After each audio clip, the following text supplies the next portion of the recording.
This guy was the most powerful in the entire empire. Merlin Lucifer. He could have any woman in the world at his feet. He could touch anything, even the most precious jewels. He had a dark secret, and because of that, this girl was going to have to help. But before any of that, it all started with the king in his castle. One of his servants was always trying to steal a kiss from him while he was sleeping. "What are you doing? Nobody in this world can catch me off guard." With a warm hug, he told her, he's the one who chooses the time. And besides, the enemies were at the castle gates. The girl, Lilith, was ready to fight and defend the territory, but the protagonist stopped her. He liked to fight his enemies personally. So Lilith, she just had to watch. Outside, the demons were already fighting the humans. In the middle of the battle, someone caught Merlin's attention. That girl, she must be this generation's hero. She took down a huge golem with one powerful attack. Everyone was screaming that she was incredible, but ironically, in the eyes of the Demon King, she looked pretty weak too. A giant creature with more teeth than you could possibly count before dying appeared. The soldiers totally wet their pants in fear, but the girl faced the creature without hesitating. Her ice attack pierced the creature's massive body. The soldiers looked like frightened little girls on the ground, while the heroine reassured them, saying she would save everyone.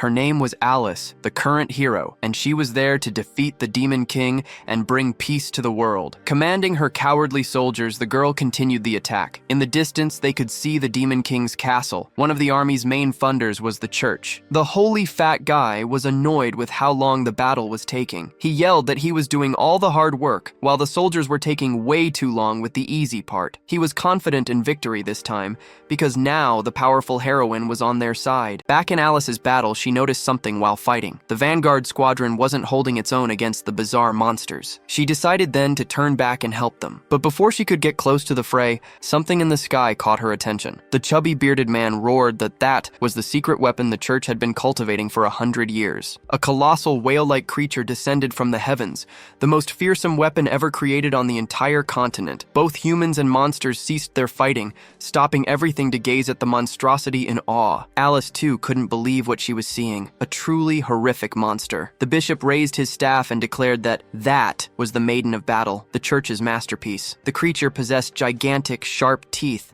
and opened its massive maw. It obeyed the bishop's commands, and as soon as he ordered, it began to attack the monsters. But the hero realized that with such attacks, even the Vanguard squadron would perish. Unfortunately, the girl was too far away to reach her allies. They began to suffer the behemoth's onslaught. Even the Demon King, observing everything, disapproved. The battlefield began to be swept clean by the extravagant creature's powerful blow. A cloud of smoke billowed, annihilating everything within it, and the chubby bearded man continued to gloat, telling Lucifer to behold the church's power. Alice had managed to survive the ominous situation, gripping her sword and trying to peer through the thick smoke. The dust cloud also reached Merlin and Lilith, who watched from above. And then, as visibility cleared, Alice observed the losses. Despite that absurd display of power, many humans had survived. One of them, barely believing it, wondered aloud if he was still alive. Smiling, Merlin said, "Of course he isn't." Gripping a sword, he declared, "Only I can decide who lives and who dies." And then our hero finally caught sight of the Demon King and identified him. Imposing, Lucifer taunted, commanding the weaklings to revere him. Bishop couldn't believe that even the sacred weapon's most powerful attack had been blocked. The accompanying lord, visibly shaking, stammered that Lucifer seemed more powerful than they had imagined. But with veins bulging in his greasy face, Bishop ordered him not to be afraid. For the Maiden of Battle was the most powerful weapon on the entire continent, and he was confident the Demon King couldn't harm it. Then, bellowing with all the force in his lungs, the bearded man commanded the creature to crush Lucifer. The Demon King decided to give a little credit for Bishop's elaborate explanation, but he admitted it would all be for naught. For even so, the secret weapon was far too weak. He waited for the colossal whale to draw nearer before drawing his sword, and as soon as it was within good range, the monarch leapt and sliced it clean in half with no great difficulty. That display of sheer masculine skill left Lilith even more smitten with her idol. Alice, however, grew worried, for even the secret weapon was no match for the Demon King. The king twirled his sword to flick off its residue, then closed his eyes, victorious. His monster subjects on the battlefield were utterly awestruck by such power. Bishop was petrified as he watched his invincible weapon turn to scrap in 3 seconds. The army had the same reaction. The Vanguard squadron also watched in awe as the giant whale was shredded into mincemeat. detonate, and the two halves of the secret weapon crashed onto the battlefield, its participation ending as swiftly as it had begun. Lucifer sheathed his sword with a theatrical flourish, his eyes still closed. Lilith cheered, immensely proud of her beloved brother, finding the entire spectacle super beautiful. Alice was so stunned she began to sweat. Bishop could no longer even stand. The church's army was trembling in their boots. Merlin declared that now it was the church's losers' turn. He would grant them a glorious death. With little hope left, Bishop screamed for the hero to save them, or all would perish. Despite her immense apprehension, Alice knew she was the hero, and it was her duty to defeat the Demon King. She gripped her sword tighter, resolving not to let fear consume her. Charging towards Merlin, she approached and challenged him to a duel. However, as the girl neared the monarch, his gaze shifted, and an energy stirred the wind around him. The wind pushed Alice back, and he took the opportunity to grasp his sword. With incredible speed, he drew the weapon from its sheath. He unleashed an attack, not towards the hero, but forward, directly at the army. The girl realized he was simply ignoring her. Bishop and the entire church army bore the brunt of the attack, which was so powerful it even threw the hero backwards. With merely a swing of his sword, the Demon King had ripped open a giant chasm across the battlefield. All that was left to tell the tale was the chubby bearded man's small hat. The hat fell into a puddle, illustrating the church's swift and utter defeat. Merlin surveyed the scene around him, only shattered banners and a defeated hero lying on the ground. Thus ended Merlin's final battle as the Demon King, and so began his new story, one of unemployment, alongside the hero. Born with immense power, Merlin Lucifer ascended to become the third Demon King, known far and wide as the Monarch of Pride. However, the young demon was born with a heart ailment that not only shortened his lifespan but also plagued him with constant, agonizing pain. But Merlin held the key to his salvation, the demonic sword, Arturnum. Each time he vanquished powerful foes with it, his lifespan increased, and the curse's grip temporarily loosened. The more formidable the enemy, the greater the sword's effects. This fueled Merlin's hope of finding the most powerful adversary in the world. Having used his sword to defeat the church's secret weapon, he knew there would be repercussions. Since the whale hadn't been powerful enough, the effects were minimal. He firmly believed he could break the curse entirely if he could just find the strongest person in the world. The battlefield lay utterly ravaged, birds soared overhead, and Lucifer observed it all, a quiet thought echoing in his mind. It was finally over. His services were no longer needed in the demonic castle. It was time for him to embark on his own adventure. Lilith approached him, her face clouded with sorrow. Smiling, the charming demon asked why she seemed so upset. He gently placed a hand on the young demoness's face, telling her that once he left, she would have to take care of herself.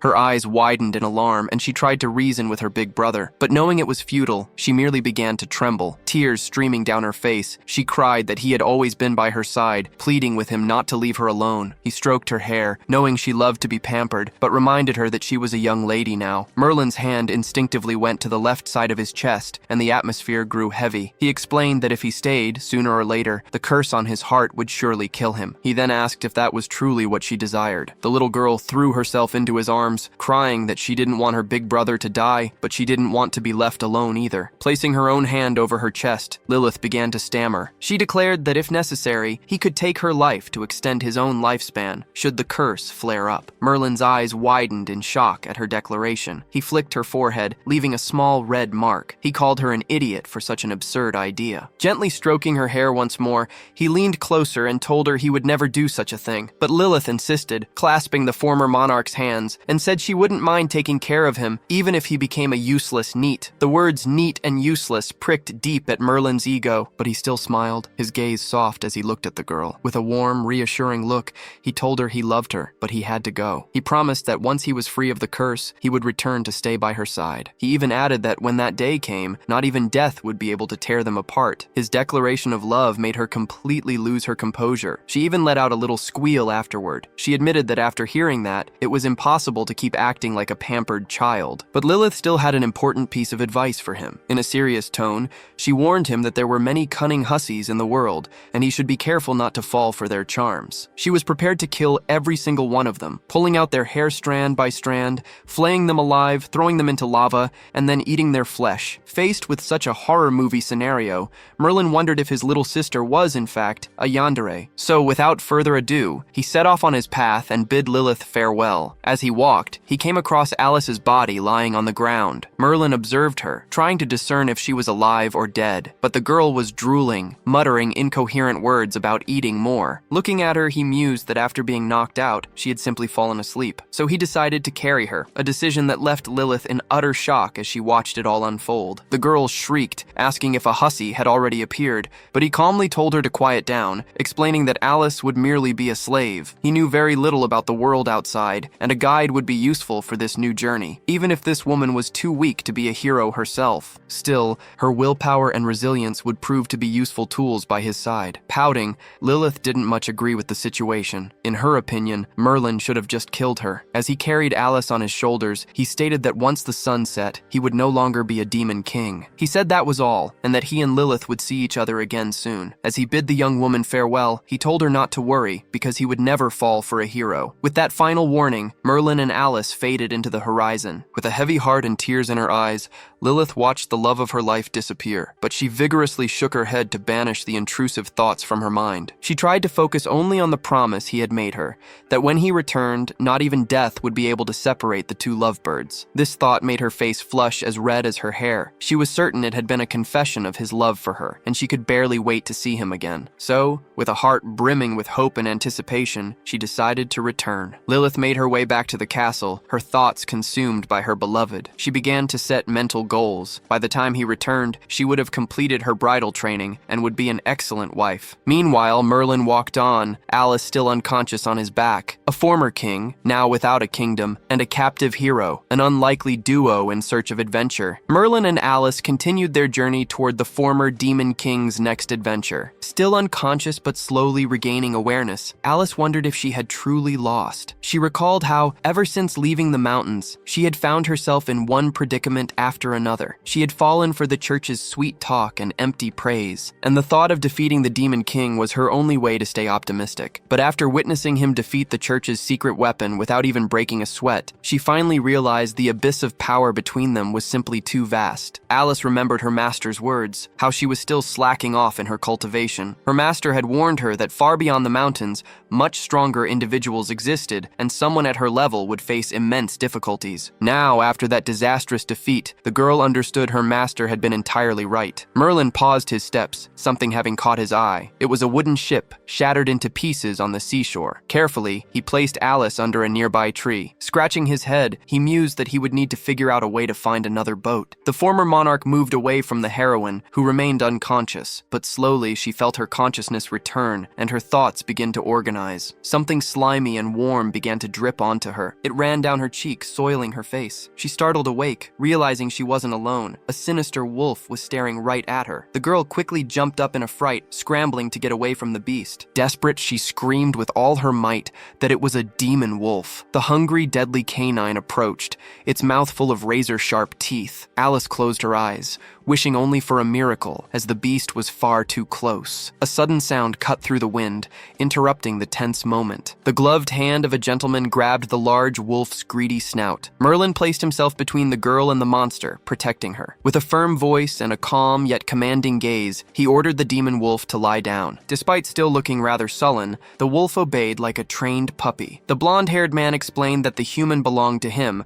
so the wolf couldn't eat her. Alice, standing right beside him, watched it all with a bewildered expression. She found herself pondering Merlin's words. She belongs to him, not quite understanding their meaning. The wolf closed its eyes and wagged its tail, a clear display of submission. Blushing, Alice realized she had been saved by Merlin once more, and her heart began to pound uncontrollably in her chest. Now, Merlin and the large wolf had already befriended each other, the boy petting it gently as if it were a mere puppy. This caught the heroine's attention, and she found herself admiring Merlin's smile, which didn't look like a villain's at all. She shook her head vigorously, reminding herself that he was a demon king, and if he had saved her life, there had to be an ulterior motive. After playing with Merlin for a bit, the wolf turned its back and wandered off without a care. Now that the girl was awake, the former monarch began to speak with her, asking if her name was Alice. The girl immediately adopted a defensive stance, drawing her sword and demanding to know what he wanted. His gaze also shifted, taking on a more intimidating expression as he asked what she possibly imagined he would want with a woman like her. Alice, with her rather inflated self-esteem,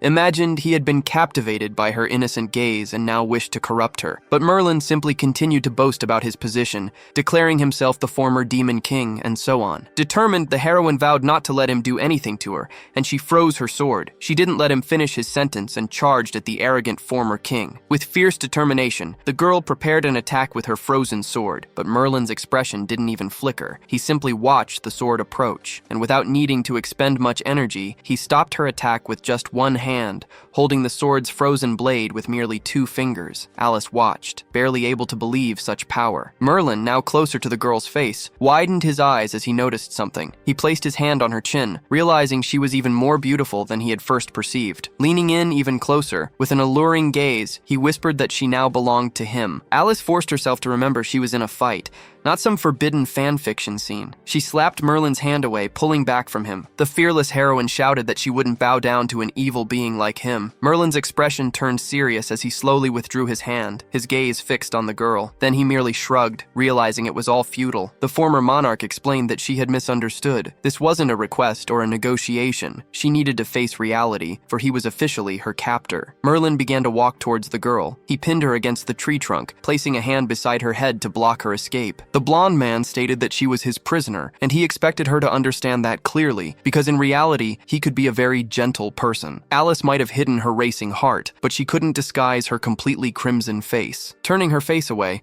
she asked if he truly wanted her to stop resisting and submit to him, and if so, he should just say it plainly. Merlin then replied that he would give the girl a preview of her future. Almost pressing his face against hers, he whispered that he would take her body and have his way with her. Those words made Alice nearly faint from the sudden heat surging through her body. She remembered hearing rumors that some demons impregnated human women to create descendants. Desperate, the poor girl began to panic. She hadn't even had her first date, and now she was going to become a demon's broodmare. Grabbing her hand firmly, Merlin declared that she was to come with him now. She pulled away, convinced that the former king was a shameless scoundrel with the most sinister motives. This angered the demon, and he complained that she was a very disobedient girl. Since that was the case, he resorted to drastic measures, scooping her into his arms before she could defend herself, stating he would have to be a little rough. Alice tried to fight, thrashing and squirming, attempting to escape his grasp, but to no avail, as he effortlessly carried her to a waiting boat. Now, with no escape, the girl was utterly defenseless and at the mercy of the young man's dark intentions. With a wicked gleam in his eyes, he reached out a hand to her, declaring that their game would now begin. She screamed for him to stay away, threatening that if he came any closer, she would leap into the sea. The heroine and the former demon king were adrift on the high seas, locked in a heated argument. Her grip tightened on her sword, her gaze fixed on her captor. Gritting her teeth, the girl contemplated a drastic solution to her predicament.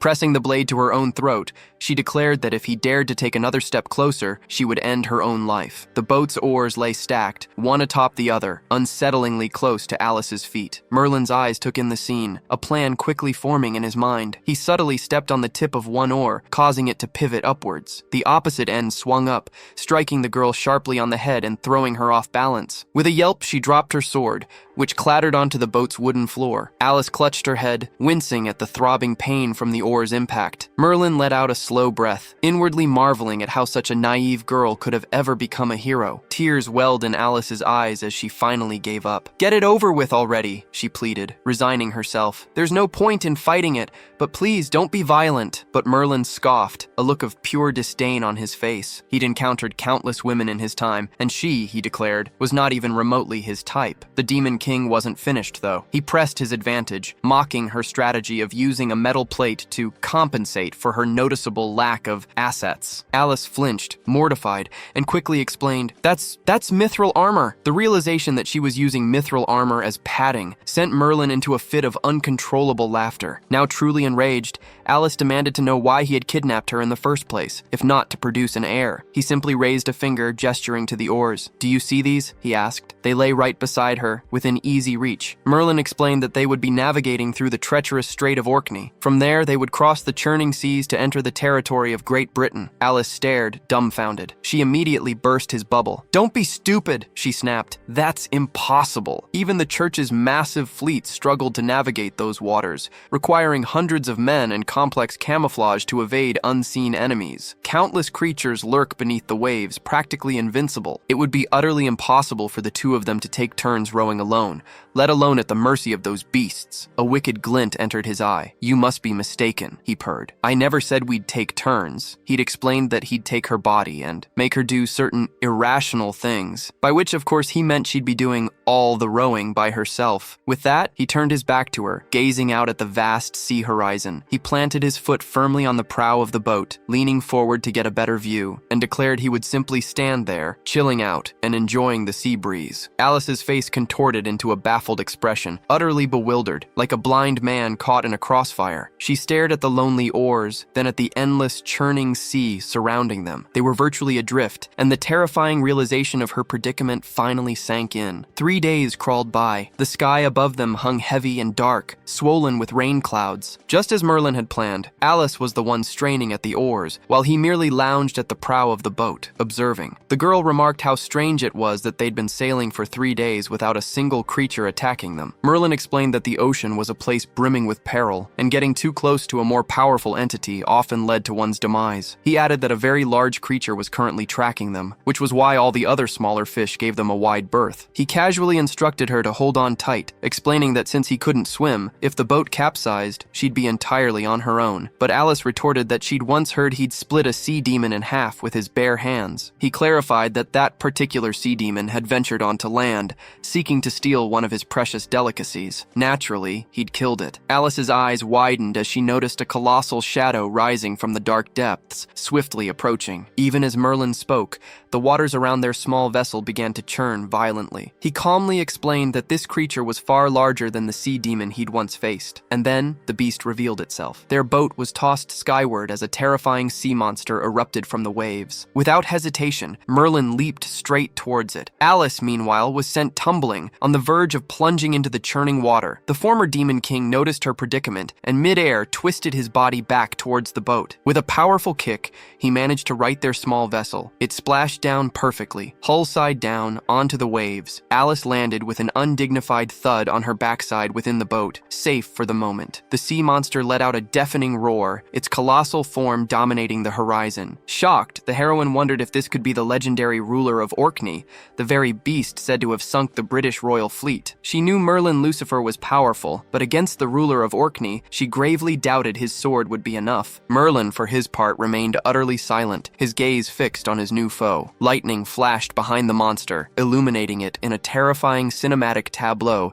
as it stared down at the adventurers. Alice was nearly soiling her breeches, her eyes wide with fear as she watched the horrific scene unfold. Burying her face in her hands, she thought, "We're completely screwed." Even Lucifer looked scared, but as she drowned in her despair, Merlin suddenly interrupted her lament. Barely suppressing his laughter, he pointed at the plesioth. "Don't you think he's just hideously ugly?" he quipped. He then burst into booming laughter, declaring the creature utterly disproportionate. Alice, meanwhile, bristled with fury that he still possessed a sense of humor at a time like this. The ruler of Orkney, now incandescent with rage at Merlin's blatant mockery, coiled itself. It lifted the tip of its enormous tail, preparing a devastating attack, and slammed it down into the sea with all its might, unleashing a colossal wave. The adventurer's small boat was immediately thrown into a chaotic dance, struggling against the monstrous waves. Alice shrieked, "How are you going to fight something that rivals the very power of nature?" The monster, now growing increasingly enraged, began to lash out more violently. The sea itself seemed to mirror the enemy's fury, its waters growing ever more violent. Merlin drew his sword from his hip, a smirk playing on his lips. "Since you dare to view me as your prey," he began. Even as the colossal beast lunged forward, jaws agape, the former Demon King finished drawing his blade from its sheath, adding, "Don't blame me for what's about to happen." The ruler of Orkney was closing in fast on the two adventurers. The sea monster surged closer to the adventurer's tiny boat. The ruler of Orkney opened her mouth and let out a truly terrifying roar. Merlin, however, remained utterly undaunted, already drawing his sword from its scabbard. The blade was so impossibly sharp, it could cleave a single drop of water. He swung it, carving through the air with potent force. The former Demon King wore an expression of unwavering confidence, utterly devoid of fear. Alice, already visibly worried, found herself surprised by Merlin's audacity. The monster continued its charge, only to be struck by the boy's rapid blows. He unleashed a flurry of crosswise slashes towards the creature with his sword. The slashes tore through the sea, and the churning water instantly grew grew calm. Merlin swung his sword one final time. Then, with a casual smile, he returned it to its scabbard. The boy turned and strolled toward Alice, declaring, "That was easier than taking candy from a baby." The heroine stood agape, as if she'd seen a ghost. Merlin approached her, gently pinching her cheek to snap her out of her stupor. He ordered her to stop staring blankly and start rowing. They had to keep moving. But Alice pointed at the monster, revealing it was still there. The sea monster remained utterly still, paralyzed, as faint cuts began to appear across its colossal form. The cuts deepened and multiplied with alarming speed. And then, in an instant, the monstrous creature transformed into colossal pieces of sashimi. Merlin explained that the monster's remains would quickly attract sharks, so they'd best leave at once. The girl obeyed, immediately resuming her rowing. She watched the boy intently, pondering his recent display of power. He was incredibly strong, not just on land, but in the ocean as well. Alice began to worry that if he ever reached a human country, he might simply dominate everything. Then, a slight stammer in her voice, she asked Lucifer why he'd left the demonic palace, but he told her not to call him that anymore, as he was no longer a demon king. With a self-satisfied smirk, he insisted she call him Captain Merlin. Annoyed, Alice glared at the boy, marveling at his sheer audacity. He sensed her disdain, and his expression shifted instantly. Then, complaining about her lack of humor, he stated he'd left the palace because he was bored. In his thoughts, however, he knew it was best not to let her know he'd actually been fired by the Demon Council. Alice retorted, now asking if he was of the saint class. He claimed he had no idea, because his strength couldn't be measured by human parameters. But the heroine insisted he must have worked hard to achieve such a level of strength, citing the old adage, "Genius is 1% talent and 99% hard work." Merlin let out a short, sarcastic laugh. He began to laugh outright, asking if she truly believed such nonsense. Pointing a finger at her, he declared it was a lie invented to make mediocre people spend their lives struggling. To him, it was nothing more than an incentive for the untalented to stay grounded and direct their hard work towards meaningful endeavors. Sweating slightly, Alice protested, disbelieving. "If that were true," she asked, "how could I ever hope to surpass him?" He casually reached for his sword, still sheathed. He stated that within the entire demonic tribe, he was the only one who could wield it, a natural gift, as he called it. Alice gazed at the sword thoughtfully, pondering his words. Then she asked how he had become so powerful, and if he would tell her his story. With a flicker of disdain, Merlin's expression grew serious. He mused aloud, "How can I even begin to explain?" His mother was the second monarch. He'd been born into royalty, fully expecting to live the rest of his days in idle luxury. But during the 197th church campaign, his mother was slain in battle. He and his sister were left orphaned and homeless. To live among the demonic tribe meant to survive by the law of the jungle. From that day forward, he swore he would become stronger than anyone to protect his sister. He slew the ancient giant demon of the snowy mountains. He battled the bull-headed sorcerer in the forest. He even fought to the death against the infernal demon dwelling within the lava flows. He trained tirelessly every single day, to the point where his blade began to rust. He faced death countless times. Finally, he personally killed the demon that had oppressed him and his sister, seizing the title of the new demon king. Before he knew it, he had become invincible. And that, he concluded, was the story of his past, the chronicles of a prince's quest for vengeance. Stuttering, Alice pointed out, "That does sound like you worked incredibly hard for your strength," but he denied it, stating that his dream was to live as a vagrant. "Why would I work hard?" he scoffed, "when I was born strong?" Utterly bewildered, Alice asked why he'd recounted such a tragic past, or if he was simply messing with her. He explained that he hadn't lied. He'd always possessed immense power. He simply hadn't known how to wield it. Once he learned to control it,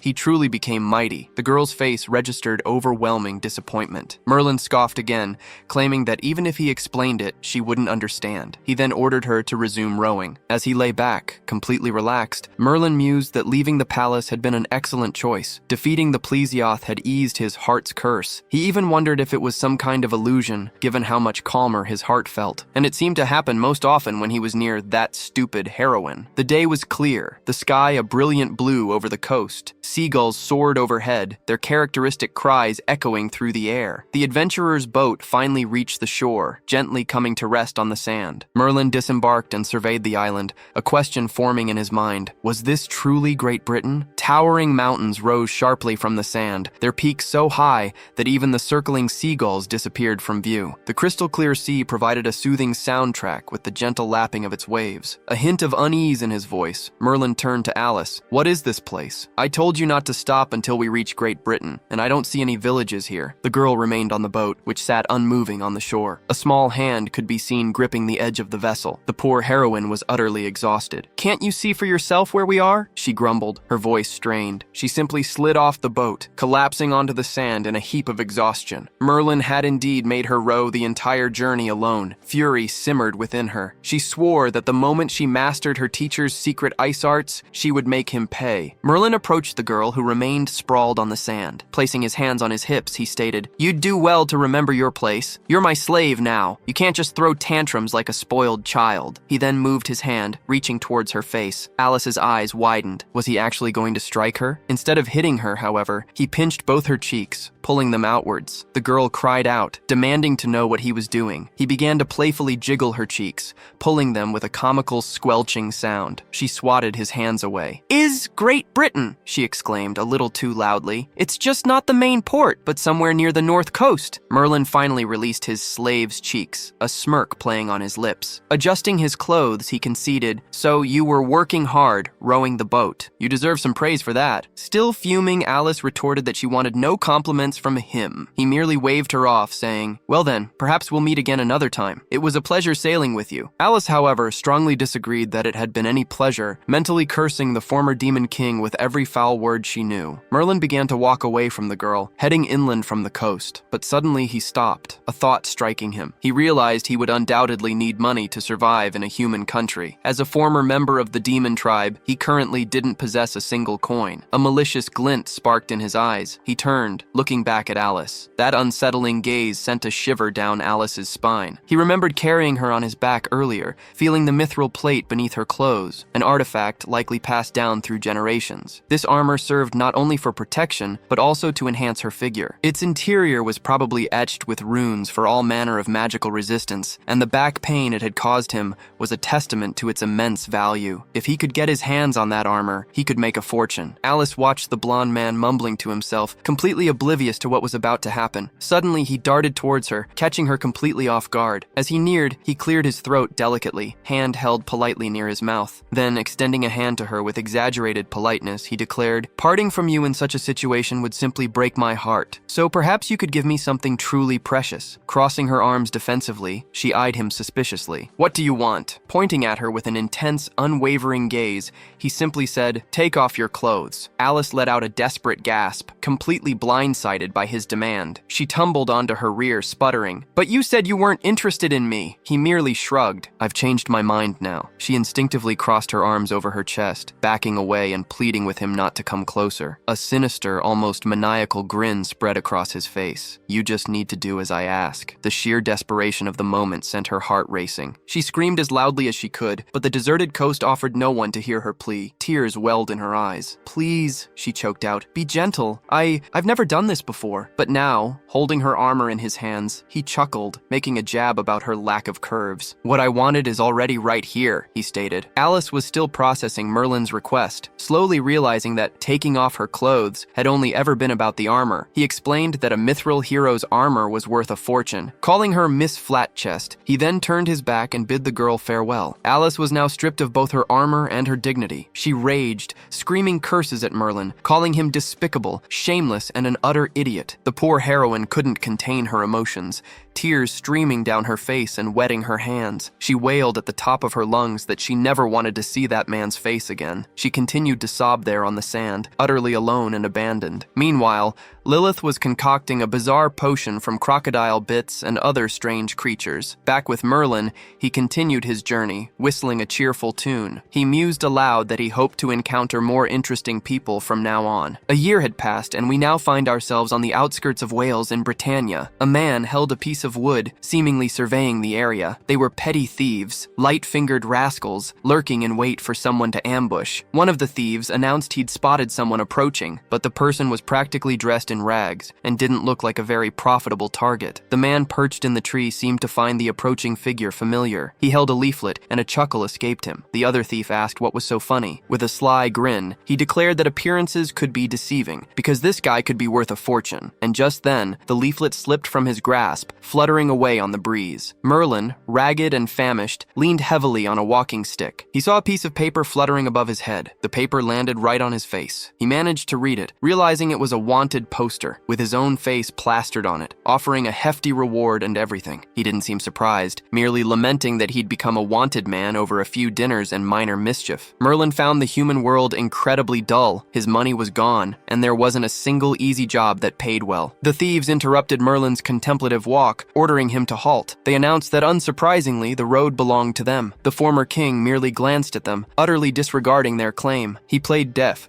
completely ignoring the thieves, even as they threatened him for money. Fuming, the thief yelled at Merlin, demanding if he hadn't heard what he'd just said. The young man turned, his gaze sweeping over the thieves with a dry, emotionless expression. Then the other thief ordered him to hand over all his possessions, unless he wanted to suffer the consequences. But the red-haired man smirked, saying that the most valuable thing here was his life. He was wanted for 5,000 gold coins. And with a languid lick of his dagger's blade, he warned that it had been bathed in a lethal poison. Fed up, Merlin asked if he'd understood correctly. Did the two of them intend to rob him? He already had his hand poised to draw the sword at his hip. The former king warned that if he drew his sword, both of them would die. But the red-haired man snapped his fingers, declaring they would test his skills. The other thief tossed an apple into the air, and with a swift flick of his dagger, the red-haired thief struck the fruit. It was perfectly peeled in an instant. The younger thief, boasting about his friend, declared his senpai's skill unmatched. Merlin watched the succulent, perfectly peeled fruit descend from the sky. He began to salivate, ravenously hungry, for he hadn't eaten in days. Infuriated, the red-haired thief snarled that Merlin shouldn't dare ignore him and lunged forward. The former king was still gazing at the apple, utterly unconcerned, until he finally noticed the thief's charge, letting out a small sigh of annoyance. He gripped the sheath of his sword, and in a blur of motion too fast to follow, it was sheathed once more. The red-haired thief only felt a sudden, excruciating pain. The apple landed perfectly in Merlin's palm, and as the thief crumpled to the ground unconscious, the protagonist calmly ate his apple. The remaining thief, desperate,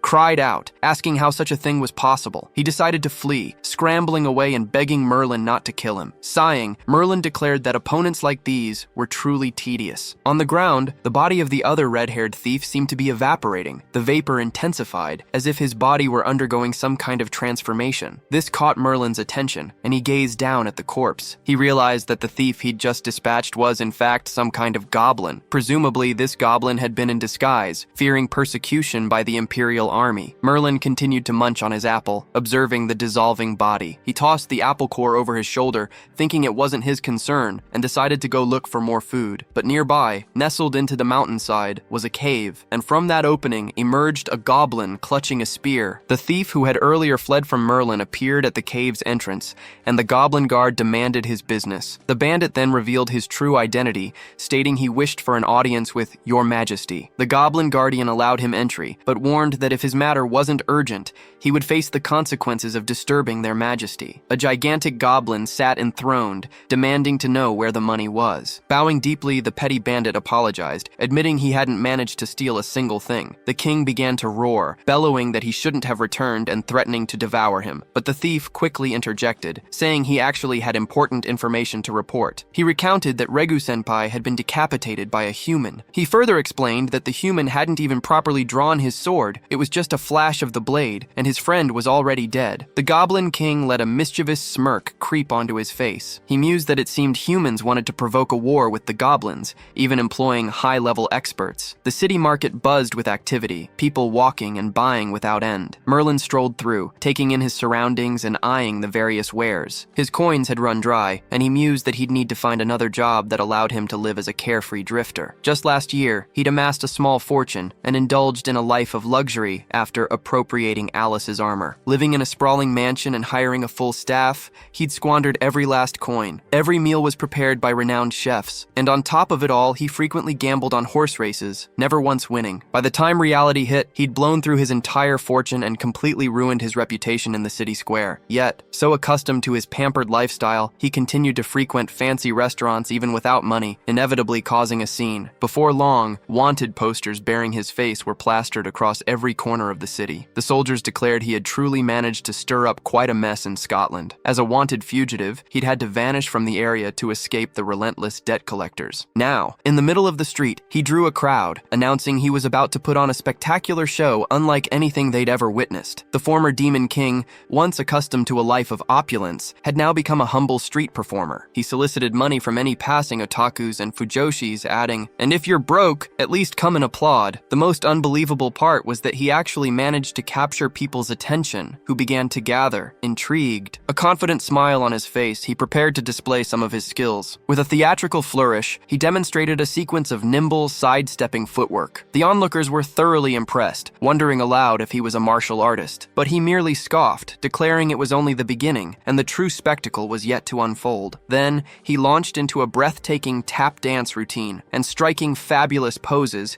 he urged them to witness the phantom duplicates of his steps. The audience was utterly captivated, practically falling over themselves in awe of his performance. Merlin gave a polite cough, signaling the end of his act. Then, with a cynical smirk, he held out his hands, clearly expecting a generous payment. But when it came time to pay, the crowd simply turned their backs on the poor performer, ignoring him completely. On a nearby stage, a man in religious robes was preaching about the goddess of light. The very people who had been watching Merlin began to drift toward the preacher, leaving Merlin utterly alone. The young man stood there, a crestfallen expression on his face, as he watched his audience depart. Then, he suddenly noticed something out of place. A child in strikingly fine clothes strolled by nonchalantly, sucking on a lollipop. Merlin then placed a hand on the boy's head. "I can see it," he declared. "This boy has the bone structure of a true kung fu genius." With a gaze that clearly terrified the child, he demanded 2 copper coins to teach him the martial arts. But the child, cowering in fear and referring to Merlin as uncle, stammered that he had no money at all. The former king then placed both hands firmly on the boy's shoulders. "Calling me uncle was a grave offense indeed," he said, his voice dropping ominously. "One for which you should surely perish." The poor child froze, nearly paralyzed with terror, utterly bewildered by the sudden threat. The protagonist then asked for the child's name, to which he meekly replied, "Henry." Merlin then placed a hand on the hilt of his sword, making the boy visibly flinch, but he quickly explained, "Even though you've offended me, I, Merlin, shall be merciful. A forgiveness that naturally must be purchased with 2 copper coins." Stammering, Henry insisted he wasn't lying. He truly hadn't brought any money. Merlin, however, noticed the boy's fine clothes and suspected he was quite wealthy. Changing tactics, he asked if Henry wanted to learn sword arts, but quickly added, "That too will cost 2 copper coins." And at that moment, the former king knew he had struck precisely the right chord with the boy. A brilliant gleam ignited in Henry's eyes the moment he heard about sword arts. Merlin declared that if it weren't for his genius bone structure, he wouldn't teach him anything, and sternly reminded him to stop calling him uncle. Then, with a charming smile directed at the little boy, he announced, "This art is called quick draw." Henry, however, looked at him with disdain. "That skill is useless," he scoffed. "I thought it would be something much more amazing." Merlin's face twisted into an expression of utter displeasure. He insisted his quick draw technique was unique, but Henry clearly wasn't about to be fooled. The little boy then rummaged in his pocket. "Since you worked so hard on your performance," he said, "you deserve a reward for your effort." The reward? A lollipop and a small piece of candy. Henry concluded with a little sermon, advising Merlin to stop swindling people and get a proper job. This infuriated Merlin, who bellowed that even if the boy begged on his knees, he wouldn't teach him the technique anymore. Still fuming, the former king mused that the brat had no idea who he was messing with, but since he was already in it, he might as well make the best of it. He began to suck on the lollipop he'd received, already brainstorming another way to earn some cash. He started to hear the religious man's sermon drifting from behind him. A substantial crowd had gathered, listening intently to the man's words. Some young women murmured amongst themselves, commenting that the demon king of the first palace was hideously ugly and ferocious, and had even corrupted the 233rd heroine. Merlin, overhearing the women gossiping about him, recalled that he'd never had any interest in Alice whatsoever. The preacher thundered that Lucifer was immensely powerful, and had even managed to cross the great sea, therefore everyone should seek the light to protect themselves. He continued, claiming the demonic race was exceptionally ferocious, and could massacre them at any given moment. Merlin became incensed by these deceitful rumors the church spread about him. The preacher continued to shout, urging everyone to read the Bible to strengthen their faith. He held up a thick book, explaining that only the goddess of light would rescue them from Lucifer's grasp. He then opened a cabinet, revealing several copies of the book, announcing that it once cost 10 gold coins, but now, for a limited time, only a single one. Driven by fear, people began to swarm forward, eager to purchase the so-called Bible. Clenching his fist so tightly his knuckles turned white, Merlin fumed, "These hypocrites know exactly how to steal people's hard-earned money," and he grew even more furious, because they were shaming shamelessly using his name to do it. His savings completely drained, our protagonist now searches for work in a local shop. The shop owner blushes crimson at Merlin's suave way of speaking, as he assures her he'll do his utmost to boost sales. He takes the young woman's hand, a gesture filled with care and chivalry. Meeting her gaze, he asks her to consider hiring him. The young woman seems convinced, swayed more by his seductive tactics than any real assessment of the former king's capabilities. Without needing much time to deliberate, she informs Merlin that he's hired. Still reeling from his flirtations, she doesn't notice Merlin's inner thought. He hadn't expected a married woman to be so timid, but before sealing the deal, she asks if he's a traveler from outside the village. Merlin replies yes, his smile amiable. He explains that for this reason, he can only work for a maximum of 2 months before continuing his journey. Merlin knows the curse on his heart hasn't been removed yet, and he needs to defeat powerful beings to extend his lifespan. Adjusting her glasses, the young woman retrieves a ledger. She performs some calculations using an abacus. Then, with graceful movements, she picks up a beautiful quill pen. She is remarkably swift and experienced in the art of administration. The young woman explains he'll earn 1 gold coin per month, with lodging and food included, in addition to a 20% commission. The protagonist is utterly stunned by the salary, finding it remarkably generous. As she closes the ledger, the woman explains that the work isn't easy. In the afternoons, the pub is open only to women, and he'll be responsible for selling drinks to them, and she's counting on him to employ some special measures to achieve this. Sweating slightly, the young man hesitantly asks what she means by special measures. The young woman blushes once more and suggests he could use sweet words, offer relationship advice, or perhaps even go deeper with them. In that moment, Merlin, who was once the Demon King, realized that the day had come when he would have to sell drinks using his very body. He would have to accept that this meant casting aside his dignity as the monarch of pride. The former monarch lowered his head, swallowing every ounce of his ingrained pomposity. The hopeful young woman gracefully adjusted her spectacles. She then added that if his sales performed well, she would provide an extra payment upon his departure. The former Demon King's pride proved weaker than his desire for profit, and he broke into an ear-to-ear grin, eagerly accepting the job. He shook the hand of his newest employer, expressing his eagerness to work with her, and so he began to prepare for his new line of work. He donned gloves and a chic pair of boots, meticulously grooming himself for the job, dressed to conquer hearts. Merlin commenced his career as a gigolo at the pub, assuming that no one there would recognize him, thus preventing his ignominious past from spreading. Time passes, but perhaps his assumption was mistaken, for a wagon soon appears on the road. A young woman, clutching a piece of paper, travels inside her conveyance. She reads a wanted poster, which bears Merlin's likeness, though it is now heavily worn and faded. It's the heroine Alice, who laments that the poster is both smudged and torn, its face nearly obliterated. A year ago, she was humiliated when her armor was stolen, incurring a substantial debt. To repay it, she was forced to register as an adventurer, chasing coin. Thanks to her established identity as a heroine, she was promoted to the gold class and undertook countless missions. Unlike Merlin, Alice managed to keep things together, steadily paying off her debt without living a life of luxury. She is thoroughly impressed to see that the bounty on this particular wanted person is a staggering 5,000 gold coins. Unaware that it is Merlin himself,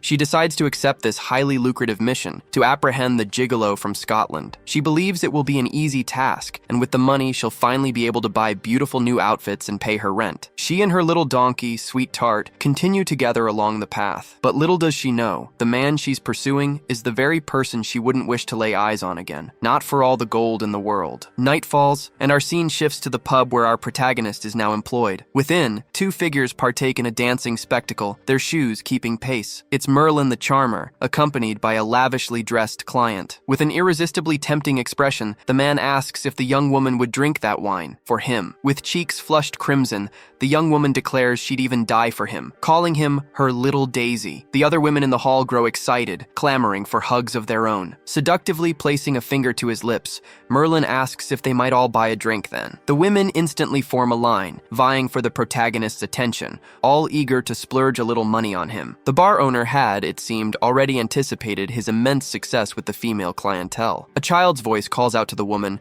announcing his return, and she turns towards the boy, calling him Henry. Coincidentally, Coincidentally, it's young Henry, with whom Merlin had previously exchanged words, and the boy looks utterly battered. His mother asks if he'd been fighting with the other children again, a conversation Merlin discreetly overhears. Simultaneously, Henry recognizes the man he'd met at the market some time ago. Merlin too recognizes the small boy. He shouts that Merlin is that useless, bragging uncle, and the former king, not one to let an insult slide, promptly retorts. A cup of tea is served, presented with all the grace it deserves. The bar owner hands the cup to Merlin, who offers a smiling thank you. Henry is far from pleased with the situation. He crosses his arms, a scowl deepening on his face. He points at Merlin and tells his mother that the man only knows how to brag and doesn't deserve to be working there. The woman pulls Henry by the collar and apologizes for her son having caused him trouble. Masking his true feelings, Merlin says he understands and that he adores children. But Henry begins to yell, asserting that he hasn't caused problems for anyone. He continues, declaring that his mother should stop hiring suspicious individuals like that guy. He claims this is why others speak ill of her, and even other children say Henry's mother is a bad woman. This revelation stuns the woman,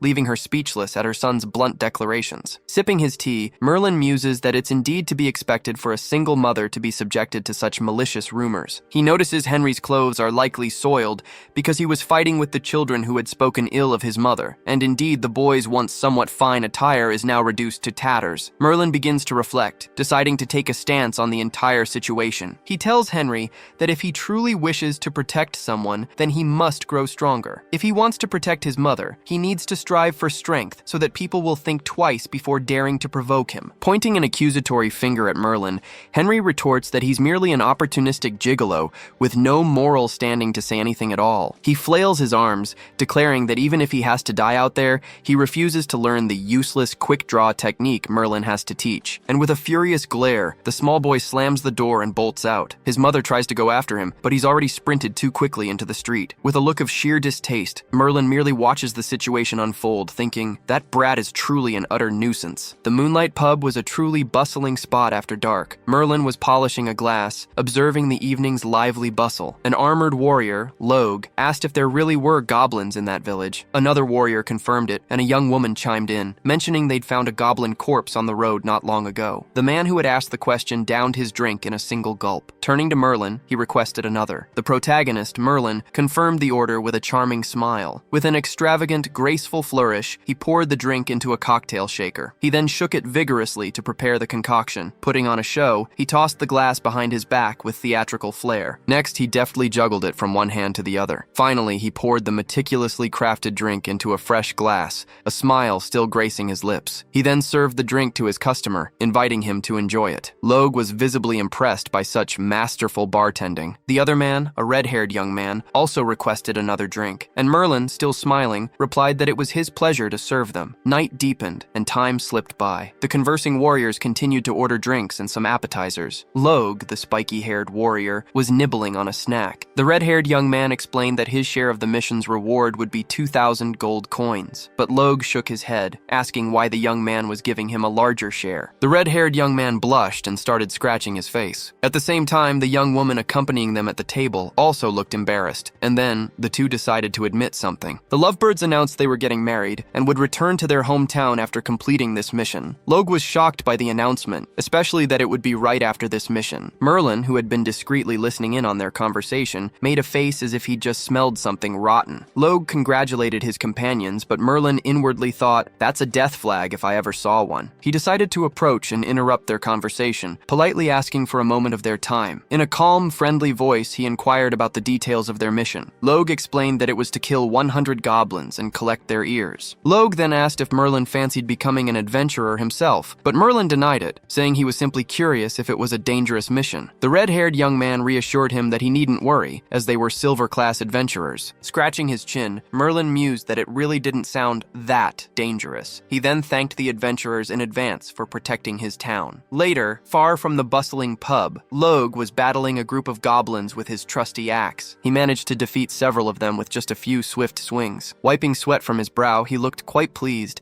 remarking that the creatures were pretty pathetic. The adventuring couple was there too, and the red-haired young man announced they only had 37 more to go to complete their mission. But then, a low, heavy dragging sound echoed from the ground. Logue, ever optimistic, smiled and declared, "Just a few more goblins!" A gigantic green foot approached menacingly from behind the unsuspecting adventurer. He was distracted, utterly unaware of the doom that awaited him. A goblin far larger than any they had faced plummeted from the sky. It crashed right down on poor, unsuspecting Logue. A sickening crunch of bones echoed, and the couple watched in horror. The horrendous creature's foot remained planted firmly on Logue's crushed body. The red-haired young man rushed forward, cursing at the green giant. But the giant wasn't alone. Perched on its shoulder was a smaller goblin with the most grotesque nose he'd ever seen. This smaller goblin, riding on the giant's shoulder, gleefully welcomed them to the Goblin Kingdom. The couple approached cautiously, both terrified by these unexpected enemies. That smaller goblin, it turned out, was the First Minister, a high-class goblin mage. The adventurer couldn't comprehend what a high-class goblin was doing in a place like this. Petrified, the young woman clutched her staff, trembling for her life. But the First Minister sneered, stating that the girl would serve His Majesty the King. As for the male human,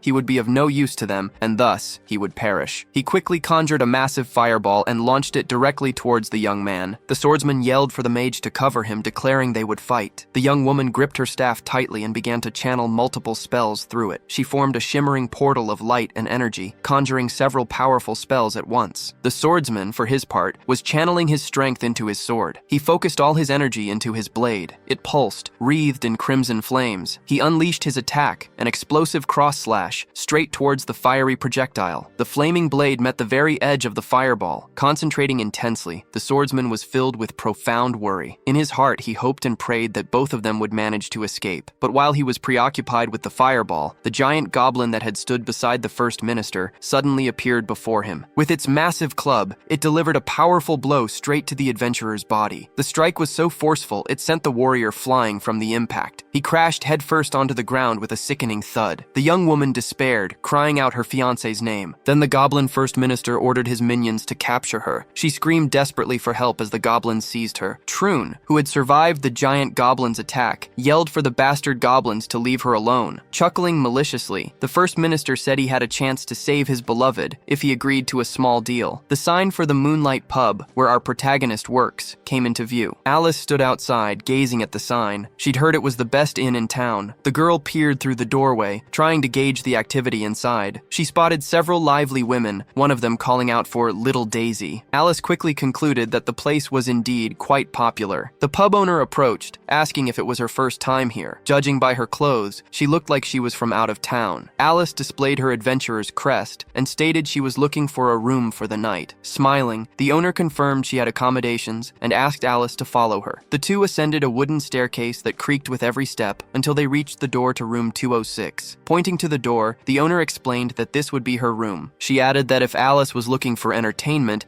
their star performer would be dancing tonight, and the show was free. Believing it to be something improper, the prim Alice stated she was only there for the room, but the owner insisted she at least take a look. Ignoring the woman's recommendation, Alice instead pulled out a wanted poster and asked if she recognized the person pictured. Since the person's face on the poster was torn, the woman couldn't say for sure. She dropped the subject and wished Alice a good rest. The tired adventurer opened her room door, desperate to collapse onto the bed. As she stepped inside, Merlin coincidentally emerged from the room next door, donned in a Queen's Guard uniform. He caught the sound of Alice's voice and recognized it, but he figured it must be his imagination, and instead focused on preparing for his performance. Alice threw herself face first into the pillow, desperate for rest. She'd been camping for so long that collapsing onto a soft bed was an indescribable pleasure. She then began to reminisce about past adventures and wondered when she and the swordsman of Elgin would meet again. To pay off her loan, Alice had traveled extensively. On one of her adventures in the port of Elgin, she had been captured. She was hopeless, tied up on a ship teeming with pirates. Two menacing pirates approached the defenseless girl. The scoundrel pirates had planned to kidnap the Duke's daughter, but instead ended up capturing the adventurer and a few other young women as well. Alice looked behind her and saw several terrified girls, also imprisoned. She yelled, attempting to intimidate the cowardly pirate scum, but they merely embraced their moniker of scum and declared they would start their fun with the heroine, until a voice interrupted the bandits' actions, ordering them to wait. And from atop the ship's mast, a mysterious man cloaked in shadow was observing them. Merlin, clad in a long cloak that concealed his attire, declared that the pirates were in for trouble. However, Alice couldn't make out who was up there. Her vision was greatly hampered by the cage she was in. The pirates, unintimidated by the protagonist's presence, taunted him. But unconcerned, Merlin merely asked if they truly believed themselves so strong. They were the Redbeard brothers, Saint-class masters, and no one on the seas could stand against them. They commanded a fleet of 17 warships. Even challenging the Imperial Navy would be easy for them. One of them pointed a finger at the blonde man and declared that an unknown nobody like him wouldn't be able to take their prisoners. Merlin had never imagined he'd encounter two Saint-class individuals while fleeing his creditors. He grew excited at the prospect of using his sword, intending to use their lives to ease the burden of his curse. Smiling, he knew this was his lucky day. But the two pirates were also smiling, convinced the brat would soon meet his end. The leaner pirate wielded an energy sword, while the younger one used a chained hook. Merlin effortlessly dodged their attacks and readied his sword. With a single, sweeping strike, he landed back on the deck. The strike was devastatingly effective against the leaner pirate,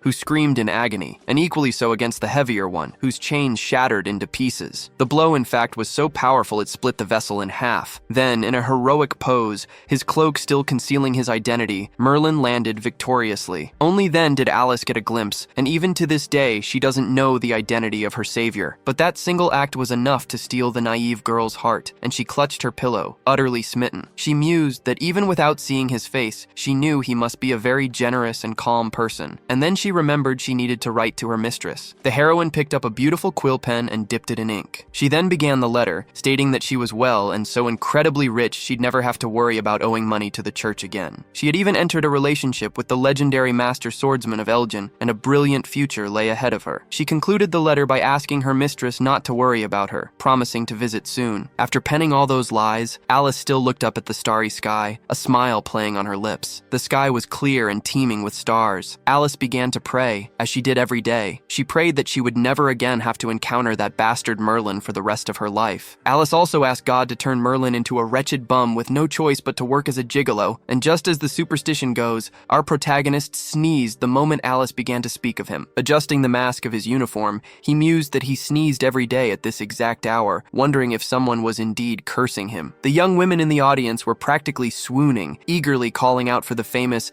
Little Daisy. Alice sat at the bar, sipping her drink and observing all the commotion. She wondered who this Little Daisy could be, as every woman there was screaming his name. Then, someone placing a glass of milk on the counter caught her eye. Little Henry stood there, seething, declaring that all those women were just tramps and easy women. Alice tried to make him reconsider his words, as they were much too harsh for a child. He insisted the insults were deserved, since most of them were married but came here anyway. Poor Henry resented his mother's business. It was because of it that she got such a bad name. Alice connected the dots, realizing he was the owner's son, but the little boy continued, saying she was better than all of them. Unlike the others, she wasn't throwing herself at that despicable gigolo. Our heroine felt a surge of pride at the compliment. As the boy looked more closely at her clothes, he noticed something. She wore the crest of an adventurer heroine on her waist. His eyes practically lit up at the sight. He approached her and asked if she was a gold-ranked adventurer, thinking it was absolutely amazing. Smiling, Alice confirmed that she was. He began to heap praise on her, saying it was the first time he'd met someone so incredible. Then, pointing to her sword,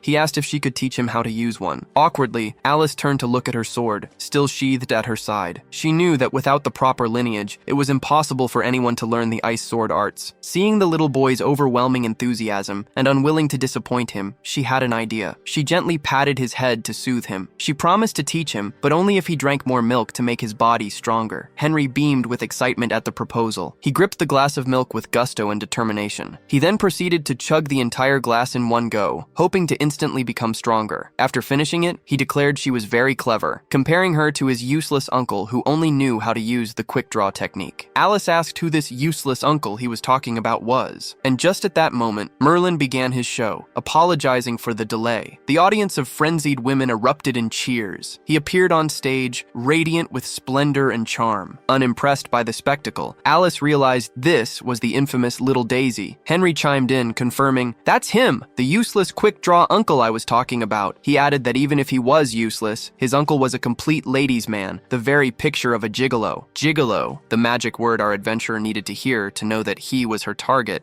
worth 5,000 gold coins. She immediately prepared her sword, drawing it from its sheath. She explained to Henry that she was going to apprehend a criminal and told him to wait right there and not move. Then, the intrepid young woman climbed onto the stage and called out to the performer. The spotlight swung to illuminate her as she declared he was wanted for evading debts and was now under arrest. Merlin began to think he'd seen this girl somewhere before. She resembled the foolish heroine he'd adventured with a few years ago, but her assets had certainly grown more substantial. Alice continued, telling him to offer no resistance, but he held up a hand asking for calm, and then slowly he brought his arm forward towards the girl's chest. He brazenly groped her chest, without the slightest shame, right out in the open. Merlin realized they were merely padding, and Alice's blood ran cold at his audacity. The girl felt utterly humiliated, like the lowest of the low, and wished the ground would swallow her whole. She gripped her sword, her hand still trembling with rage. She lunged at him, stabbing 3 times, but missing all 3. The other women, who had been enchanted by the show, began to grow alarmed by the sudden turn of events. With a calm voice, he asked her to stop, as she might hurt someone. Utterly provoked like a cornered lion,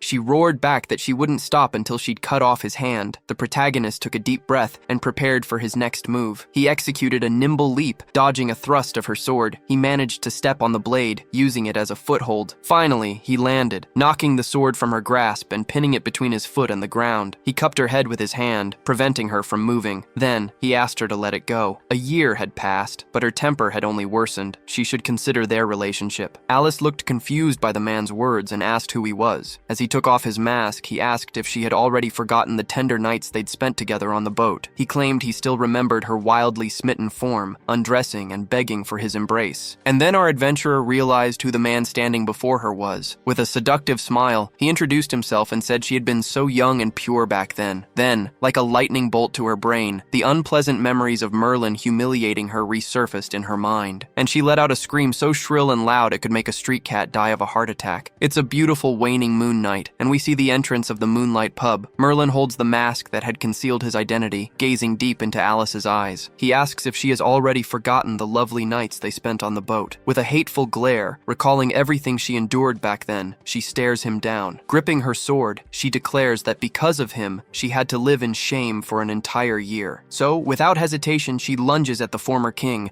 vowing to kill him, but he manages to restrain her firmly before she can strike. Merlin leans closer, suggesting they should be companions. Besides, he only stole from her, so killing him would be a disproportionate punishment. The girl's rage is so intense that tears well up in her eyes, yet she continues to glare at him. Even Merlin is a little taken aback by her resentment-filled stare. But then, her brave heroine facade crumbles, and she collapses to the ground. She begins to cry, telling him that after stealing the most precious thing she owned, he simply ran off, with no idea of what she had to endure. Because of him, she's had to toil tirelessly until now. She says that if he considers himself a man, he should face his responsibilities. The ladies who had been watching Merlin's show begin to judge his actions, murmuring that they hadn't expected this from him. Henry, who was never much of a fan of the former king, declares he's disgusted by him now. Cornered by so many judgments, the protagonist raises a hand and claims it's all a misunderstanding. As Alice continues to weep, Henry retorts that Merlin should be grateful she likes him, and it's unacceptable for him to exploit her feelings. To top it off, he spits in the blonde's direction and declares that Merlin is truly the scum of the earth. Merlin knows that if the women hear this kind of talk,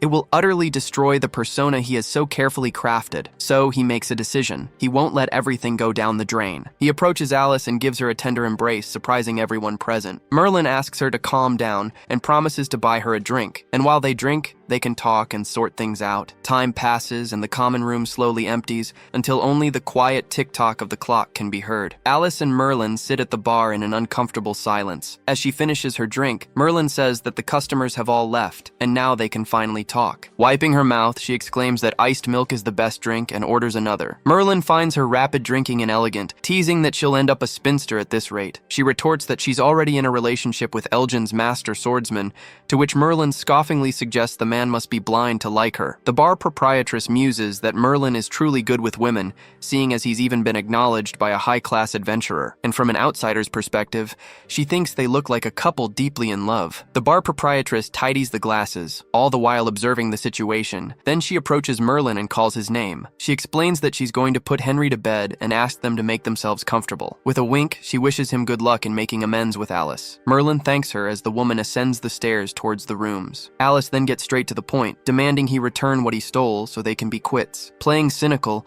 Merlin asks what exactly he took from her. The mere memory of that embarrassing situation makes the girl blush instantly. It was the mithril armor he stole, leaving her utterly helpless on the beach. Scoffing at her, he dismisses it as merely bust padding and tells her she should just get over it. But the girl insists, so he apologizes, admitting he already sold it. And what's more, all the money he earned from selling it went straight down the drain in horse betting. It's gone. The girl trembles as she declares that the armor is worth tens of millions of gold coins, but Merlin tells her not to be so petty. Clenching her fist in a surge of rage, the young woman is utterly frustrated. She grabs Merlin by the collar, telling him it's easy for him to say such things, but she won't let this go. He's done for until he returns the armor. The former king grasps the hand of the girl, pulling at his collar. With a calm expression, he states that the armor became his the moment he stole it. So even if she insists he return it, he has nothing left to offer but his life. Since he is no longer the demon king, they are not considered enemies. But if she insists on taking his life at any cost, then he would retract his statement about them no longer being enemies. The former king's serious and determined demeanor leaves the heroine flustered. He even lets out that familiar, seductive smile. And she, Alice, sheathes her sword, taking a deep breath. Alice realizes he isn't quite so determined to finish her off after all. He sits down again and returns to his drink. Merlin explains that Lady Martha is taking very good care of him, so he won't be reckless enough to cause damage to her shop. Since they were just drinking and talking, there's no need to make the atmosphere tense. They can just keep calm. Alice swallows hard, trying to remain calm despite everything. She asks if, being so strong, he couldn't just steal the armor back. But he replies that demons are strict when it comes to sacred agreements. But she counters that he said he's no longer a demon king, so he shouldn't care about such things anymore. He explains that even so, it would be extremely low to steal an item he himself sold, and she, as a heroine, shouldn't encourage others to steal. But lowering her head in shame, she explains that she's no longer a heroine either. Since the armor was a loan from the church, she now owes a tremendous debt. Merlin merely scoffs, assuring her she'll be able to pay it one day. Desperate, she buries her face in her hands, lamenting that she'll have to take on countless missions above S rank to earn all that money, because those missions reward tens of thousands of gold coins. Hearing this, Merlin inwardly shivers with anticipation, asking her if that's truly the case. She confirms it, but warns that such missions often come with numerous dangers, including Saint-Tier enemies. And even then, she'd have to take on thousands of those missions just to clear her name, and it's all his fault. With his mind already concocting various schemes, Merlin seems to have found his next endeavor. Becoming an adventurer offers many benefits, from easily encountering Saint-class enemies to increasing one's lifespan, raking in a fortune which is ideal for his plan to live a life of leisure. And so, Merlin concludes that this job is perfect for him. He then makes his way over to Miss Alice. Laying on the charm thickly, he asks her what it takes to become an adventurer. Unfazed by his charm, she states that anyone with aura or mana can become one, but he possesses neither, and asks if there isn't another way. Alice explains that a recommendation from an active adventurer also suffices,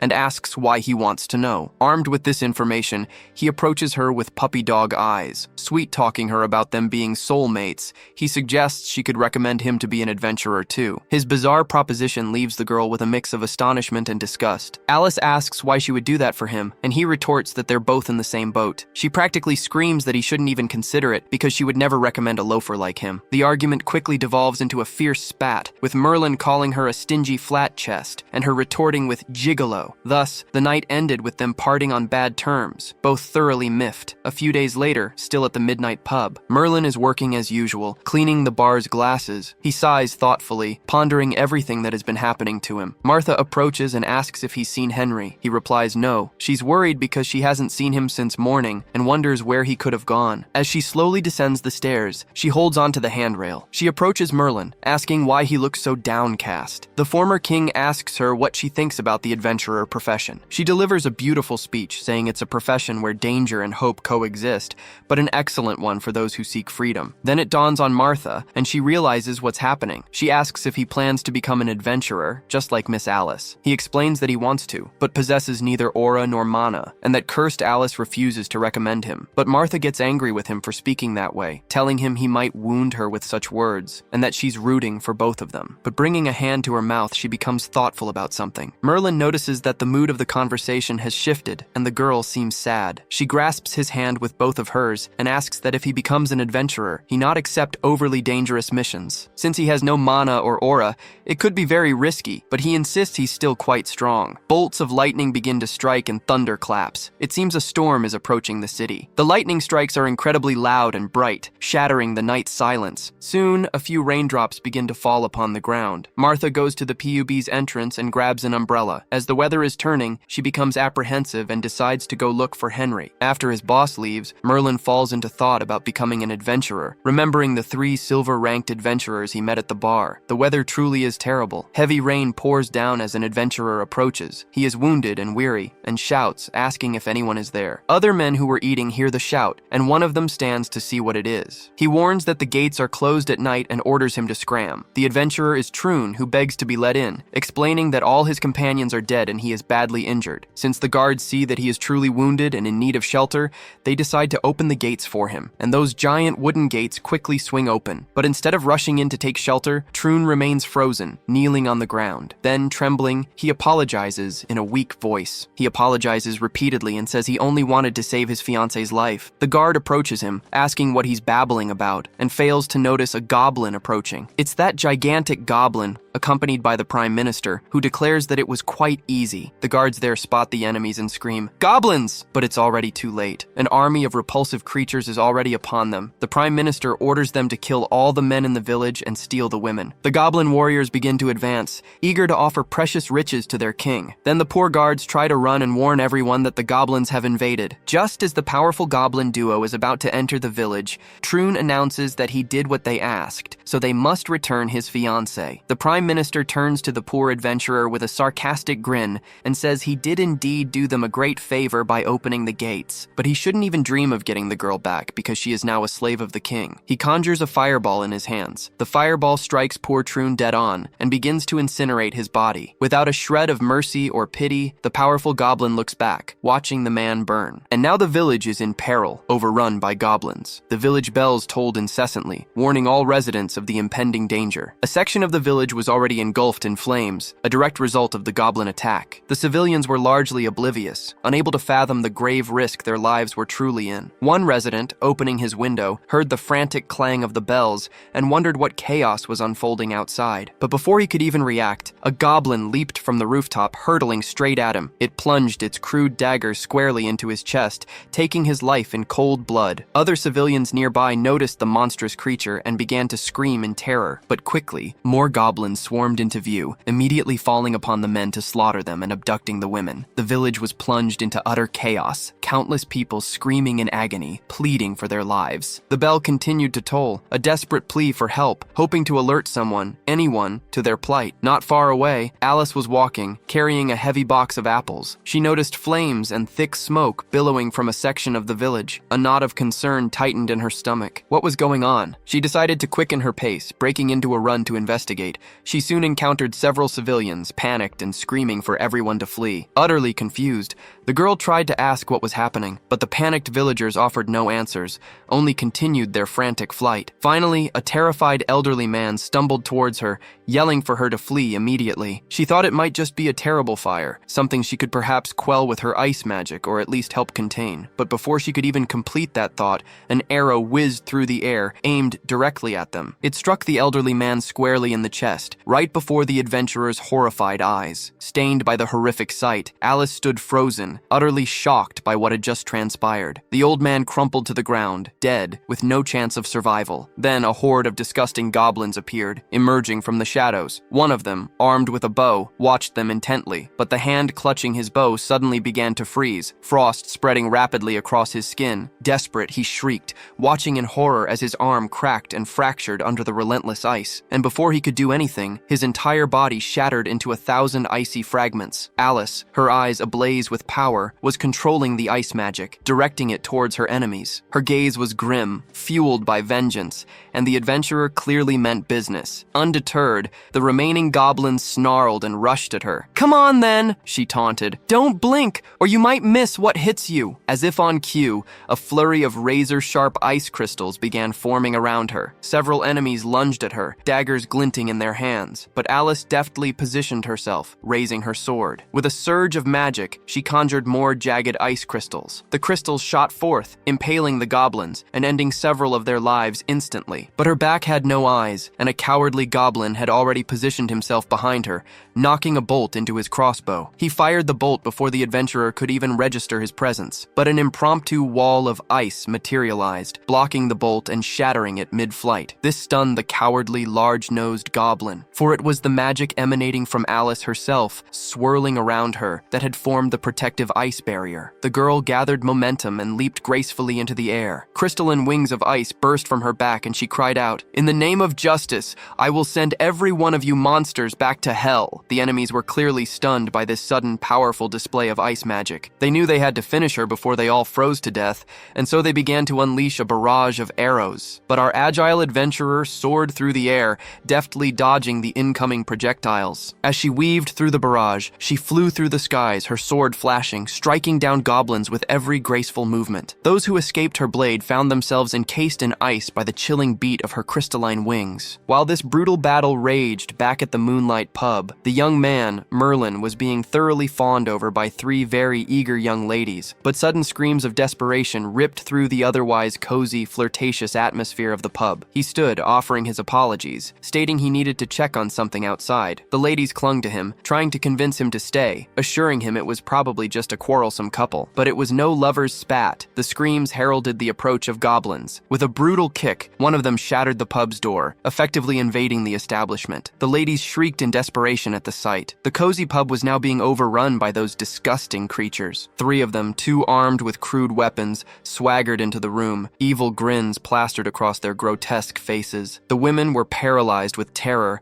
utterly clueless on what to do, and the lecherous monsters knew this establishment was teeming with women, a prime target for their depravity. Yet Merlin miraculously remained calm. "Why are these green-skinned monsters here?" he asked, his voice steady. "A chilling wave of slaughter and despair washes over the village, now overrun by goblins. Homes burn fiercely, their destruction so absolute that even the pouring rain cannot extinguish the raging fires. A worried mother walks frantically through the street, desperately searching for her son. It's Martha, frantically searching for Henry, who has been missing since morning. Unbeknownst to her, Henry is safe, hidden away and happily playing with small goblin and warrior figurines. He proudly tells his friends that the adventurous young woman promised to teach him powerful sword techniques. His friends listen, wide-eyed and utterly impressed by his tale. Henry declares he'll soon become an adventurer and protect his mother, but his words are cut short when one of his friends notices the unsettling noise from outside. Curious, the three boys sneak to the window to peek outside. Henry's eyes widen as he takes in the chaotic scene. Homes ablaze, terrifying screeches, and an entire town plunged into pandemonium. A wave of worry washes over him as he asks what's happening, just as he hears his mother's desperate cries from below. She's out in the pouring rain, risking her life to find her son. Finally, the little boy spots his mother through the gloom, but to his horror, she isn't the only thing he sees from his vantage point. A group of goblins blocks her path, swiftly cornering the defenseless woman. Their faces contorted into malicious grins, they slowly advance on the terrified woman. Then, with a savage roar, they attack her, causing her lantern to clatter to the ground. One goblin holds up a rope, ready to bind her, while the others roughly restrain her. Watching the horror unfold, Henry is overcome with despair and begins to scream for his mother. He bolts from their hiding spot, telling his friends he has to go save her. But his friends, fully aware of the immense danger, hold him back, pleading that he'll surely die if he tries. In a fit of desperate rage, the little boy thrashes and cries that he must save his mother. The goblins are already dragging her away. Henry's screams echo, tears freely streaming down his distraught face. The same sorrowful tears stream down his mother's face,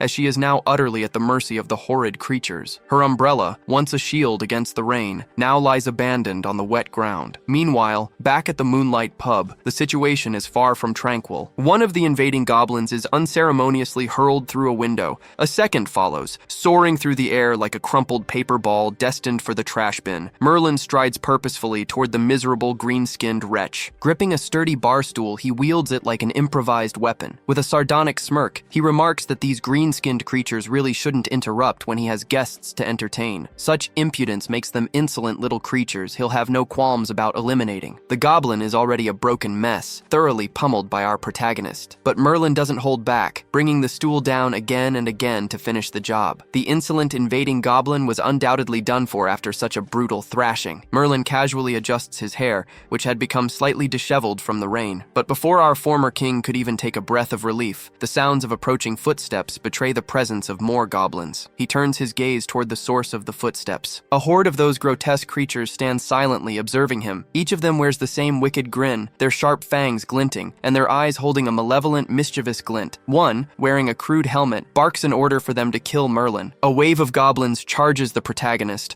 armed with an assortment of crude spears, daggers, and swords. A faint smile plays on the demon's lips as he dismisses them, saying they're such pathetic weaklings they're not even worthy of a proper dance. He grips the hilt of his sword, his hand firm on the scabbard. Then, in a blur, he unsheathes it with his signature quick-draw technique. An overwhelming, razor-sharp gust of wind whips through the battlefield, slicing past every goblin. Before any of them can even register what transpired, the goblins are already struck. Merlin's voice, cold and detached, remarks that he'll assist these horrid creatures in making their final involuntary contributions to society. With that, he effortlessly sheathes his sword back at his hip. One of the stricken goblins stares blankly, unable to comprehend what just occurred. But before he can even twitch, his body begins to inflate like a grotesque balloon. Then, in a horrifying cascade, all the nearby goblins begin to explode, creating a gruesome crimson fireworks display. Meanwhile, in the heart of the village, near the civilian homes, chaos continues to run rampant. The first minister watches the devastation with a proud,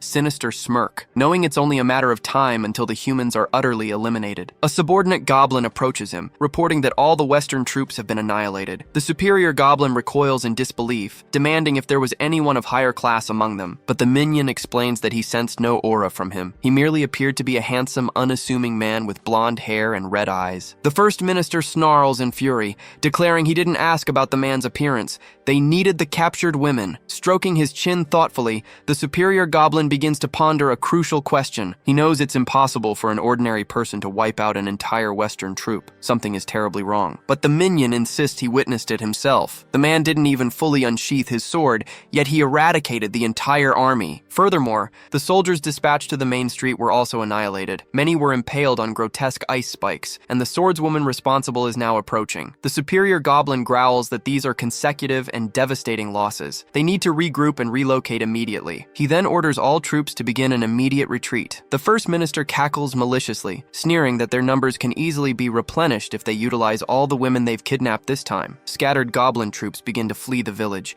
brutally dragging terrified women along. Among them is Martha, the worried mother who had risked everything in a desperate attempt to find her son. All she can pray for now is that her son, Henry, is safe. Our heroine, Alice, soars above the city on her powerful ice wings. She notices the invading goblins are in full retreat. Concerned, she speeds up, knowing their tracks would soon be lost to the rain. She knows these creatures often abduct women, and she cannot allow them to be taken. But as she glides above the city, a much larger goblin suddenly appears. Taking her by surprise, it leaps from a rooftop, hurtling straight at her. But before it could strike, Alice swiftly thrusts an ice wing forward. The impact doesn't injure her, but it shatters one side of her wing. Now, unable to fly, she plummets to the ground, gripping her sword. The colossal goblin slowly advances on the adventurer. She yells, her voice raw with fury, for it to get out of her way, or she'll be forced to take action. But the goblin remains undeterred, snarling back at her in defiance. It extends a massive arm and lunges at her, but she dodges just in time. Seizing the distance, she launches a volley of ice shard arrows. The razor-sharp arrows pierce through the tough hide of her enemy. As it defends its face with a colossal arm, it notices her closing in. Now wielding a sword with a blade of ice, the heroine closes in on the enemy. She strikes it on the right side of its body, causing a deep fissure. The fissure expands and ice rapidly spreads, freezing the colossal creature's entire body, until it finally shatters, crumbling like a magnificent ice sculpture. Alice emerged victorious, but she knows time is of the essence. Within the village, no other goblin groups are visible. It appears the giant was only there to delay her. She realizes they've all fled before she could intervene. Just as Alice feared, the abominable creatures surely abducted the women from the village, rainwater pools mingling with the shards of ice she created. The scene is truly heartbreaking. All that's left of the village are sobbing children crying out for their mothers. She reckons the goblins won't immediately proceed with their captives, which gives her a small window of opportunity. The village bell begins to toll loudly once more. The surviving civilians know this means the village chief is calling for an assembly, so everyone takes shelter in the church, where many of the wounded are already being tended to. The leader asks them to gather, explaining that many people were captured and taken to the mountains, and they need to devise a plan. Even as the chief, he cannot decide on this matter alone. One man, trembling with fear, says they should forget about it, that there's nothing to be done. Two other men whisper about how terrifying those goblins are,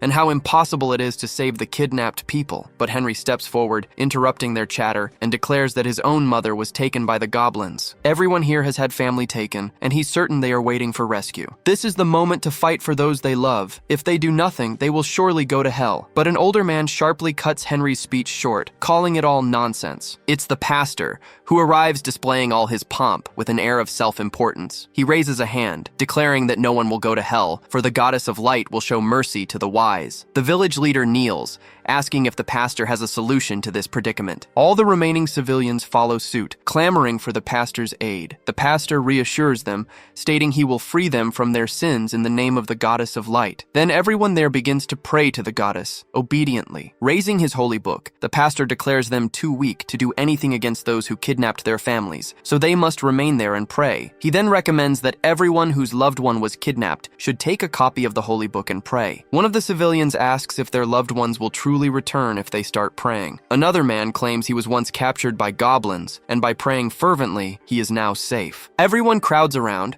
asking if it's true, and the man confirms, claiming that the monsters trembled just by his holding the holy book. This causes everyone there to start clamoring for someone to sell them a copy of the holy book. Then the man who just gave his testimony lets out a chilling, malicious chuckle, as does the pastor, who glances at the man as if their plan was unfolding perfectly. The pastor opens his coat, revealing that it's packed with copies of the holy book, which he announces cost a mere 100 gold coins each. Everyone is thrilled by this, except for the perceptive Henry, who realizes how the church is manipulating everything. He points a finger at the pastor, declaring that if anything happens to those women, the pastor will surely go to hell. Through tears, the boy cries that they are only deluding themselves, because no one will be saved in this manner. Then a hand emerges and rests on the inconsolable boy's shoulder, telling him he's already done more than enough. Alice steps forward, her voice ringing out, declaring, "Enough with this hypocrisy! All of you, get out of here!" The pastor demands to know who she is and where she came from, calling her a pagan. The heroine remains unfazed, striding forward and ascending the platform. She introduces herself as Alice Claudia, a gold-ranked adventurer from Wrexham and the 233rd hero of the Vatican. The people gathered, listening to the pastor, were taken aback by Alice's bold stance. Our adventurer stood firm against the charlatan pastor. Everyone now knew she was the 233rd heroine. Pointing a finger at the girl, the pastor declared that this heroine had only brought shame upon the Vatican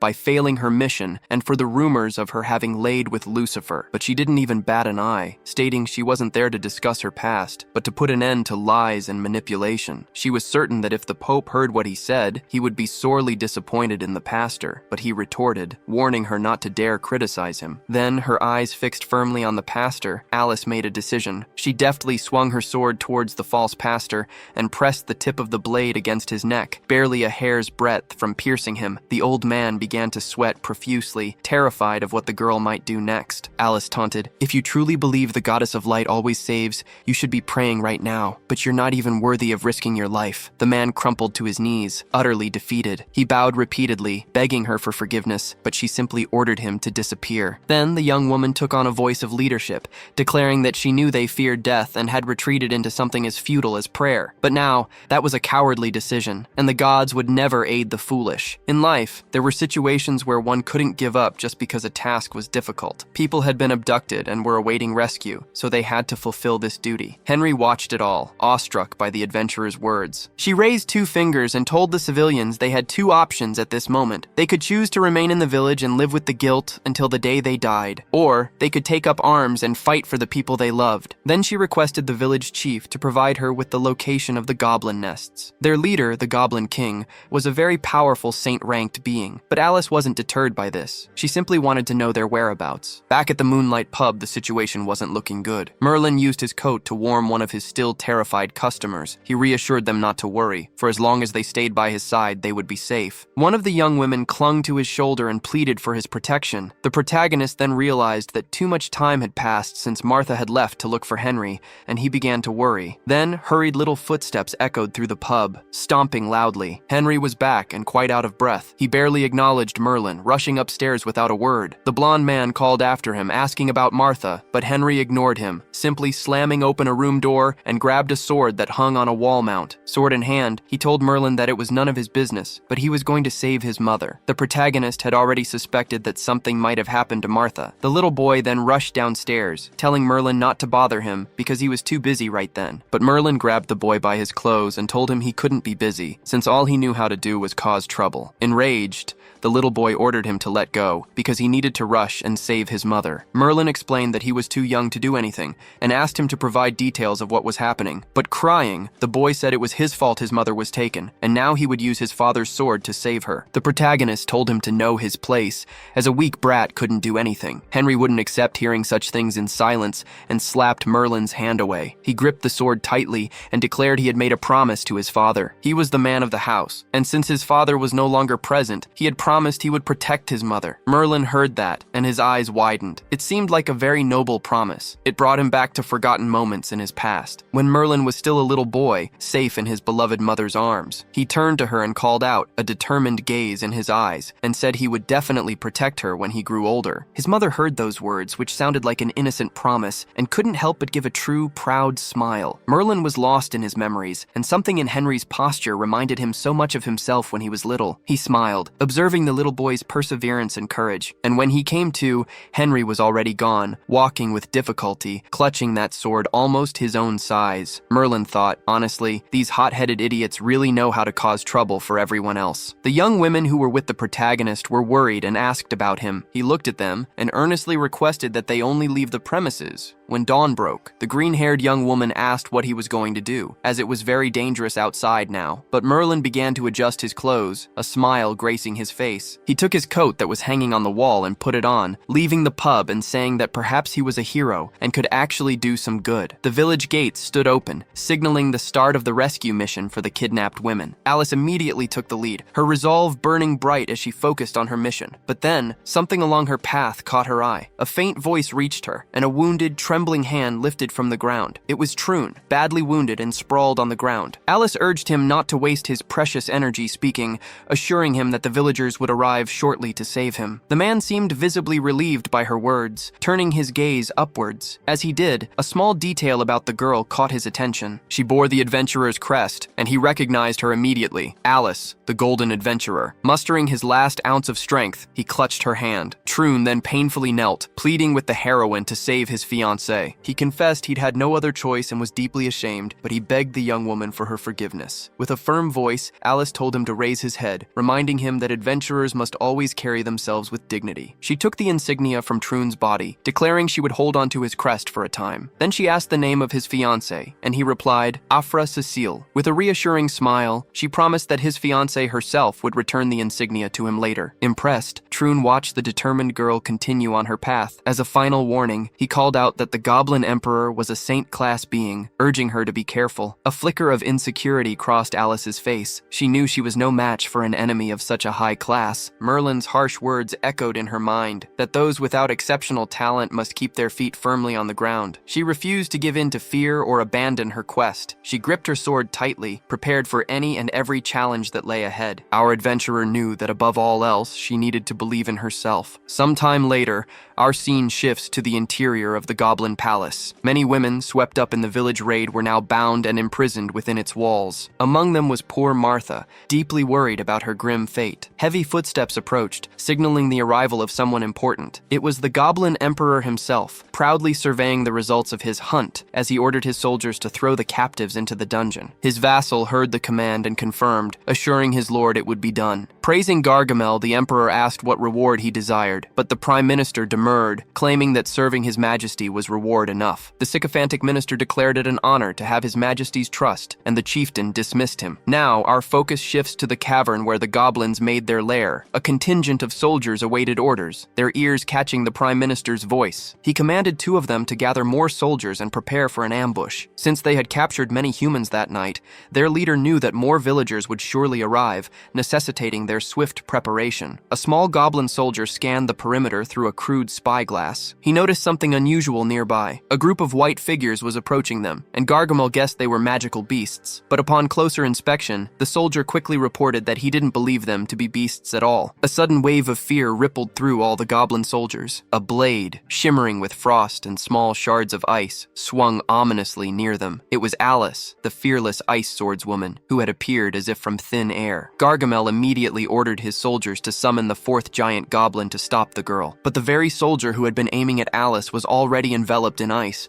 Wherever the girl passed, she froze everything in her wake, truly a queen of ice. The biting cold of her magic was already reaching the soldiers closest to the cavern entrance. She was now dangerously close to Gargamel, who had been caught completely off guard. With a confident, resolute gaze, she stared down the Prime Minister. He looked genuinely worried by her presence, knowing full well the extent of her power. Deciding to launch an attack, he conjured a fireball in his hands, warning her not to cause any more trouble. But without a second thought for the goblin's impending attack, she simply shouted for him to get out of her way. With a powerful stomp delivered squarely to his face, Alice literally put him in his place. The Prime Minister flew from the impact of her kick, slamming hard against the cavern wall. Another goblin soldier, peering over a nearby wall, witnessed the scene and realized that even Lord Gargamel had been defeated by her. Alice was already there, pressing forward, eager to save the helpless maidens. She froze the small goblin in her path and continued her frantic run. The girl sprinted through the dungeon, her keen eyes scanning every nook and cranny. Suddenly,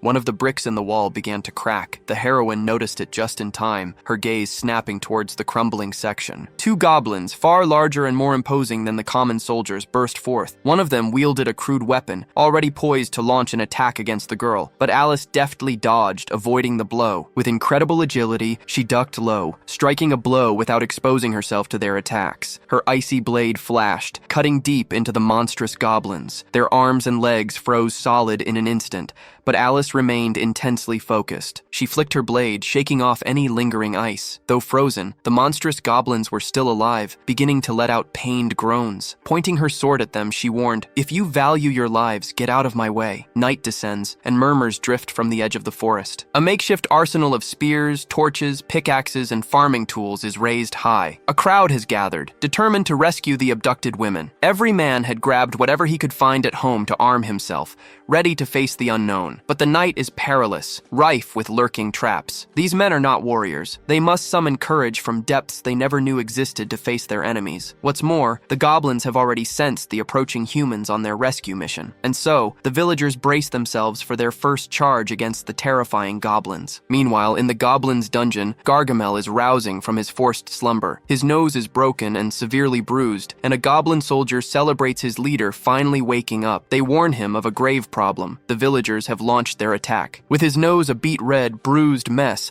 Gargamel bellows in rage. More and more villagers begin to appear, their shouts echoing through the trees. They are determined, coordinating their cries for an attack, vowing to fight until the goblins are dead. Gargamel observes the scene, growing irritated, and curses the humans. One of the men points out that this must be the den where their wives and daughters are held captive. He orders them to join Alice and attack. The Prime Minister Goblin sneers, declaring these humans are no match for goblins, and calls upon the spirits of fire and earth to heed his command. Then, at the men's feet, small flames begin to flicker. One of the young men notices, observing them in confusion. But before he can understand what they are, the flames surge violently, engulfing the area and the people caught within them. The fire begins to affect all the unsuspecting men, and through the chaos, we see Merlin approaching. He recognizes the technique as firewall magic and is visibly impressed. The protagonist then approaches a man, asking if he'd seen Henry, but the man retorts that children aren't allowed here. Merlin assumes the little boy must have snuck in and mentally scolds him for his choice. The former king begins to approach the firewall, and the village leader warns him that there are saint-rank creatures here, suggesting he leave this task to Alice. But Merlin responds with a teasing scoff, saying that Alice is someone who's already lost to him once. So even if she's cute, she's not that strong. The village leader is incredulous at such brazen petulance from the boy. Our warrior takes his sword, gripping it firmly as always. Then, with one arm, he raises the weapon above his head. It effortlessly tears through the firewall that had been blocking their progress. Convinced, he looks back at the villagers, giving them a confident wink. Their eyes are wide with disbelief, unable to comprehend how this person could be so strong. Then, fearless of the searing heat beneath his feet, Merlin continues advancing towards the den. As he passes through the torn firewall, it seems to part further, guiding his way. But once he's through, the wall closes completely, leaving all the other men behind, utterly bewildered. Coldly analyzing what he had just witnessed, the village leader declares he's seen that familiar figure before. He recognized the oppressive aura he exuded, identical to that of the master swordsman who eliminated the pirates half a year ago. The villagers look confused, unsure of how to proceed. The master swordsman is one of the most admired experts in the world for his abilities. But on the other hand, he's just a Lothario who, with his smooth talk, became quite the ladies' man. So all the men present begin to marvel at the astonishing thought that they are one and the same person. Gargamel was certain the rabble outside wouldn't breach his firewall. The goblin soldier was ordered to retrieve Alice and not alert the king, but the subordinate asks if a high-quality product like her shouldn't be offered to him. This enrages the prime minister, demanding if the little soldier dared question his judgment on what was best for his majesty. A calm, confident voice cuts through the commotion, bidding the green dwarf a good evening. Gargamel is flabbergasted to see that someone managed to pass through the firewall. With a characteristic smirk playing on his lips, Merlin builds suspense before revealing his identity. He declares himself to be someone full of elegance and grace, seen and loved by all, straight from the Moonlight Pub, none other than the famous Little Daisy. Clenching his fist tight, the Prime Minister Goblin challenges him, telling him to show just how strong he was. But analyzing his adversary, the goblin sees that he possessed neither mana nor aura, surely a useless human. He begins to laugh, and Merlin asks if he had simply been paralyzed by his overwhelming beauty. Unleashing a fireball, Gargamel shouts that Merlin was trash, insignificant, and now he would die. Our protagonist simply extended his arm towards the goblin's incoming fireball and flicked it away as if it were nothing more than a tiny speck of dust. Gargamel's jaw dropped, speechless at what he had just witnessed. Merlin, however, was smiling, even more confident than before, utterly in his element. Summoning other spirits, the Prime Minister thinks something is strange. How had that boy managed to destroy his fireball? The protagonist is now wreathed in flames, gripping his sword firmly. Gargamel channeled all his strength, forming a fiery tornado around the warrior. And now he believes the blonde-haired human wouldn't escape this powerful attack. But without a single scratch, Merlin stood there, perfectly unharmed, and asks if the goblin actually thought that kind of magic would work on him. Eyes wide with horror, the Prime Minister realizes he'd need a fresh pair of trousers once this battle was over. He believes Merlin must have used artifacts to defend against that attack and begins preparing a spear. The villain hurls the flaming spear, which leaves a fiery trail as it hurtles towards the blonde. But to the green dwarf's astonishment, Merlin effortlessly caught the spear, and with a sharp, mocking air he asks if that was what he called a spear of destruction. Even more terrified, Gargamel's mind reeled. He couldn't comprehend any of it, stammering that it was impossible. To top it all off, Merlin crushed the spear of destruction with a mere clench of his fist. The protagonist is disappointed, saying he expected some generic villain lines, or at least something more his level. But snapping his fingers, the goblin declared his tricks weren't over yet. The shattered fragments of the spear began to crackle even further, and a colossal fiery blaze erupted around Merlin, spiraling into an even larger tornado. The power was so immense that even the villagers, standing some distance away, could clearly see it. Gargamel, proud of his power, screams that Merlin would be reduced to ashes. But surprising everyone, the protagonist still stood there, firm and unscathed. With a mere flick of his arm, he swept away all the raging fire that had spread before him. The Prime Minister was so stunned by this display of power, he was on the verge of tears. Merlin tells him he deserves congratulations because his magic is formidable but far too weak against him. And the one thing he hated most was anyone who tried to seek out his weaknesses, especially those who underestimated him. Then, in a move as swift as a blink, the protagonist appeared behind Gargamel and ordered him to sleep forever. He swiftly unseated his sword from its scabbard, a subtle, almost imperceptible movement. Gargamel was frozen by the motion, yet still seeing and comprehending everything around him. Stammering, he managed to ask why Merlin hadn't drawn his sword to kill him. And gazing fixedly at the goblin Prime Minister, the protagonist resheathed his sword. He further humiliated humiliated his foe, stating that he didn't draw his sword for weak creatures like him. To finish, he dusted off his clothes, ensuring they remained impeccable even after the skirmish. Then he continued on his way, remarking that it's truly a shame to be so strong. It makes finding worthy opponents so difficult. In the dreadful goblin dungeon, a lone soldier stands guard. Martha is among the prisoners, desolate and filled with dread. The cries of women and a wave of panic echo, signaling that something is happening near the cells. A goblin soldier collapses unconscious to the ground, creating a sudden commotion. A sharp blade shatters the lock of one of the cages. Martha seems to recognize her rescuer. It's Alice, who opens the cell door and asks if everyone inside is all right. The desperate women begin to rush out of their confinement. Martha approaches Alice and grips her shoulders, asking if she knows if Henry is safe. Alice explains that he is fine and is waiting for her safely in the village. This deeply moves the poor mother, who begins to cry. Alice urges them to take advantage of the empty corridor and escape. The clatter of the young women's footsteps echoing through the corridors shatters the dungeon's silence. Martha takes charge, shouting for all the women to move quickly. Then Alice begins calling for Troon's fiancé, Cecil,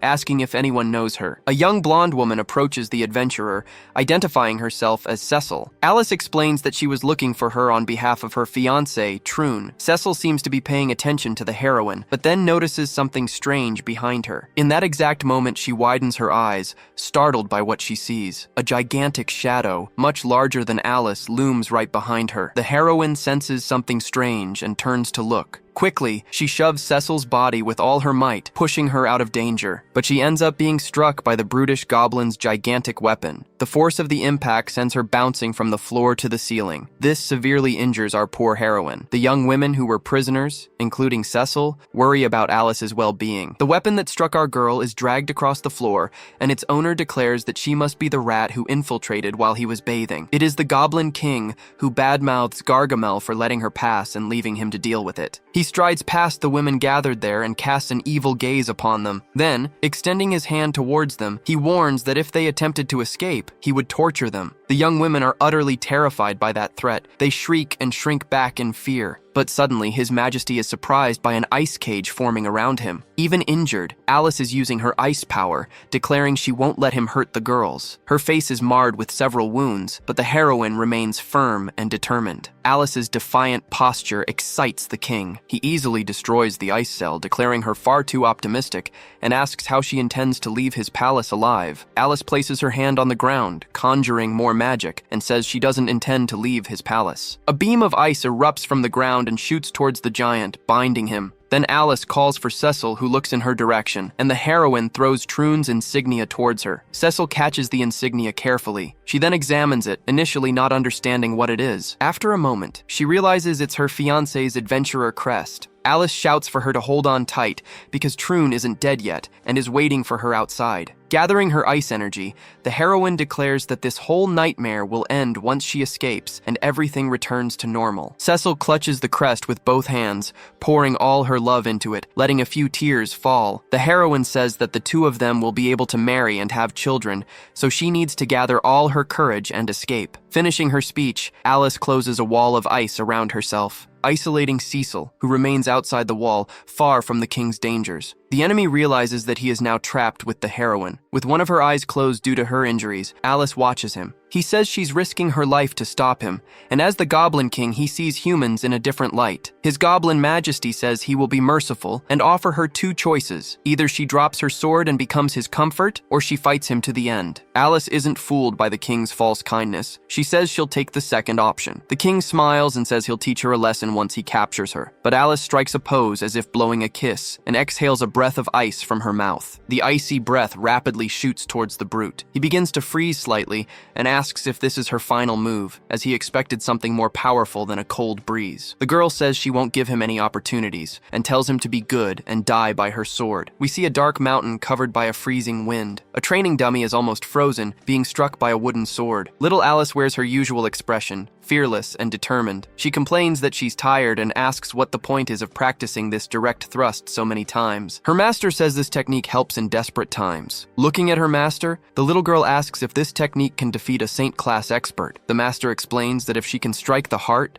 combining magic with martial arts, even if an enemy doesn't die, they will be incapacitated. The little girl also complains that it's difficult to hit a saint-class opponent, but the teacher explains that she can use different methods to achieve it. Back in the present, Alice, recalling her master's teachings, is completely focused. She plants her feet firmly on the ground, preparing for her next offensive, and with unparalleled strength and determination, she charges at the enemy. Meanwhile, not too far away, Henry is falling flat on his rear. An enormous goblin, much larger than him, says he never expected a rat to enter the goblin palace. Then the troglodyte raises his staff, ready to attack Henry. The poor little boy has nowhere to run and puts his arms in front of his face, trying to defend himself. He waits for the attack to come, but realizes it's taking longer than expected. So he decides to peek, opening just one eye to see what's happening. Henry sees that Merlin has appeared to save him, making a swift cut to the green brute. In mere seconds, the giant falls defeated, and Henry is safe and sound. Stammering and still surprised by what happened, he calls Merlin. He can't believe the man is so strong. The goblin couldn't even defend itself and was killed by a single attack. Merlin jokes, saying the boy was very brave, so he'll give him 99 out of 100 points. But since he wasn't obedient and came here alone, he'll lose those 99 points. So in the end, he has 0. Still impressed, Henry thinks that Uncle Merlin might actually be a very strong swordsman. So from the beginning, he wasn't bragging for nothing, and the boy had been wrong about him. His eyes shone with admiration. Merlin asks if he's all right and if he's hurt. Changing his attitude completely, Henry clings to the protagonist's leg and begs him to please teach him his swift draw. Merlin shouts that he wanted to teach him before,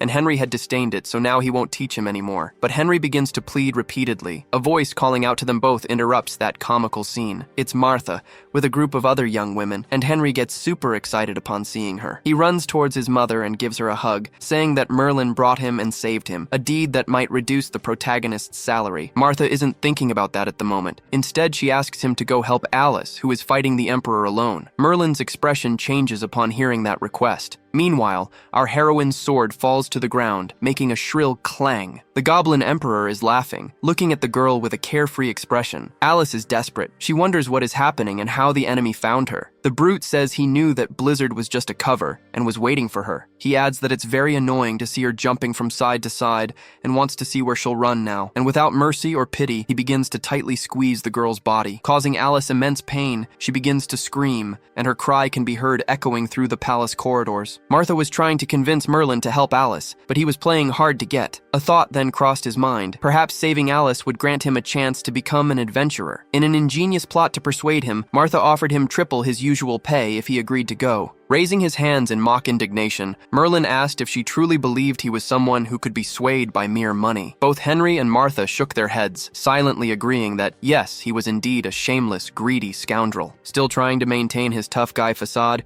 he muttered that he had nothing to lose by lending the girl a hand. Martha urged him to be extremely careful, while Henry, ever practical, implored him to return safely so he could teach him the quick draw technique. With a smirk, Merlin turned and headed towards the heroine. He told them to just wait, because he was bringing Alice back. At the sight of the battle between Alice and the Emperor, a desperate scream echoed. The cruel Goblin King held her in his massive hand, his grip tightening relentlessly around the girl's body. He leered at the horrific scene, remarking that he was beginning to enjoy her more with every sound she made. As the agony of her body being crushed overwhelmed her, Alice desperately tried to hold on, but then a spear of ice descended from above, piercing the Emperor's arm. Bewildered by the sudden attack, the enemy questioned if it had come from above. His gaze then drifted upwards, and he realized the heroine had covered the entire ceiling with sharp stalactites. "When did you do that?" he roared. Even gravely wounded and with her voice barely a whisper, the girl smiled, declaring it the divine ice's retribution. And with that, all the stalactites began to rain down upon the Emperor like a lethal hail of icy lances. The onslaught forced him to release her, and she collapsed, kneeling on the ground. This clever move by our heroine infuriated the hulking brute. "How dare you deceive me?" he bellowed. Regaining her composure, Alice retorted that this was what he got for underestimating her, and now it was time for him to experience the art of the great snow mountain blade. Swiftly, the girl assumed an attack stance and launched herself at the Emperor. Riddled with sharp ice spears, he could no longer move with his previous speed. She reached him and delivered her sword attack, crying out, "One!" The strike cut deep into the brute's wrist. Another blow landed near his ankle, targeting vital arteries. Now shouting 2, the girl landed yet another blow, this one striking the brute's grotesque bearded neck. And finally, crying 3, she unleashed a piercing thrust, the ice ultimatum, a direct, penetrating thrust straight towards the enemy's heart. He shrieked in agony as the heroine's sword struck him squarely, and he crashed to his knees, his immense weight creating a resounding thud. Alice's attack had ripped a gaping hole in the Emperor's chest. Exhausted and wounded, she observed the result of her powerful assault. The hulking brute appeared unconscious, his jaw agape, seemingly lifeless. Believing the battle over, she began to withdraw, but then streaks of ominous energy pulsed past her, startling her. Glancing back, she tried to comprehend what was happening. The Emperor's body seemed to be undergoing a strange transformation. The gaping wound she had carved into his chest began to glow, and it was steadily shrinking, slowly closing itself. Alice couldn't believe her eyes. The wound in the enemy's heart had completely healed. His eyes, once white and lifeless, now returned to their normal, malevolent gleam. Clothes ripped further, revealing his grotesque physique as he roared with laughter. Her eyes wide with disbelief,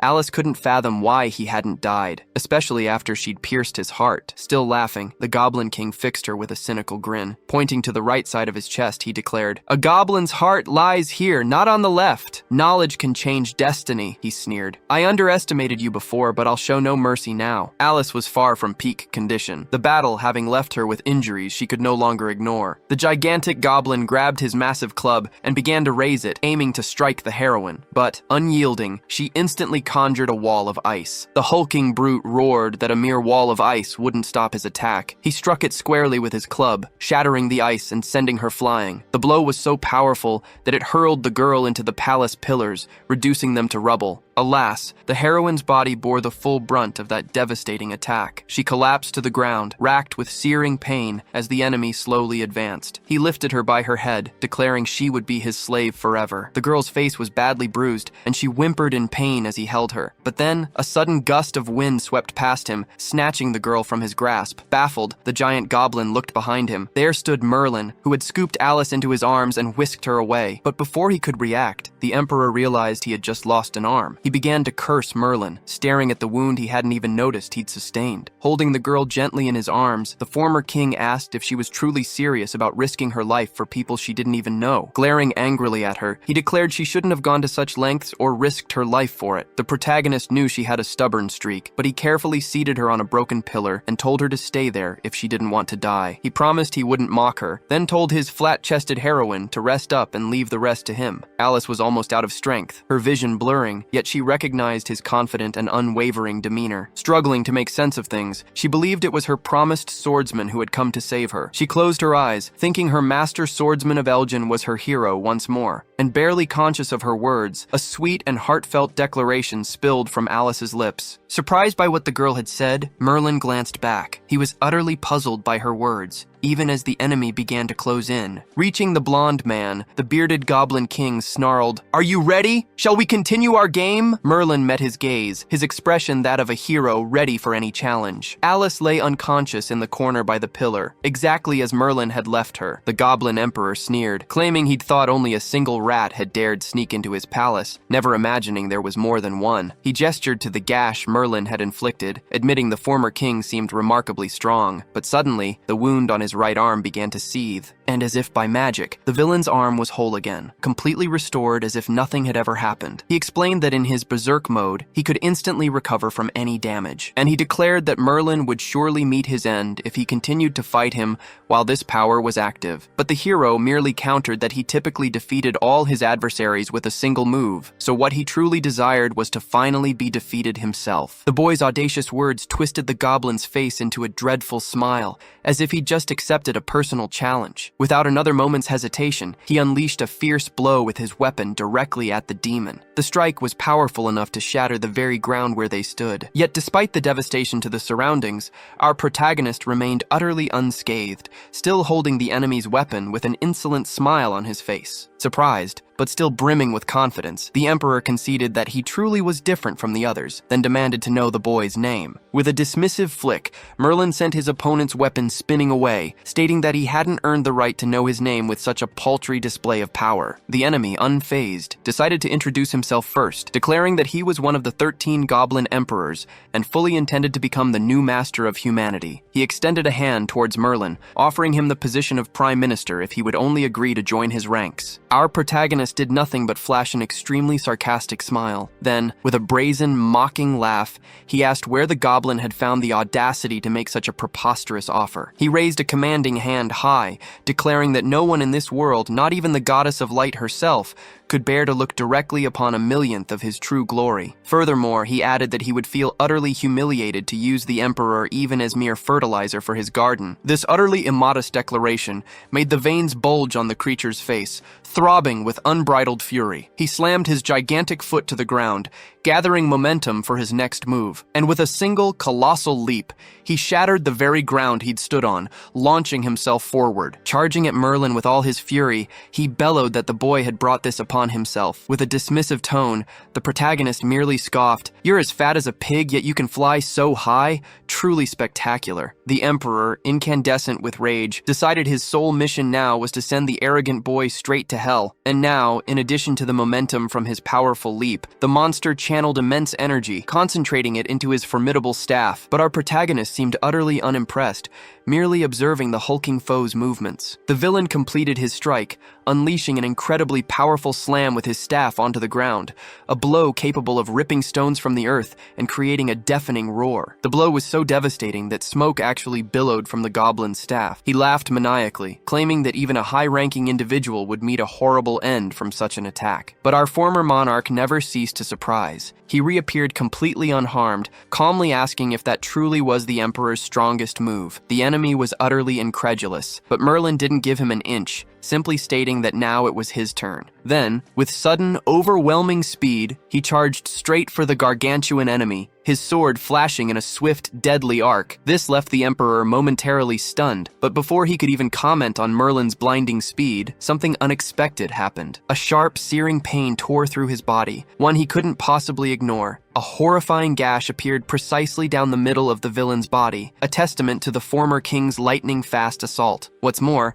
the emperor realized the damage was beyond his berserk mode's healing limit. He couldn't regenerate. Wiping his sword clean, Merlin coolly remarked that he had been curious about who started this entire mess, but the emperor was so laughably weak it was utterly disappointing. His voice trembling, the emperor gasped, demanding to know who the boy was. Such power meant he couldn't possibly be just anyone. As he sheathed his sword, the blonde-haired youth calmly replied that he wasn't strong. Rather, it was the goblin who was simply too weak, not even fit to be called a king. The boy watched as his enemy, cleaved in two, crumpled unconscious before him. Smiling faintly, the former monarch mused that, as always, he had dispatched the enemy quite quickly, and as a bonus, the curse upon his heart had eased just a little. With the defeat of the dungeon's boss, a wall containing a hidden entrance began to shift its ancient bricks. It revealed a magnificent treasure room, overflowing with countless riches, glimmering gold coins, and a truly massive chest. Merlin was already preparing to carry Alice to a safe place, but his eyes caught the newly revealed chamber. He was instantly impressed by the sheer wealth hidden within the goblin's hoard. Suddenly possessed by a spirit of avarice,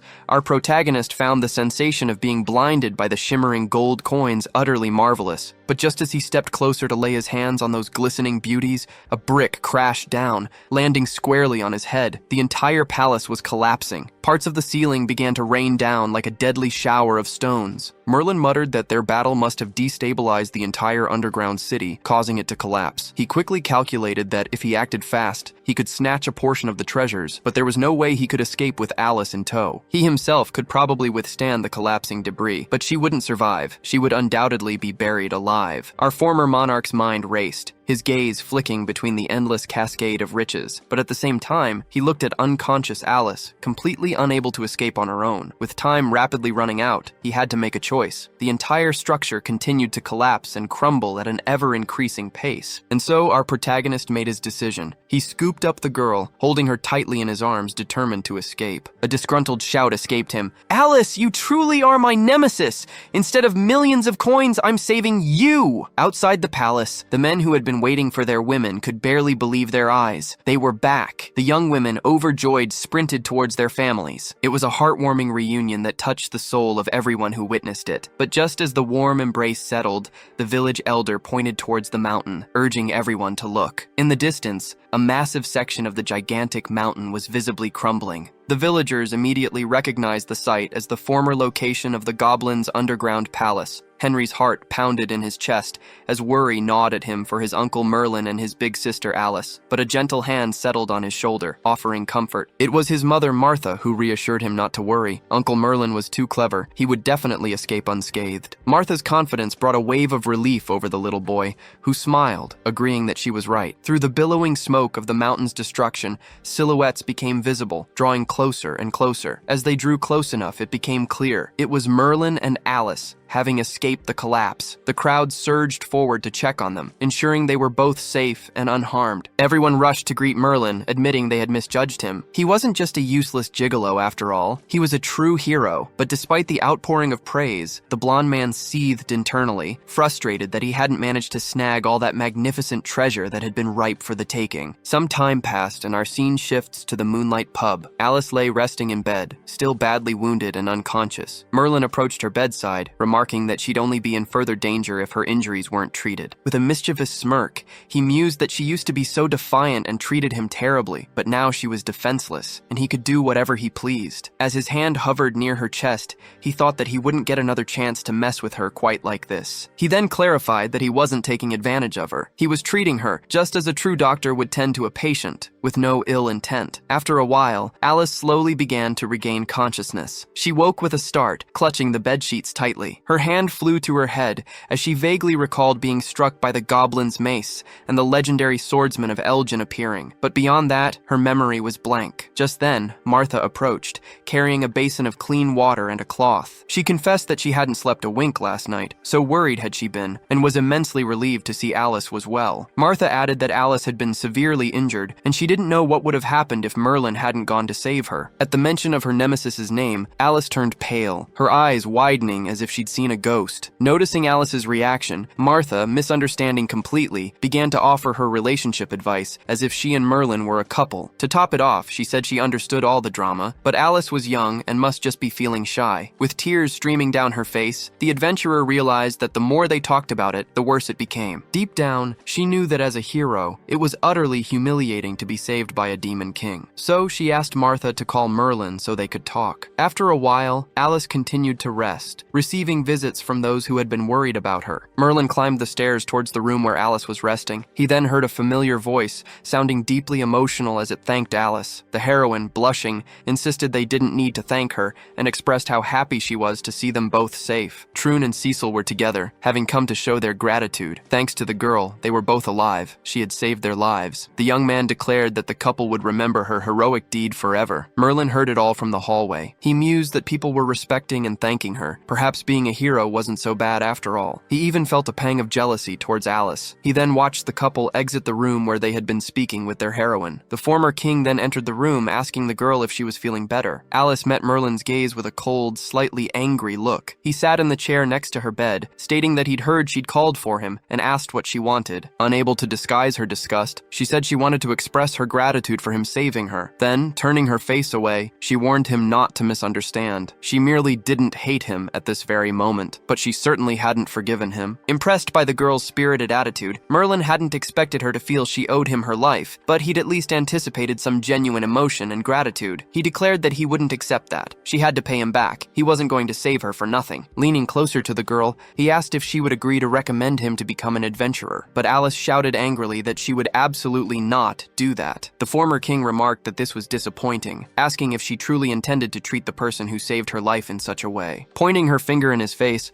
Alice declared she might have considered it if he had said he didn't want to be involved in any debts, even though he'd saved her. Merlin then threatened that he would tell every traveler who came to the PUB that the 223rd heroine was an ungrateful wretch. She retorted that she would never forgive him if he slandered her. He stood up, asking if she was threatening him now, and wondered just how important she thought she was. Merlin turned his back on on the girl, stating that if that was how it was going to be, all of Great Britain would know that the former heroine Alice was a shameless, ungrateful woman. With a wicked smile, he noticed from her reaction that his threat had landed. She would become his obedient stepping stone to achieving his goals. Night fell, and our focus shifts to the collapsed Goblin Palace, now lying in ruins. Nothing remained but rubble. The palace was utterly destroyed, but suddenly, amidst the debris, an explosion shook through the ruins. Beautiful feminine legs emerged from the destruction. A young woman with long black hair holding a fan called out for her beloved. She declared that she had discovered the Saugus branch of the goblins had been hiding in the underground of Wales. As she walked through the site, she repeated herself,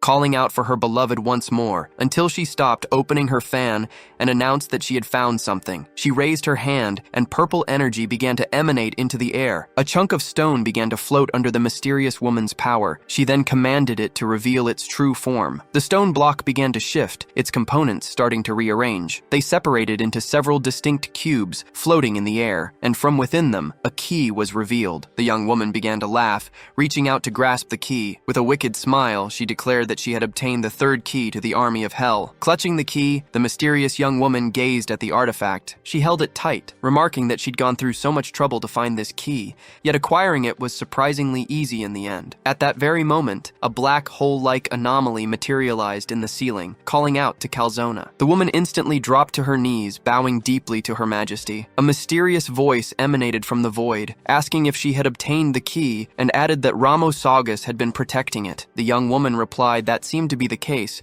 admitting she hadn't expected them to hide it so effectively. The voice then replied that the plan to revive the ancient kingdom was already scheduled. Once they secured the power of the infernal army, changing Great Britain would be simple. Calzona, in turn, pledged to offer her very soul to revive the kingdom. Far from there, in the village where Merlin and Alice had been staying, the two bid farewell to the residents, departing in a carriage. The horse galloped towards the town's exit, the town that had sheltered them for quite some time. Merlin waved to Henry, asking him to look after his mother. Henry, determined, replied that he would, and that once he gained his aura, he would head to Wrexham to find the former king. Martha shouted for Merlin to marry Alice soon so they could live happily ever after, and both were utterly shocked by her wish. As he composed himself, the boy asked if that was some kind of curse, for it was truly horrifying. Alice agreed, declaring it the worst curse she had ever heard in her entire life. A heavy, awkward silence fell between them. Then they started yelling at each other, each demanding how the other dared to scoff at their wishes. Merlin pointed a finger at Alice and retorted that at least he had people who liked him, before asking why she didn't just remove that padding. Alice scoffed, asking what was so great about being an idol for middle-aged women, and declared that her padding was for protection, not for enhancing anything. The blonde boy burst into laughter, urging her to just admit it instead of making him die of laughter, and thereby avoid her debt. Suddenly enraged, the girl couldn't take it anymore and kicked Merlin, sending him tumbling out of the carriage. The boy managed to grab her leg, and the two began to bicker about why they were even traveling together, their argument growing increasingly heated. The carriage shook as if caught in an earthquake, and one couldn't help but feel sorry for the little donkey carrying the two noisy squabblers in such a situation. Drawing a rather distorted conclusion while observing the scene, Martha declared that they actually got along quite well, and so the journey to Wrexham had no moments of peace or calm. Our protagonists spent their time arguing or growling at each other over every conceivable topic. Thus, a week passed until they arrived at a new, large city. Despite her fatigue, Alice was excited to be back and wanted to head straight to the guild to send Merlin packing. While Merlin was contemplating becoming an adventurer, the two made their way to a grand building, Wrexham, the Adventurers Guild. Merlin entered with a flourish, opening the door with a confident smile on his face, while Alice was visibly fed up. But a loud noise drew the two youngsters' attention. Someone was attuning to a resplendent blue crystal ball. It was a mysterious knight, clad in armor that concealed his face. Everyone present was impressed and whispering about him. He was a saint-rank warrior, and they wondered who he could be. Alice explained that there were only 3 saint-rank adventurers in this guild, including the old master, and she never imagined she'd see one here. Merlin chuckled, remarking that when he was king, he had a multitude of saint-rank subordinates, so this guild was truly pathetic. A man approached the two young people and asked if Alice had brought back an old flame. Seeming drunk and clutching a bottle of liquor, he slurred that Arnold would be crying in the bathroom, then hugged Merlin and asked how he'd tamed this wild horse. Alice's eyes blazed with fury, and she snapped at Hobbs that they weren't in a relationship, telling him to stop spouting nonsense. Hobbs told Alice not to be so testy, citing Lugia as being much sweeter, then asked if she wasn't jealous because the young lady had received a rose. A short-haired girl with cat ears appeared, greeting Alice with a smile. Alice greeted her back, calling her Lugia. Lugia asked if the adventurer had come to pick up a new mission, and Alice replied no, she had come to make a recommendation for someone. With blatant dissatisfaction, Alice pointed to Merlin and declared he wanted to be an adventurer. Merlin then greeted Lugia, calling her a beautiful lady. Lugia's eyes widened when she saw Alice was recommending a man. Biting her own clothes in disbelief, the young woman shrieked, asking when Alice had gotten a boyfriend, and declared it couldn't be true because she was much more popular. Having to explain again, Alice gave Lugia a light tap on the head and told her the two of them had no such relationship and she could relax. The heroine explained that since he was listed as a wanted criminal, a fugitive, he therefore needed a recommendation to become an adventurer. Lugia said he'd come to the right place. By joining the guild, the bounty on him would be revoked and he would be allowed to pay off his debts while working. The young woman added that they would test his strength to determine his rank, and the higher the rank, the greater the rewards. Smiling, she told him not to worry if his initial rank was a bit low, as he could advance by gaining experience and taking on more missions. And then she remembered something important to tell him, the story of a 102-year-old elder who became a silver adventurer after completing 99 missions. But there was another way to advance ranks. By becoming stronger, one's rank would increase automatically. Merlin thus understood that what mattered was one's own strength. As the guild was quite fair, even a high-rank adventurer would be demoted if they didn't work for a long time or became a negative influence on society. Then the cat-eared girl pointed to the crystal ball in the middle of the hall and asked Merlin to place his hand on it to ascertain his strength level. With a roguish grin, Merlin declared that touching a crystal ball was too cliched, and it would be much more interesting to touch female airbags instead. But without further ado, he approached the crystal ball. Then, extending his hand, he announced that he would show everyone his strength and that all should tremble before him. The adventurers present in the guild were completely captivated by the protagonist's performance, but the moment he touched the crystal ball, absolutely nothing happened. He waited, and to his utter embarrassment, everyone around him grew disappointed. Lugia observed this and swallowed hard. It was an awkward situation. She said it was a pity, but there had been no reaction, and therefore, he couldn't become an adventurer. Everyone in the guild hall burst into unstoppable laughter as if at a comedy show. People commented that he couldn't even face a goblin, and that he probably didn't even know his own strength. Alice grabbed the boy's arm and whispered that he needed to use aura or mana when touching the ball, and he explained that in none of his battles had he ever used those, not because he didn't want to, but because he genuinely didn't possess them. Merlin said he probably defeated monsters because his quick loot level was very high, so he didn't need mana or aura to fight. Alice was astonished by that information, remarking that she couldn't believe it was possible to rely solely on sword techniques and nothing else. The former monarch asked Alice to treat him as an anomaly, since she had said he could be an adventurer with someone's recommendation. Alice didn't seem to agree much with that, but she accepted his request, as she owed him a favor. She leaned on Lugia's counter and asked if it would work if she gave him a recommendation, and added that she guaranteed he was qualified for the job. But Lugia said the guild had made it very clear that they wouldn't accept anyone who didn't possess at least low-rank strength. Merlin decided to put on a little show, propping his foot on a bench, and declared that if everyone there wanted to believe in a crystal ball, then they should tell the strongest fighter in the guild to come and battle him. If he won, the problem would be easily solved. Lugia thought this was the first time she'd seen something like this, and asked him not to make such jokes so casually. But with a serious look and holding his sword, he stated that he wasn't joking, and that he could even accept them all attacking him at once. But a pair of slippers shuffled towards him, and an old man with a long white beard decided he would test Merlin's strength. The elderly man, his face etched with age, steps closer to the protagonist, ready to accept the challenge. Everyone present is stunned. That's the old guildmaster Taylor, and he's personally accepting the proposal. He is Lugia's grandfather, a saint-rank expert who could fell a giant with a single punch. What's more, he invented the legendary thunderclap technique. The old man decides to take on the challenge because if he doesn't act, people will think there's no one left in the Wrexham Guild. This is exactly what Merlin is looking for. He extends his hand to Master Taylor and declares, "I want to fight now." The guildmaster replies that their current spot is too small. "We have a training hall in the back," he explains. "We should both go there." Glancing back, he instructs no one else to follow, stating firmly, "This battle is solely between the young man and me." Alice approaches the cat girl, remarking, "This is very strange." She then asks, what reason could the master have for not letting anyone watch? The old man is concerned about people's self-esteem. Normally, the power gap is so immense that even saint-rank challengers return in utter embarrassment. The adventurer is utterly shocked by this revelation. Lugia adds, "My father told me my grandfather has never lost a battle since since he achieved saint rank. Taylor explains that since Merlin is an ordinary person and he is a saint rank, Merlin is allowed to use his full power. If you can make me take even one step back, Taylor says, the victory is yours. Merlin seems thrilled by the challenge, asking for confirmation if he truly can use his full power. He then grips his sword and warns the old man, don't blink, for my quick draw is incredibly fast. Holding his cane, the old man simply asks him to demonstrate his strength. A confident smile gracing his lips, Merlin executes his traditional sword movement towards the elderly man. The old man's expression completely shifts as he witnesses the boy's immense power. The sword flashes past the old man's face with incredible speed, and the power is so overwhelming that it pierces through the ground,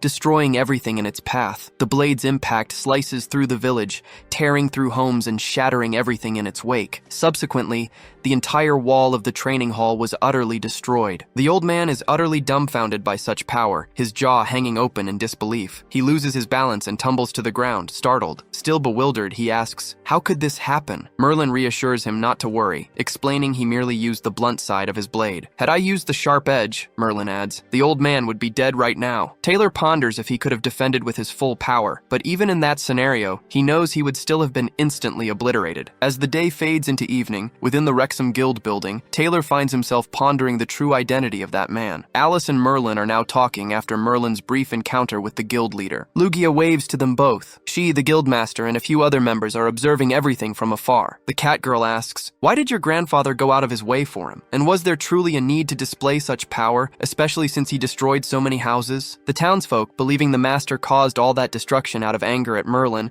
are now asking if he's going to issue Merlin an adventurer's certificate. Taylor bangs his cane on the ground, demanding everyone's attention. Everyone immediately looks concerned, wondering if they've somehow angered their master. But with a slightly awkward smile, the old man states he has his reasons, declaring the matter closed and forbidding any further discussion. A beautiful sunset paints the city, bathing everything in hues of orange and red. The civilians remain astonished by the sheer scale of destruction in the streets. Alice and Merlin walk through the city, the girl observing the deep chasm carved into the ground by the former king's power. Merlin, looking quite smug, holds an adventurer's badge in his hand, a wide smile gracing his face. He recalls the master's words, mana and aura are the only standards the headquarters usually employs for examinations, but he would make an exception this time. He flips the badge over to read what's inscribed on its back. His name, occupation, and designated area are neatly etched into the metal. He thinks to himself that he hadn't expected it to be iron, meaning it's inferior to Alice's gold badge. She then asks, did you really defeat the guild master? Merlin smiles, replying, no, not really. True defeat would be death, and all I did was demonstrate my strength. He remarks that the guild master is quite ordinary, just a little stronger than the 7 generals I once commanded. That casual declaration strikes deep into Alice's heart, leaving her feeling unsettled and vowing to train harder to defeat Merlin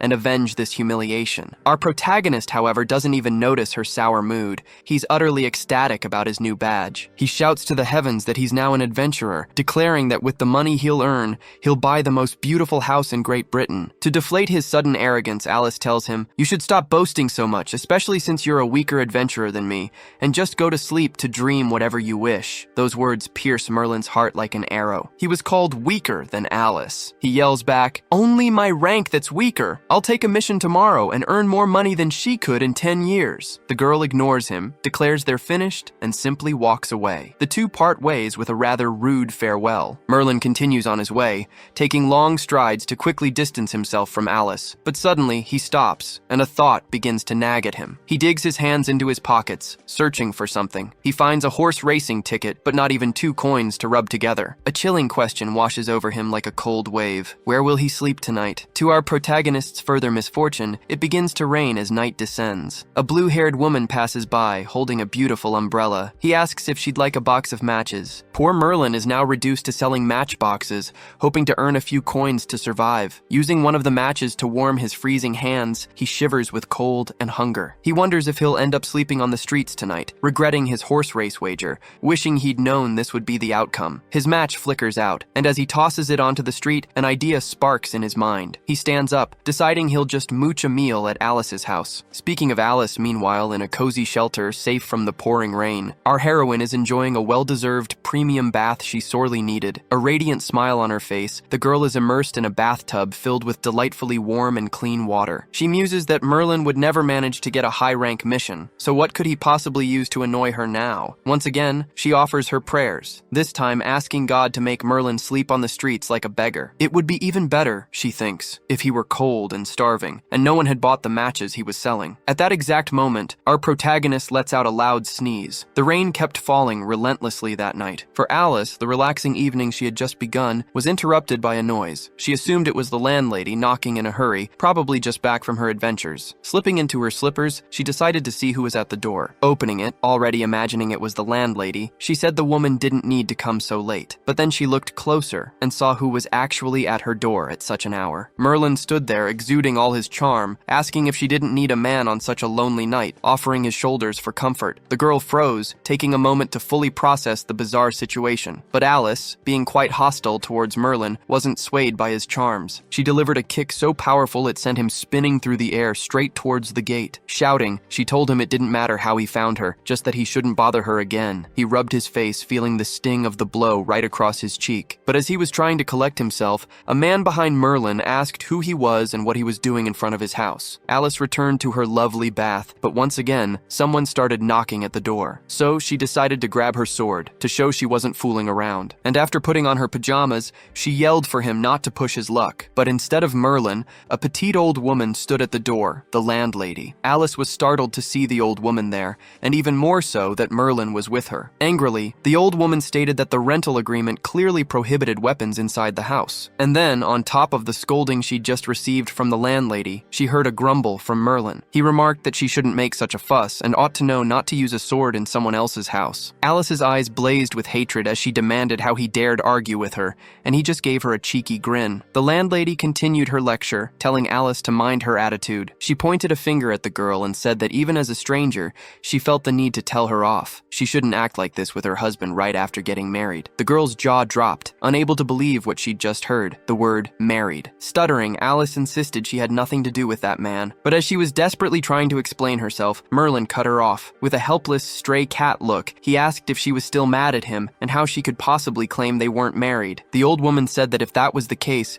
she couldn't rent her house to Alice anymore, fearing Alice might destroy it in a fit of anger. Desperately trying to clarify it was a misunderstanding, Alice explained that she normally didn't even pick up a weapon when inside the house. The old woman told her to put away her sword, let her husband in, and not make a spectacle in front of the neighbors in the middle of the night. Merlin approached the adventurer and said she wouldn't want to be evicted. Then he wrapped an arm around her waist, apologizing and telling her to control herself better in the future. The landlady's tone softened, treating them much better and saying that a day as husband and wife meant a lifetime of devotion. Enraged, Alice gave Merlin's foot a discreet stomp, trying to vent some of the hatred she felt. Then the landlady also asked her to go ahead and pay the month's rent. With a defeated expression, the girl said she'd get the money. The old woman looked at Merlin and said that despite her temper, Alice was a good girl and he should take good care of her, as she had seemed a bit depressed when she first looked for the house. For a moment, the protagonist felt a pang of guilt, wondering if perhaps he was the cause of the girl's depression. Finally, the woman handed him a copy of the key and told him to use it if Alice ever kicked him out again. After that brief and unusual commotion, the house door was closed again and the landlady had left. Merlin threw his arms up in the air, celebrating that he now had a place to stay, and looking back at her, he said he had a suggestion. Alice should put her padding back on, but the exact moment he made that jibe, the tip of the girl's sword was pointed at him. She held her sword, declaring Merlin a bastard and vowing not to let that slide. Lightly holding her sword with his fingertips, he asked if she wanted to become a widow now that they were husband and wife. Alice shrieked, demanding to know what he meant by her husband, and called him a bastard. He spread his arms wide and said that the house would be a pile of rubble if he made any move, and she'd have to pay for it, so it was better to just leave things be. Filled with rage and vengeful thoughts, Alice finally asked what he wanted and if he planned on staying for free. The boy already made himself comfortable on the sofa. He winked at her, sending a smoldering gaze that usually worked on women, but not on Alice. Then he said he'd thought of a win-win situation, and she wouldn't want to kick him out after hearing it. Since he wasn't leaving until he spoke, she told him to just say it already. As he prepared his arguments, he grabbed a banana, explaining he was human and starving. Then, peeling the fruit, he asked what she thought about them renting the house together. He argued that she must be short on cash, and splitting expenses would be good, but she asked why she would do that with him if they were enemies. But Merlin said that was a long time ago, and they should have already turned that page. She grew serious, thinking that she didn't want to turn that page, but he was right about the money issue. So the girl accepted the proposal, extending her hand to him, but stated he could only sleep on the sofa and had to pay his share of the rent now. In an absurd third act of defiance, he tossed the banana peel into her hand. He said he'd give her the money as soon as he started working, since SSS rank missions were easy for him and he'd get rich quickly. Furthermore, he showed her his horse racing tickets and declared them his ticket to the top of life. Time passed, and the next morning, we see the Adventurers Guild building. Adventurers were watching the horse race through a crystal ball. Merlin was desperate, having bet everything on a horse that wasn't performing well today. Lugia stood at the counter, a bouquet of beautiful red roses beside her. She was still pondering why her grandfather had given an adventurer's certificate to someone like Merlin. He had even made amends for his behavior on the streets yesterday, so she truly couldn't understand it and continued to observe his actions. Nearby, another person was holding a bouquet of roses and handing them to Alice. A handsome man with blue hair, dressed like a prince, approached her and declared that even a beautiful flower would be overshadowed by her own beauty. But, embarrassed, Alice rejected the bouquet, politely thanking him. That blue-haired boy was Arnold, who seemed quite persistent in trying to win Alice over. Hobbs approached Arnold and told him to stop wasting his efforts. He pointed at Merlin and said that he had surpassed him and won the girl over. This left the blue-haired prince aghast, but Alice tried to clear up the misunderstanding. But she was ignored, and Arnold approached Merlin, asking where he came from and what was going on between him and Alice. Without giving the protagonist much time to respond, Arnold drew his slender sword, which had a precious stone set in its hilt. He declared that he knew Merlin must have threatened Alice to be with her, but he, the eldest son of Count Austin, challenged him to a duel. With a disheartened look, Merlin said a duel wasn't necessary because he had nothing to do with Alice. Hobbs put a hand on the blonde man's shoulder and said they were living together, then asked how there could be nothing between them. Arnold's eyes became bloodshot. Such was his rage in that moment. He couldn't believe what he'd heard, and he repeated the phrase screaming, almost collapsing under the weight of his emotions. Alice approached Hobbs and told him to stop spouting nonsense, explaining that bastard Merlin had invaded her house last night. Clearing his throat, Arnold said that strength wasn't the only way to show a man's charisma, and he wanted to make Alice change her mind and notice his charm. He held up an adventurer's quest request and said it was a good way for them to measure who was the better man. Then, showing it to Merlin, he declared that they would both use their strength to determine who was worthy of Miss Alice. Arnold's challenge mission required them to eliminate some undead. Those who performed well would earn 1,000 coins, but those who truly excelled would receive 5,000. Arnold believed this was his chance to prove himself worthy in Miss Alice's eyes. Alice, for her part, approached Lugia and asked what they were discussing. Lugia explained it was a Denbaisher quest that had recently begun recruiting adventurers. Grave robbers had infiltrated the subterranean palace, triggering its ancient traps, which in turn unleashed the undead upon the surrounding villages. Bowing respectfully to Alice, Arnold declared he'd hired a saint-rank adventurer for his team and would be honored if she would join them as well. The adventurer he'd recruited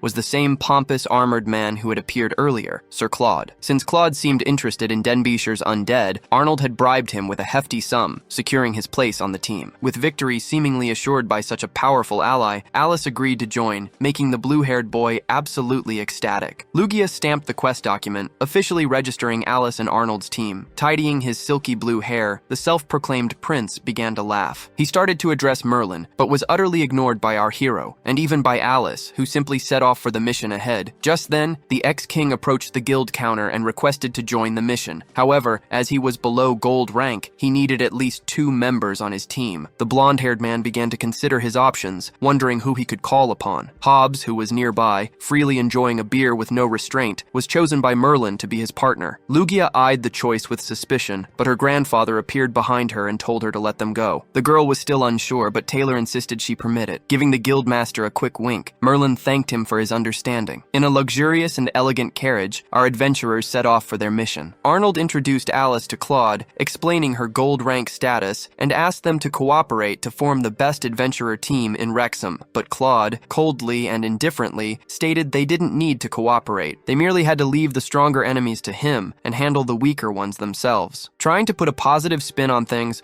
Arnold suggested Claude was concerned for their safety and insisted on offering his assistance. But with a stern gaze, Claude replied that he didn't need their help, and if they got in his way, he would abandon the team without a second thought. Alice found his blatant rudeness quite unsettling, even for a Sant-rank adventurer. Then she realized her own perception seemed to have heightened after witnessing Merlin dispatch enemies with a single blow. If she had known, she would have gone alone. The thought then crossed her mind. Had Merlin already found a teammate? And speaking of our ex-demon king, he stood before the guild building, pondering where he might acquire a carriage. But ever the schemer, he decided to simply borrow Alice's. He called out to his partner Hobbs, who was already utterly wasted from drinking. Time passed, and the next morning after their departure, the sky sky was clear and bright. Hobbs, now sober and with no alcohol left in his system, wondered how he had even ended up there. He was driving the cart while Merlin was simply relaxing comfortably in the back. The redhead asked if he had truly agreed to go to Denbighshire. Merlin replied that he had read the document and was determined to go regardless. Clutching his head, he begged Merlin for them to give up and return to the guild immediately. He argued that the royal palace could send experts to handle it, and it wasn't wise for them to go there simply to die. As they were both Iron Rank adventurers, he believed they would be no match for an undead outbreak. Merlin pointed to himself and declared there was nothing to fear,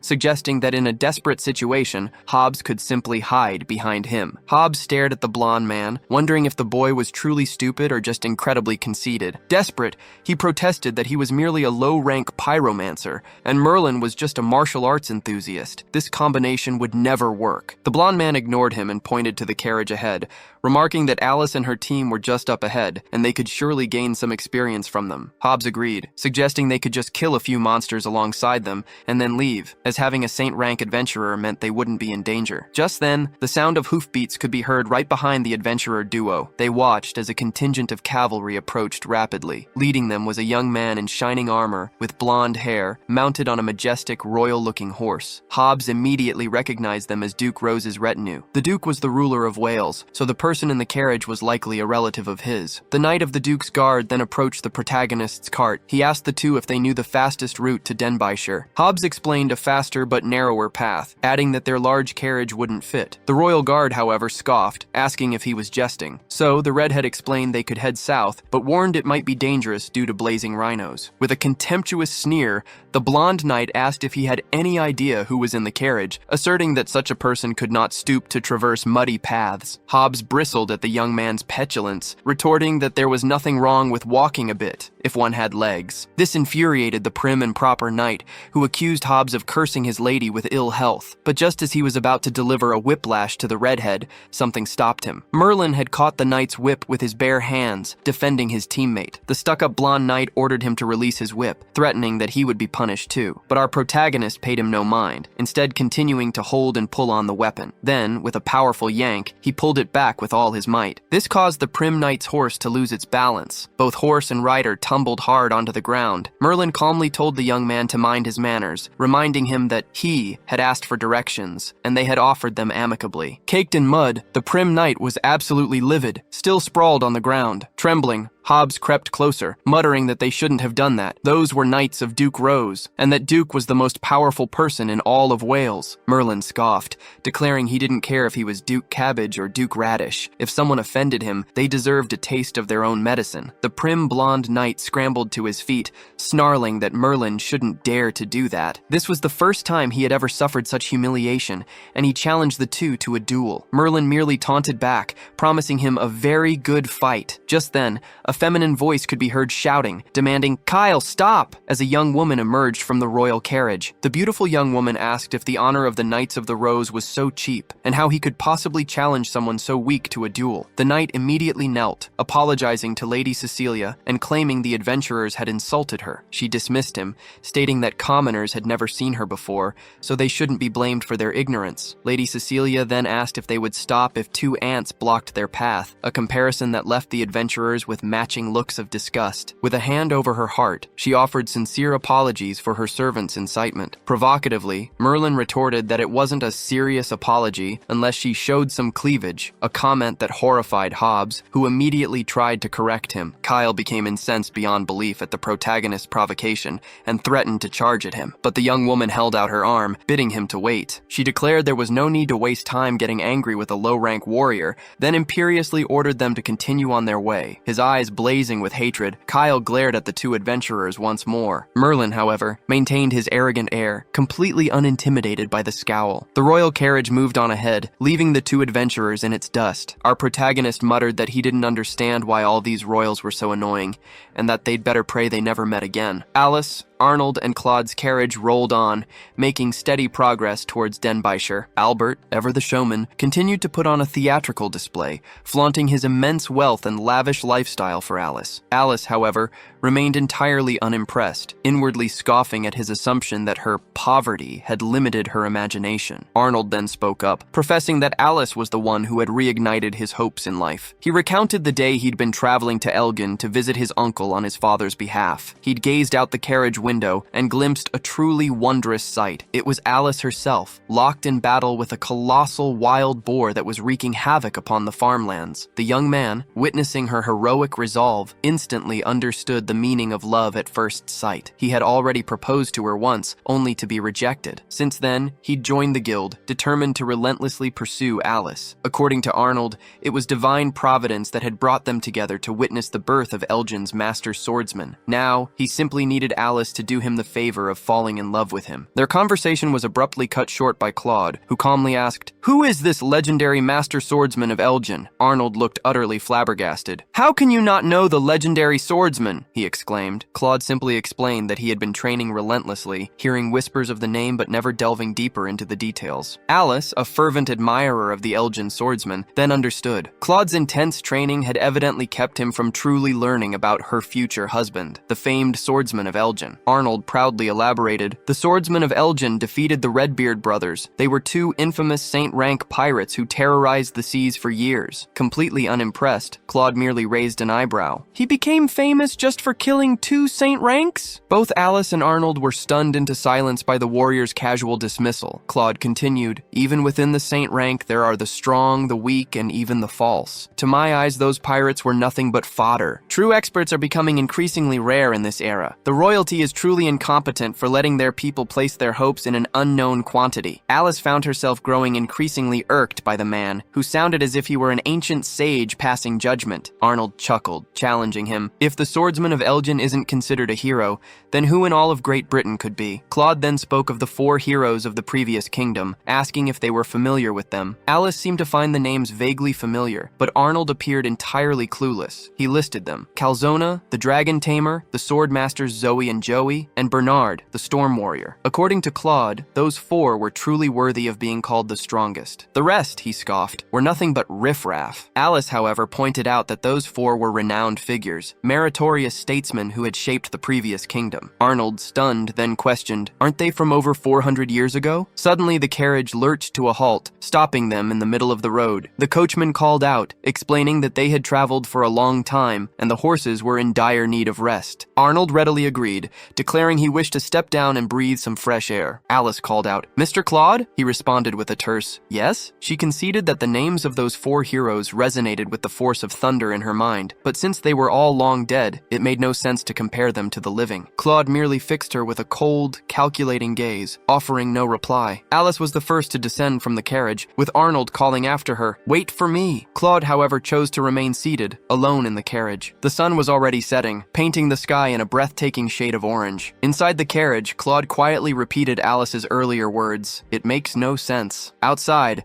the horses that had carried the adventurers now rested, munching contentedly. Alice sat, watching the sunset, her thoughts drifting to Merlin. What was he doing? Had he given up on the mission? Arnold approached, brimming with his usual pomp and charm, declaring he'd adore to gaze at the stars with her. Alice, however, dryly pointed out, "The sky is completely overcast." With a theatrical wink, he leaned in. "Do you know the difference between you and the stars, Alice?" he whispered, answering himself before she could reply. "The stars are in the sky, but you, my dear, are in my heart." Alice was utterly mortified, dying inside from the sheer second-hand embarrassment. She rose, pointedly ignoring his grand display, and asked where Claude had gone, stating she would go look for him. As night fell, Alice began to wander the surroundings, searching for the mysterious warrior. Suddenly she heard a voice murmuring, "Offer your soul to revive the previous kingdom." Silently, Alice crept closer to where the voice emanated, peeking through the trees. Then her eyes widened in shock at the sight before her. A warrior, armored and much larger than herself, was raising his weapon, poised to strike. With a powerful swing, the warrior brought his sword down with the full force of his muscular arms. Alice's life flashed before her eyes, but the sword halted abruptly, mere inches from her face. The warrior then registered that it was Alice. "I thought you were a thief or something," he mumbled. He apologized for startling her and asked if she needed anything. Her heart still pounding a mile a minute, Alice stammered that they would be departing soon, and she had come to inform him. Turning his back to her,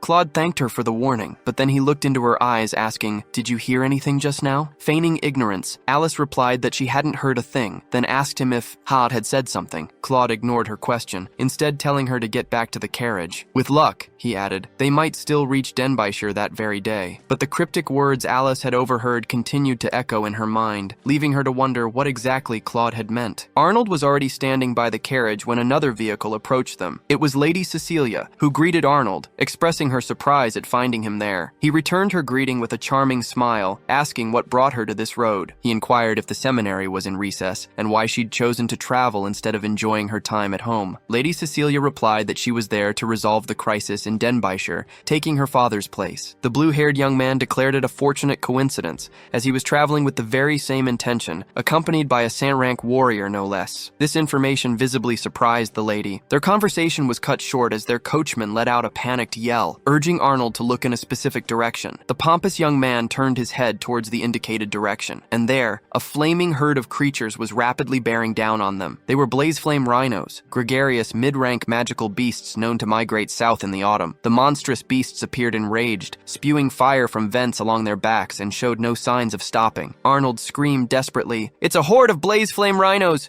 Everyone, look out!" Lady Cecilia suddenly recalled the two men she'd encountered earlier, who had warned her about these very creatures. The carriage horses, already spooked, grew even more agitated by the chaotic commotion. Kyle, Lady Cecilia's loyal guard, barked orders for everyone to protect his mistress. He raised a hand commanding, "No one move from your positions. Use your spears and swords. Do not let those creatures harm Lady Cecilia." In his utter panic, Arnold wondered frantically, where are Alice and Mr. Claude at a time like this? The blazing rhinos closed in fast, the temperature rising just from their mere presence. Lady Cecilia prepared for the full activation of her signature spell, the Holy Light Arbitration. Empowered by her spell, her fearless knights charged towards the herd. Kyle led the warriors, shouting for them to protect Lady Cecilia from the monsters. Among them, one knight stood out, striding with a resolute gait. It was Claude, carrying his massive sword over his shoulder. Kyle yelled at him to fall back from the front line, reminding him they needed to unite and withstand the assault. But as he channeled his power, Claude declared he had no intention of grouping with anyone. He was already preparing a strike with his greatsword, raising it high. He swung it sideways, generating a powerful gust of wind with the force of his swing. Cecilia watched, utterly impressed by the warrior's display of strength. Kyle and his cavalry also stopped, momentarily stunned. The blade of his sword didn't even make contact with a single rhino. They crumbled to mere bones effortlessly. Alice, watching it all from afar, was utterly astonished. Her eyes widened. "So this is the power of a saint rank," she thought. Arnold approached Lady Cecilia and offered to introduce his companion. He pointed at Claude, explaining that he was his companion on this journey and a saint-ranked expert. Nervously, Cecilia asked how the boy had managed to convince him to be his teammate. Arnold simply replied, 200,000 gold coins. Pointing at Claude, Cecilia offered to double the amount if he partnered with her instead. But Claude turned around, presenting his back to the lady. In a flat, emotionless voice, he stated he would refuse the offer. Cecilia couldn't believe it. What is wrong with this guy? She thought, as she could sense a faint, dark magic emanating from him. She ordered Kyle to quicken their pace, determined to reach Denbighshire before midnight. The lady was in a rush because the purging of the undead was the ultimate challenge,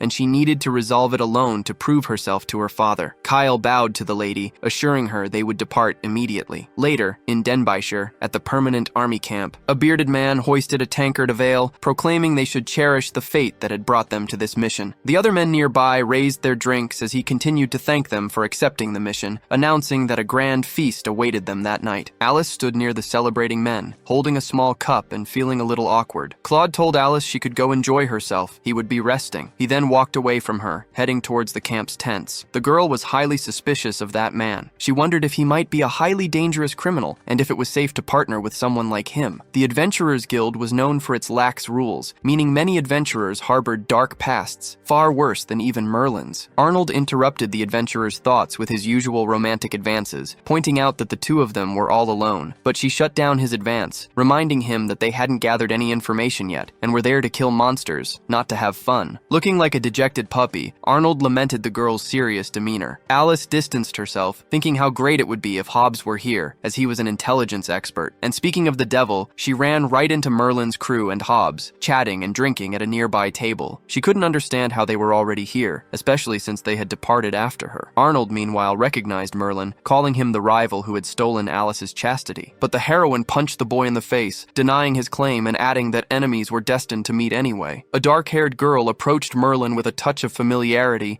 and soon other girls gathered around him as well. As always, he played the charmer. That irritated Alice, who thought Merlin was nothing but a cheap heartthrob for older women. She marched up to their table and demanded everyone's attention. She told all the girls to clear out. She needed to discuss something with Merlin. The girls obeyed, though they clearly thought Alice was conceited. Merlin, meanwhile, greeted her with a casual wink. The heroine explained they encountered some setbacks on their journey, which was why they were delayed, and then asked how Merlin had managed to get here so fast. He said it was all thanks to Hobbs, who was like a living map and found a shortcut. "But I didn't expect you to make it here with your stubborn little donkey," he added, smirking. Alice fumed at the insult to her beloved steed and promptly flew at Merlin, yelling insults. But the two were interrupted by a male voice that declared he knew Merlin would appear. Arnold appeared, bits of cloth stuffed into his nose from Alice's punch, and proclaimed that the protagonist was very brave. He then pointed at his adversary, declaring he would never lose to him when it came to Alice's love. Merlin, however, merely asked what happened to his nose. With a respectful bow, Arnold announced it was the mark of love. In a passionate outburst, he clarified it was the mark of Lady Alice's love. Merlin asked if the guy had a screw loose, while Alice questioned if he'd only just realized that, calling him slow. Provocatively,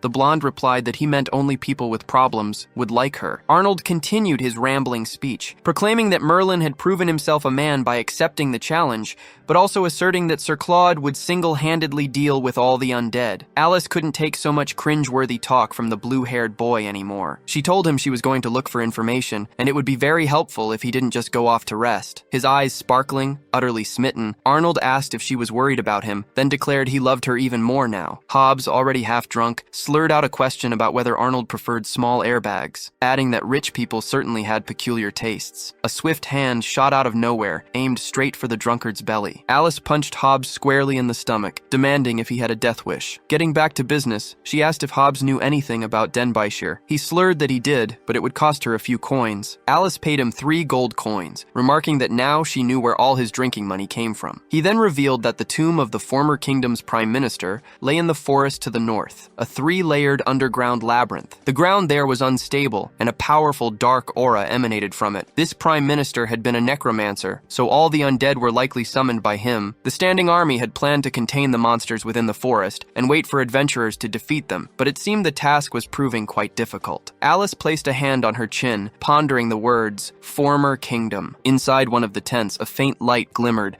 indicating someone was within. It was Claude, sitting on a sleeping mat, his gigantic weapon resting beside him. He looked tense, clenching his hand as he remained in silent contemplation. Then he uttered a few words, "For the revival of the former kingdom." It was late in the night at the camp. After so much revelry, only overturned mugs and scattered debris remained on the ground. A figure clad in heavy iron armor moved silently between the tents. It was Claude, who had risen in the dead of night, his actions immediately raising suspicion. He approached the camp gates, unlatched them, and slipped out. Alice, who had harbored suspicions about the warrior for a long time, also stirred awake. She peered through the flap of her tent, observing his movements. She caught sight of Claude as he left the encampment. Slipping from her hiding spot, she sprinted after him, a triumphant "I knew it" echoing in her mind. Hobbs was also awake, taking that obligatory late-night nature break after indulging a bit too much. That's when he spotted a girl's silhouette slipping into the camp. The redhead quickly recognized the figure as Alice. He found it extremely odd, especially at this hour, and wondered if his eyes were playing tricks on him. Claude and Alice eventually arrived at a hill topped with what appeared to be an ancient temple. The warrior approached the temple structure, his steps slow and deliberate. Alice followed close behind,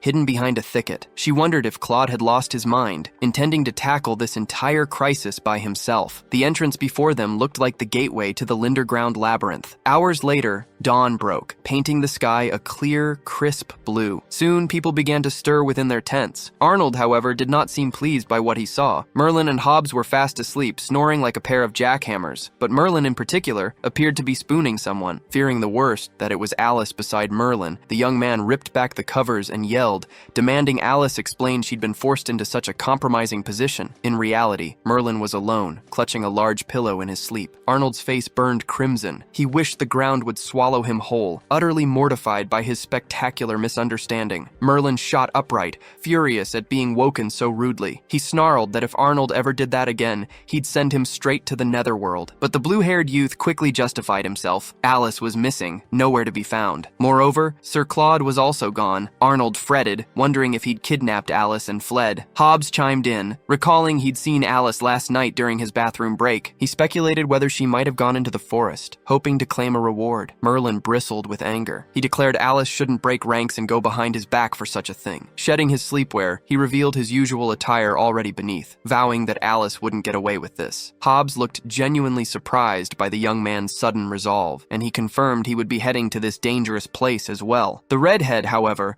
cautioned that it would be reckless for someone of his iron rank to venture into such a place alone. It would be far better if they all went together to claim the reward. But the former king stated that money was not his primary objective. This time the enemies were the undead, and as such, he couldn't simply use them to prolong his life. Therefore, he was pursuing a substantial reward. Arnold stroked his chin, musing that Merlin seemed to be taking Alice quite seriously now. But Hobbs, ever practical, simply told the young master to get to work. Deep within the subterranean labyrinth, on its second layer, an oppressive darkness reigned. Claude continued his calm, steady march through the gloom. Alice trailed behind him, hidden in the shadows. She knew she'd never find the right path without following Claude, but it struck her as profoundly odd how well he seemed to know this place. Had he been here before? Did he possess a map? Or did this somehow tie into the former kingdom's prime minister? Lost in thought, something curious suddenly caught her eye. The traces of battle were fresh, indicating someone had passed through here very recently. The oppressive silence of the labyrinth was shattered by the clatter of galloping hooves, skeletal hooves. Claude came face to face with two enemies, skeletal warriors, one of them mounted on a spectral steed. Without hesitation, both surged forward, attacking the armored warrior. He gripped his greatsword firmly,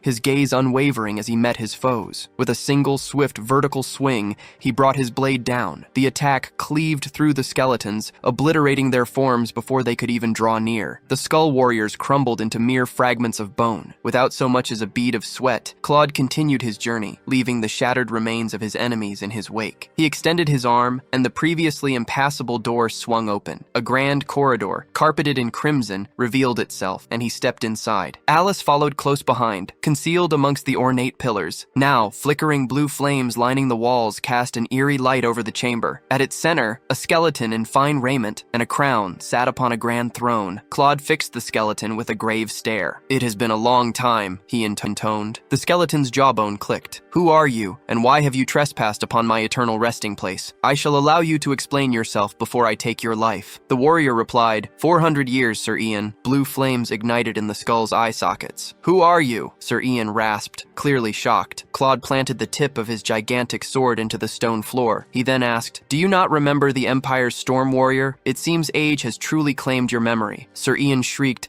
"Bernard, but you should have perished ages ago." He explained that the four heroes had been revived by the prince using dark magic, and now served as undead. The prince had been fortunate enough to escape the destruction of the former kingdom, and ever since, he'd used dark magic to drain the life force from elves, prolonging his own existence. Sir Ian appeared confused, asking what Bernard intended to do. Bernard pointed a finger at the skeletal king. "We require a stronger power to unlock and revive the former kingdom." He then demanded that Sir Ian surrender the key he guarded. Sir Ian's voice turned grave. "So, you came for the key?" He asserted that if the old king hadn't signed a pact with a demon, their kingdom would still stand. "Why do you insist on treading this misguided path?" he questioned. Bernard roared, "Power demands sacrifice. I have no desire to fight you, so hand over the key." Rising from his throne and adopting a hostile stance, Sir Ian declared, "I refuse." Drawing his sword, Bernard said, "Forgive my rudeness then, Sir Ian." Sir Ian scoffed, "The greatest honor for a warrior is to die on the battlefield. You must have forgotten your oath." Ignoring the skeleton's words, Bernard pressed his advance, sword held high. As he prepared a powerful downward strike, he declared,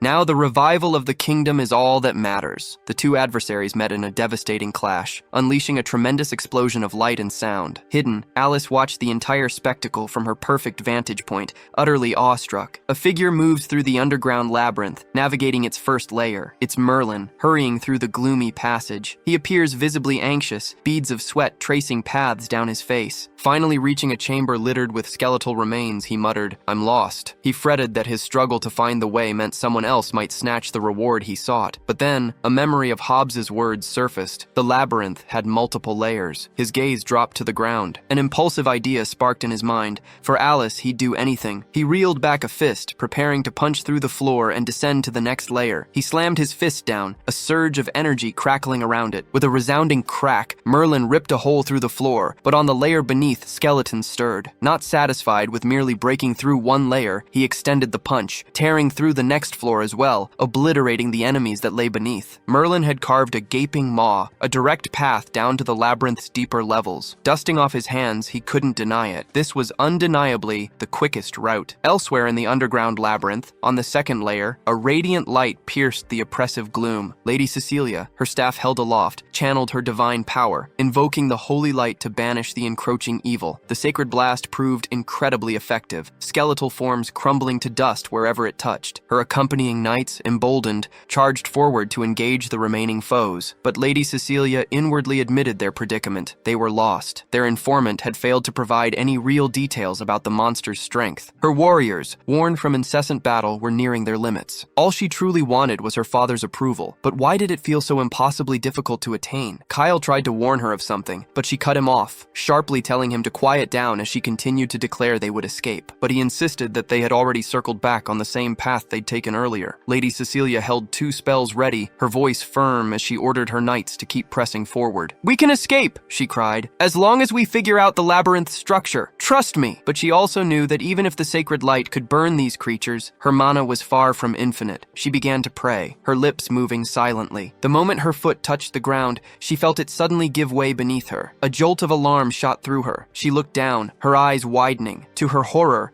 a skeletal hand burst from the crumbling earth. It clamped around her robes, pulling her down with a sickening jerk. Her staff tumbled from her grasp, clattering uselessly on the stone, leaving her defenseless. The holy light vanished, plunging them into deeper darkness, and the monsters began to surge forward, encroaching upon her warriors. Fallen and utterly defenseless on the cold stone, she cried out, a desperate plea for aid escaping her lips. A skeletal warrior loomed over her, its eye sockets burning with malevolent red light, a jagged dagger clutched in its bony grip. Before the creature could deliver a fatal blow, a spear flashed through the air, piercing its neck and cleanly severing its skull. Kyle, her loyal knight, stood over her. He offered a steady hand, his voice urgent. "My lady, are you hurt?" She took his hand, pulling herself up. "I'm fine," she said, her eyes scanning the ground. "Where's my staff?" Her gaze landed on her staff lying just a few feet away. She lunged for it, but Kyle's cry stopped her short. "Wait, my lady!" Then, a truly horrifying sight materialized. A towering skeletal monstrosity, half humanoid, half horse, with multiple arms each gripping a gleaming sword. Lady Cecilia stumbled back, the sight of it utterly repulsive and terrifying, losing her footing and collapsing to the ground. The monster wasted no time. It charged, a flurry of swords aimed directly at her. But before the swords could find their mark, Kyle intercepted, his spear deflecting the monstrous assault with a desperate clang. He dropped to one knee, a living shield, willing to give his life to protect his lady. "Run, my lady, let me handle this," Kyle cried, but she shook her head, defiance flashing in her eyes. Around them, the remaining warriors were beginning to suffer grievous wounds from the relentless skeleton hordes. With the holy light extinguished, the monstrous skeletons pressed their advantage, advancing with terrifying speed. The multi-armed monstrosity, relentless, began to push Kyle back, its superior numbers and reach overwhelming his defensive stance. Cecilia, still sprawled on the cold ground, watched in despair, wondering why her life had come to such a tragic pass. Already many brave soldiers had fallen, their lives extinguished in this grim, endless battle. Then, a forgotten memory stirred within her, a vision from her past. A blonde man with a stern mustache declared, "The survival of the weak and useless serves no purpose. There is no need for those without power here." Young Cecilia, a tiny girl, had overheard these words. Her own father often proclaimed her the weakest of all his children. Her tiny hands clenched her dress,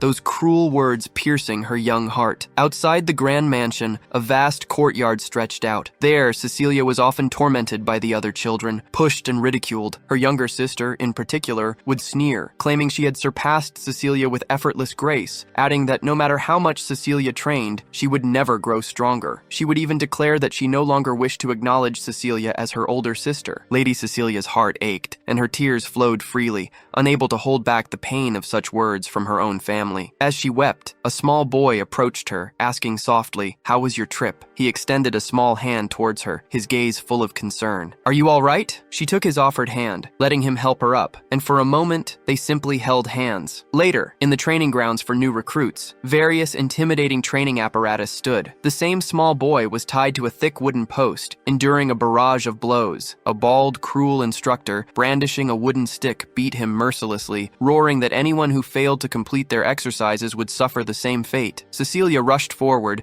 pleading with the instructor to spare the small boy. Time, as it always does, marched on. Seasons changed and the children grew older. The blonde boy, now a young man, knelt before Cecilia, a fervent plea in his eyes. He asked for her permission to be her knight, swearing to dedicate his life to her service, to protect her with his very last breath. Cecilia, too, had grown, her hair now longer, cascading down her back. She looked at his earnest face, a hint of confusion clouding her features at such a solemn request. Then, a soft, affectionate smile graced her lips as she looked down at her earnest, self-proclaimed knight. She took a sword, her hand steady, and declared, "Then I shall allow you to serve me." The boy's eyes, full of joyous adoration, sparkled back at her. She was so weak, and he too was weak. They were merely two fragile souls, drawn together, seeking warmth and solace, clinging to each other for life in a harsh world. Time, ever relentless, continued its march. The coldest season arrived, blanketing the trees and the land in a pristine layer of snow. Kyle trained ceaselessly, pouring every ounce of his being into upholding the promise he'd made to Cecilia. Watching him, Cecilia observed that he had already reached a high rank. "Aren't you tired?" she asked, "of training so hard every single day?" He turned to her, a bright smile on his face. "Not at all, my lady. Only by training hard can I ensure your protection." Such unwavering determination surprised her. Her eyes widened slightly. A fond smile touched her lips. "Truly, Kyle," she mused, "you are an utter fool." Cecilia's father, viewing her as nothing more than a burden, had decided to dispose of her like unwanted refuse, arranging her marriage to a distant noble. How, she wondered with a pang, could Kyle possibly protect her from that? Back in the harrowing present, the clang of sword and spear echoed through the cavern. Kyle fought with unwavering bravery against the monstrous skeleton, his single spear a defiant shield against its numerous blades. "My lady, why don't you flee?" he grunted, parrying another strike. "I am here to hold them." "You fool!" Cecilia cried back, her voice firm. "We are in this together. Only together do we stand a chance." "As your knight, it shames me to see you in peril," Kyle shouted,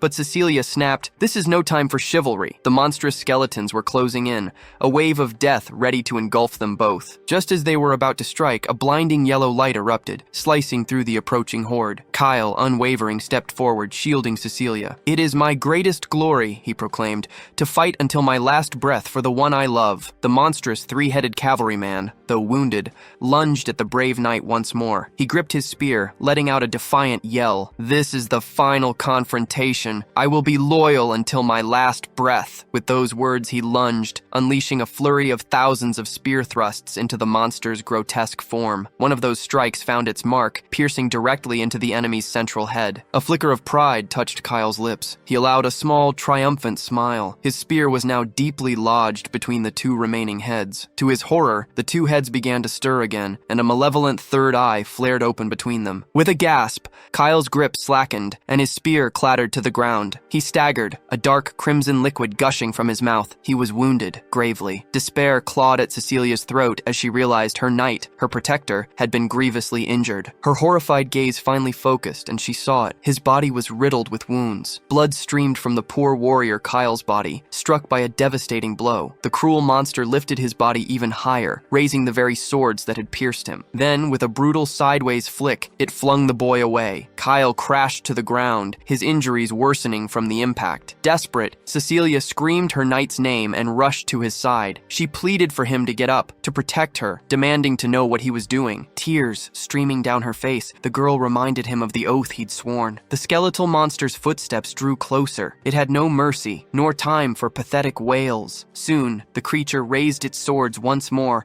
aiming them at the girl. She thought this was the end. Cecilia squeezed her eyes shut, awaiting the blow, imagining her bitter, wretched life finally coming to an end. But at that very moment, the ceiling above them began to crack. An immensely powerful energy burst from the crumbling ceiling, destroying everything beneath it, including the monster. The falling debris also annihilated the other skeletons nearby. Cecilia, eyes still shut, heard the cacophony, but couldn't quite grasp what had happened. She held Kyle in her arms and surveyed the destruction the ceiling had wrought. A pair of boots appeared from the floor above, stepping onto what remained of the ceiling. It was Merlin, who commented that it had been a long time since he'd thrown a truly powerful punch. The force had been so immense that he winced in pain, his back cracking as he stretched. Cecilia recognized the young man as the adventurer she'd met yesterday, and wondered why he was here. Still rubbing his head and feeling a few pops, Merlin looked back and saw the girl. He then spoke to her, remarking on the grand coincidence. With a mocking smirk, he asked if she wasn't the arrogant first daughter of the Rose family, and why she looked so desolate. She explained that the dungeon's difficulty had suddenly spiked. they had been ambushed by extremely powerful monsters. Merlin questioned why she had entered this labyrinth, pointing out that even as a priestess, she couldn't possibly handle so many undead. With a sad, defeated gaze, she confessed that she wanted to prove her strength to her father. Merlin burst out laughing at this, and the girl demanded to know the reason for his amusement. With an air of superiority, the boy stated that it was ridiculous, as her strength was hers alone, and she didn't need to prove it to anyone. In doing so, she had only proven one thing: her own foolishness. All her men had died for such a stupid reason. If she were a demon, this would be considered utter incompetence. Weeping, Cecilia didn't deny Merlin's accusations. On the contrary, she agreed with them. Gazing at the corpses surrounding her, she admitted it was her fault they had all lost their lives. Even Kyle, who had always worked so hard to protect her since childhood. The protagonist looked at Cecilia, his expression serious as he reflected on her demeanor. Merlin had always been against the idea of working hard, but said he had no interest in lecturing her, and so he began to leave. But before the boy could continue on his way, a sound accompanied by movement from the ground interrupted him. That damned bizarre skeletal monster hadn't died. It was back on its feet and ready for battle. It charged at Merlin, swords pointed directly at him. Cecilia screamed to warn the boy of the surprise attack. The boy scratched his head, wondering if he was born with protagonist plot armor,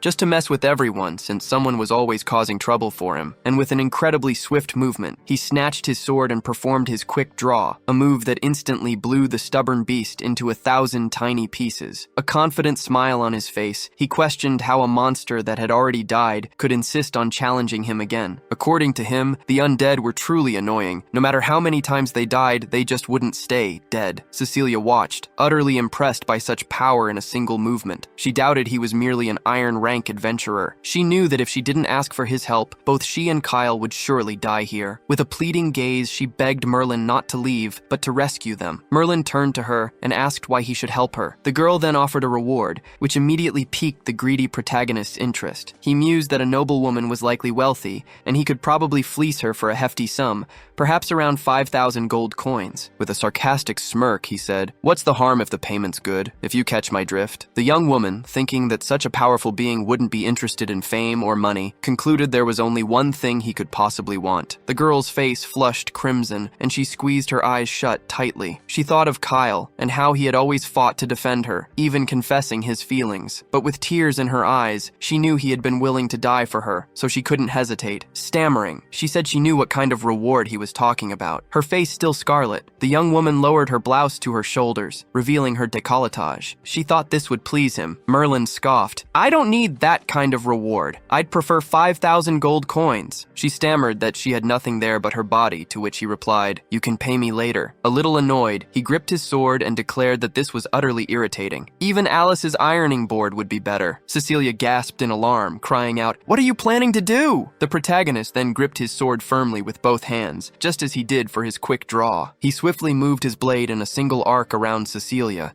cutting the area around her and Kyle, effectively isolating them from the rest of the labyrinth. He explained that the undead couldn't climb this high, which would protect them for a while. But Cecilia protested that wasn't what she wanted. She wanted to leave the area entirely. Merlin, however, declared he was too busy now and this was good enough. He picked something up from the ground and tossed it towards her, asking if it belonged to her. It was her staff, now safe in her hands. The blonde-haired man added that her knight was still alive, something she, as a priestess, should have known. Gripping her weapon tightly, she thought she didn't need anything else, but she absolutely didn't want to lose Kyle. She then leaned over to look down and saw that many undead were still swarming below. She asked if Merlin could come back later and save them. He promised he would fulfill his word and wouldn't leave her stranded there. Now, returning to his own adventure, he knew only one more layer remained. He hoped Alice had already been defeated, so he could claim all the gold coins for himself. Nearby, the atmosphere was far more tense than anticipated. Alice watched from her hiding spot, thinking it was no wonder Claude spoke as if he were living in the previous century. The two ancient beings clashed in battle, neither willing to back down. She didn't know what to do. She had thought he was just an important criminal, but never imagined it was something far more complex than that. Alice knew she needed to report this to the guildmaster upon her return, and wondered if she should flee the scene. Sir Ian bellowed that Bernard was moving too slowly, asking if he had grown old. The warrior remained unfazed, relentlessly attacking his enemy. He then stared into his adversary's cavernous eyes and demanded to know how long he would maintain his arrogance. Bernard spun his sword with force, conjuring a splendid energy. That move created several trails of energy that shot towards the skeleton, but Sir Ian continued to smile, calling it utter foolishness. A giant skeletal arm emerged behind him, him, and he bellowed that he would reveal his secret art, calling upon the king of skeletons. And it seemed that this display of power was enough to frighten even the Empire's storm warrior. A gigantic skeletal hand prepares to strike, but Bernard, undeterred, charges forward. His eyes glowing crimson, Sir Ian shouts that Bernard won't be able to dodge it. Sure enough, he is struck by the colossal fist's powerful blow. Bernard now finds himself slammed into the wall, reeling from the impact. The colossal creature's other hand begins to emerge from the ground, and then an enormous skull starts to appear as well. The skeletal being is now fully summoned, its master raising his arms to welcome his monstrous creation. Sir Ian shouts, demanding to know what happened to Bernard, and if he still dares to underestimate him. Bernard's strength, stagnant for 400 years, meant he had no chance of victory. The warrior plants his sword, its tip aimed at the ground,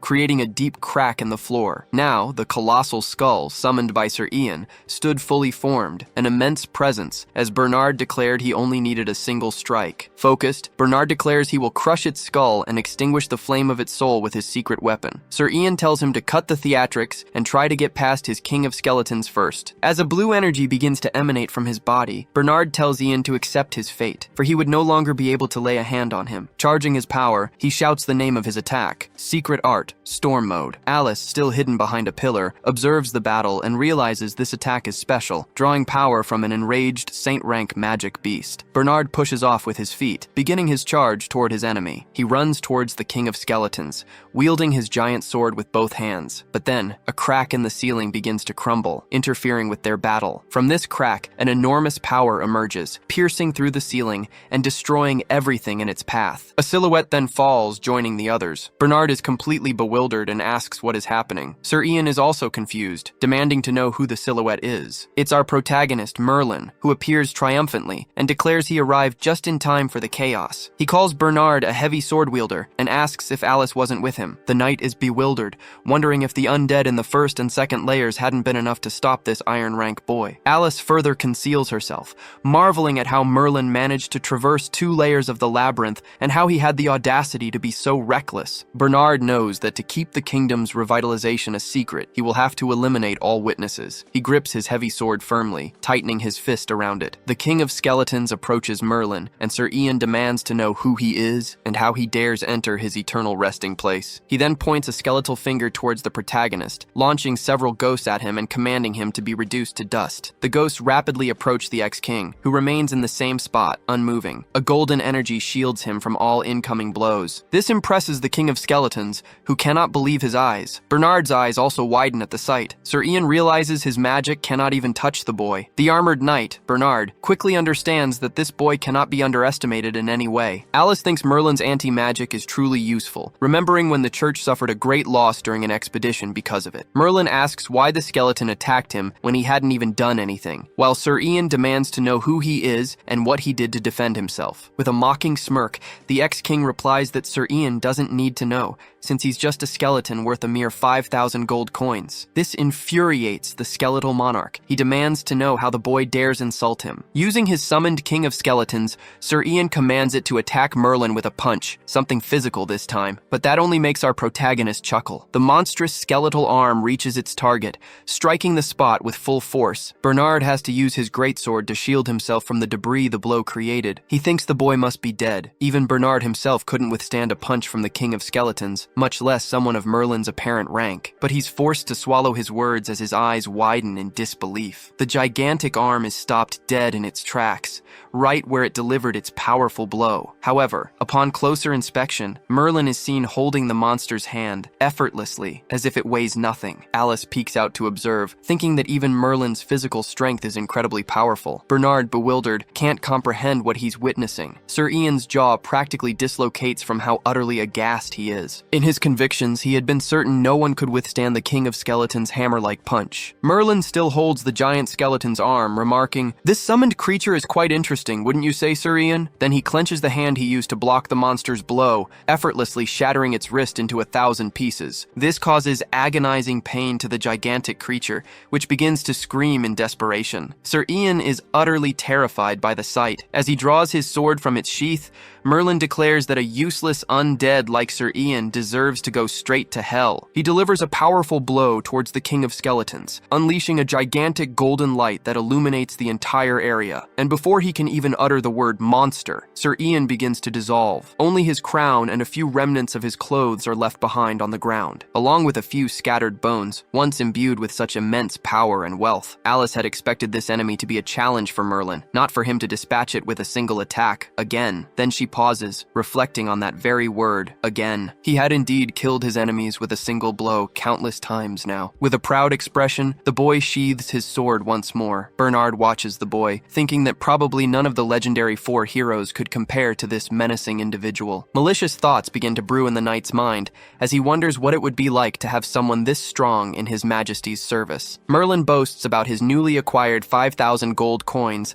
and proceeds to check if there's anything else of value on Sir Ian's remains. As he begins to walk around the area, his foot touches something that makes a peculiar metallic clinking sound. It's something small and metallic, and he shifts his attention to it. A key, likely fallen from Sir Ian, lies on the ground. But Merlin isn't the only one who noticed the key. Bernard saw it too and begins to move towards it. Merlin picks up the large golden key that fell to the ground after his battle, finding it quite interesting. Bernard recognizes the key, knowing it's absolutely essential for the kingdom's revitalization, which is why it absolutely cannot fall into anyone else's hands. So he politely calls out to Lord Merlin, who glances back with a mischievous smirk. Bernard pleads with him to hand over the key. As he spins the key in his hands, the blonde man asks why he'd give up his trophy so easily. The knight tries another tactic, offering 200,000 gold coins in exchange and asking what he thinks of the deal. Merlin's mouth waters at the thought of this seemingly insignificant key being worth 200,000 coins. With that much, he could hit the racetrack and bet it all on Richard. Still practically drooling, he's about to accept the deal when a female voice interrupts the negotiation. Alice extends her hand, asking Merlin not to hand the key over to the armored warrior. Bernard notices the intrusion and turns to face the girl. The protagonist remarks that he knew Alice was there, accusing her of selfishly abandoning them for the reward, but she quickly denies it, explaining she had merely gone to investigate. She points a finger at Bernard, ready to expose his secret. Then she spills the beans,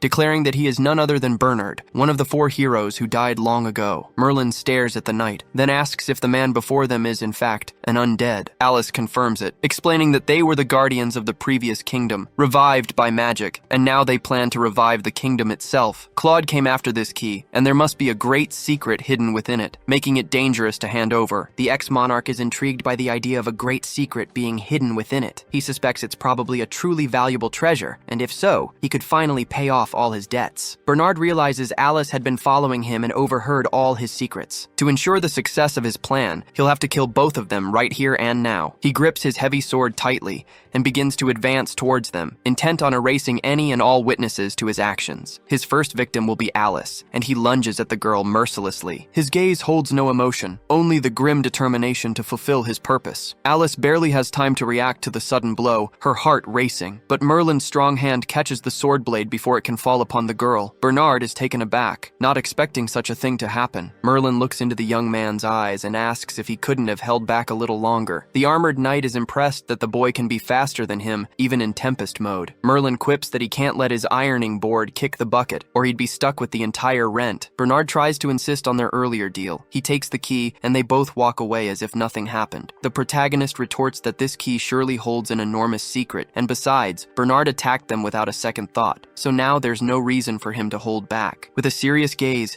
the knight declares there's no longer any need for words, but Alice quickly prepares, drawing her sword from its sheath, and with exquisite agility, she manages to thrust the tip of her sword into the young man's stomach. He stumbles back, clutching the wound in his stomach. The girl's sword is exceptionally cold. She had imbued the blade with ice magic. Our heroine realizes the sacred sword was effective, confirming he truly is an undead. Merlin scolds her, asking why she attacked him like that. The girl explains that if the two of them team up, it'll be much easier. But the proud ex-king declares he doesn't need her help, and it's best she doesn't interfere, lest they give the impression they're buddies. That leaves Alice confused. She doesn't understand why the ex-demon king is playing by the rules and fighting fair. The protagonist extends an arm towards his adversary and declares that 2-on-2 is unfair, but if it's just one against the other, he will have no choice but to admit defeat. Bernard, brimming with confidence, resolves to do his best to finish off both of them and revitalize his kingdom. In a surprising move, he throws his iron helmet to the ground. Merlin's expression shifts, a hint of confusion crossing his face at the sight. Alice, meanwhile, looks either more frightened or disgusted. The owner of that bizarre face declares that if anyone were to ask who was the strongest in one-on-one combat among the 4 heroes,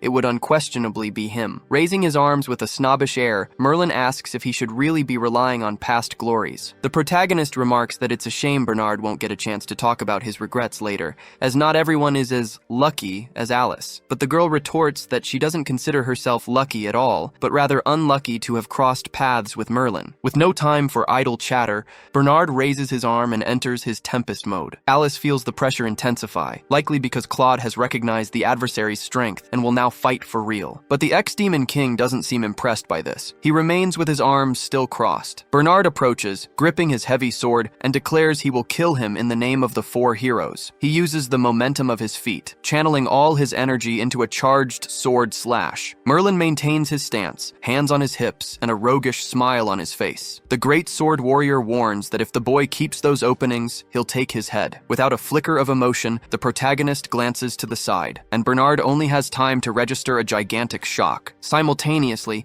a devastating wind sweeps across the battlefield, clearing debris and everything in its path. Arms still crossed, Merlin asks if the guy wasn't going to take his head, and what happened that made him suddenly dodge. The knight's face is etched with extreme fear, and he's breathing heavily. His senses are exceptionally sharp in Tempest mode, allowing him to perceive that this man is far stronger than a saint rank. So Bernard admits, yes, he is indeed afraid, but being afraid in the situation makes him immensely happy, because it means an enemy has finally appeared who can force him to use his full power, and he believes Merlin can understand his feelings in that moment. The blonde man says he understands that loneliness must be truly horrible, and Bernard must be quite happy to have found an adversary of his level, but he adds, unfortunately, that feeling isn't mutual, because Bernard doesn't make Merlin happy. Bernard raises his gigantic sword with just one hand and points it at the protagonist. He challenges Merlin to come at him, or admit that he is a worthy adversary. Scratching his chin, Merlin says that being considered comparable to him is quite a sad insult. A heavy energy begins to emanate from Bernard's body as he grows increasingly furious, demanding they stop with the endless chatter and finally start fighting. Crying out, Bernard declares he will fight with every ounce of his power, leaving no room for regret. Strange markings begin to form on his face, and the warrior appears to be in immense pain. A dark, ominous energy starts to surge from his body, and the unmarred portions of his face become riddled with prominent veins. This is a forbidden technique, a madman's sacrifice, where he will exchange his very life for 100 times his usual strength. Alice recalls her teacher's words, that this forbidden technique had vanished from history. She never imagined she would witness it in this day and age. Merlin smiles, remarking that the technique truly looks interesting. The battleground is now awash with the surging energy emanating from the technique. Alice grows tense, and beads of sweat begin to trickle, then pour down her face. The two combatants face each other, each waiting for the other to make the first move. But suddenly, Bernard makes the first move, vanishing in a blur. Merlin remains with his arms crossed, merely scanning his surroundings. He reappears in a flash, directly before the protagonist, attacking with his sword. The blonde-haired man parries and evades the strikes, but now he appears to be having greater difficulty. Seizing an opening in his enemy's guard, he attempts to land a kick, but Bernard's senses are unnaturally sharp, and he manages to dodge. Immediately after, he lifts his sword with full force, preparing for a next strike while Merlin attempts to reposition himself. A bolt of lightning flashes past Bernard's face, nearly striking him. Merlin still hasn't secured a favorable stance. He remains suspended in the air. The warrior of the heavy sword wastes no time and lunges to strike him, but the protagonist manages to dodge at the last second, pulling back a bit further. He now grips his sword firmly, his gaze fixed on the battle. With a nimble thrust, Bernard jams his hand against the protagonist's sword hilt, preventing him from drawing it from its scabbard. Now, with his adversary cornered and unable to draw his sword, Bernard finds a perfect opening to exploit. He swings his sword horizontally, slashing across the former monarch's body. Every sign points to him having landed the strike, the boy's face obscured from view. Bernard remains focused, gripping his sword firmly. A tiny drop of sweat falls from Alice's face, almost reaching the ground. And as it finally touches the ground at that exact moment, an explosion of wind and smoke erupts at the battle site of the two swordsmen. Trying to shield her face, the girl watches, bewildered, wondering what just transpired. Visibility is poor in the environment, as a thick cloud of dust has been kicked up by the explosion. Fragments of the ceiling and walls rain down as well, adding to the cacophony. As the dust begins to clear, Bernard can be seen, utterly dumbfounded, believing he had killed Merlin, only to find him standing there, completely unharmed. As he sheathes his weapon, he remarks that the fellow is fast, but not as fast as his blade. With his strength rapidly draining, the warrior wielding the heavy sword casts a look back, fixing his gaze on Merlin. Then his memories rush back. He sees a blonde-haired silhouette as well, but one unlike the boy he just fought. With a soft chuckle, the man remarks that he truly is getting old. startled, for even having experienced this sword before, he hadn't recognized it. Uttering his last words, the warrior slumps, losing consciousness, muttering that it was precisely as he'd expect from the strongest demon, the monarch of pride, Lucifer. The protagonist is slightly bewildered by those words. He explains that he's a discreet individual who rarely travels, so there's no logical reason for Bernard to know him. He then concludes that Bernard must have simply misunderstood. Alice remains in shock, captivated by the battle. Merlin calls out to her, but she doesn't respond. To rouse her, he claps his hands sharply in front of her face, and the girl snaps back to reality. With a smirk, he suggests she still has time to properly revere him now, but the young woman replies that it was nothing out of the ordinary. As for the key he possesses, it holds some very important secrets, so they must hand it over to the proper authorities. Merlin decides to flick the meddlesome girl right on the nose. He then asks her if she would hand it over so easily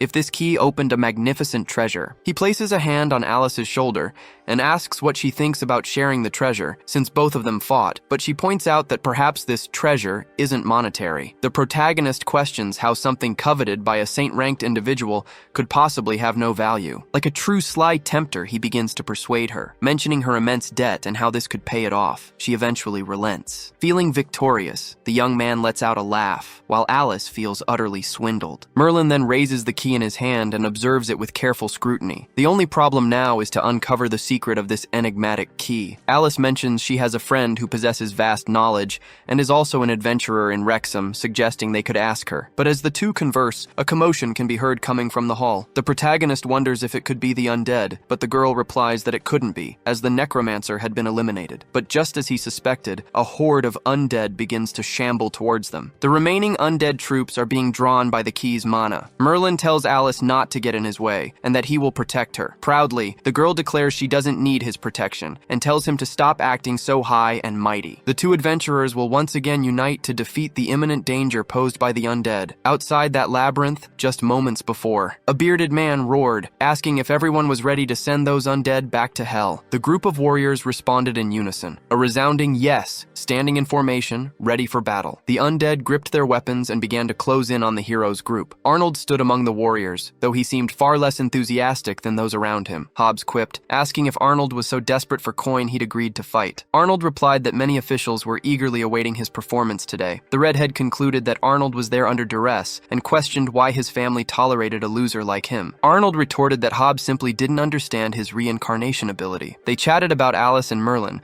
but Arnold was confident they were fine, assured by Claude's formidable presence. Hobbs declared he'd bolt if the battle turned south, but then sheepishly added that his noble spirit compelled him to stay and fight. Arnold's hand rested on Hobbs's sturdy shoulder in a gesture of consolation. He mentioned that he'd heard of the redhead's substantial debts at Helena's secret cabin, and knowing Hobbs was reputed to be quite wealthy, offered to help. Completely changing his tune, the burly man declared himself a truly noble person who would never abandon his allies and vowed to protect Arnold. A soldier at the front of the platoon blew a horn, signaling the start of the attack. The battalion charged forward, every soldier brimming with courage and determination to defeat the enemy. Hobbs saw the approaching horde of undead and wet his pants with fear, bolting away while Arnold desperately tried to hold him back. A violent battle erupted under the moonlight, with countless warriors and undead clashing. Suddenly, a familiar monster emerged from among the skeletons, the centaur-bodied skeleton. Arnold clung to Hobbs in desperation, screaming that he was going to die a pathetic death. The skeleton showed no mercy to the two cowards,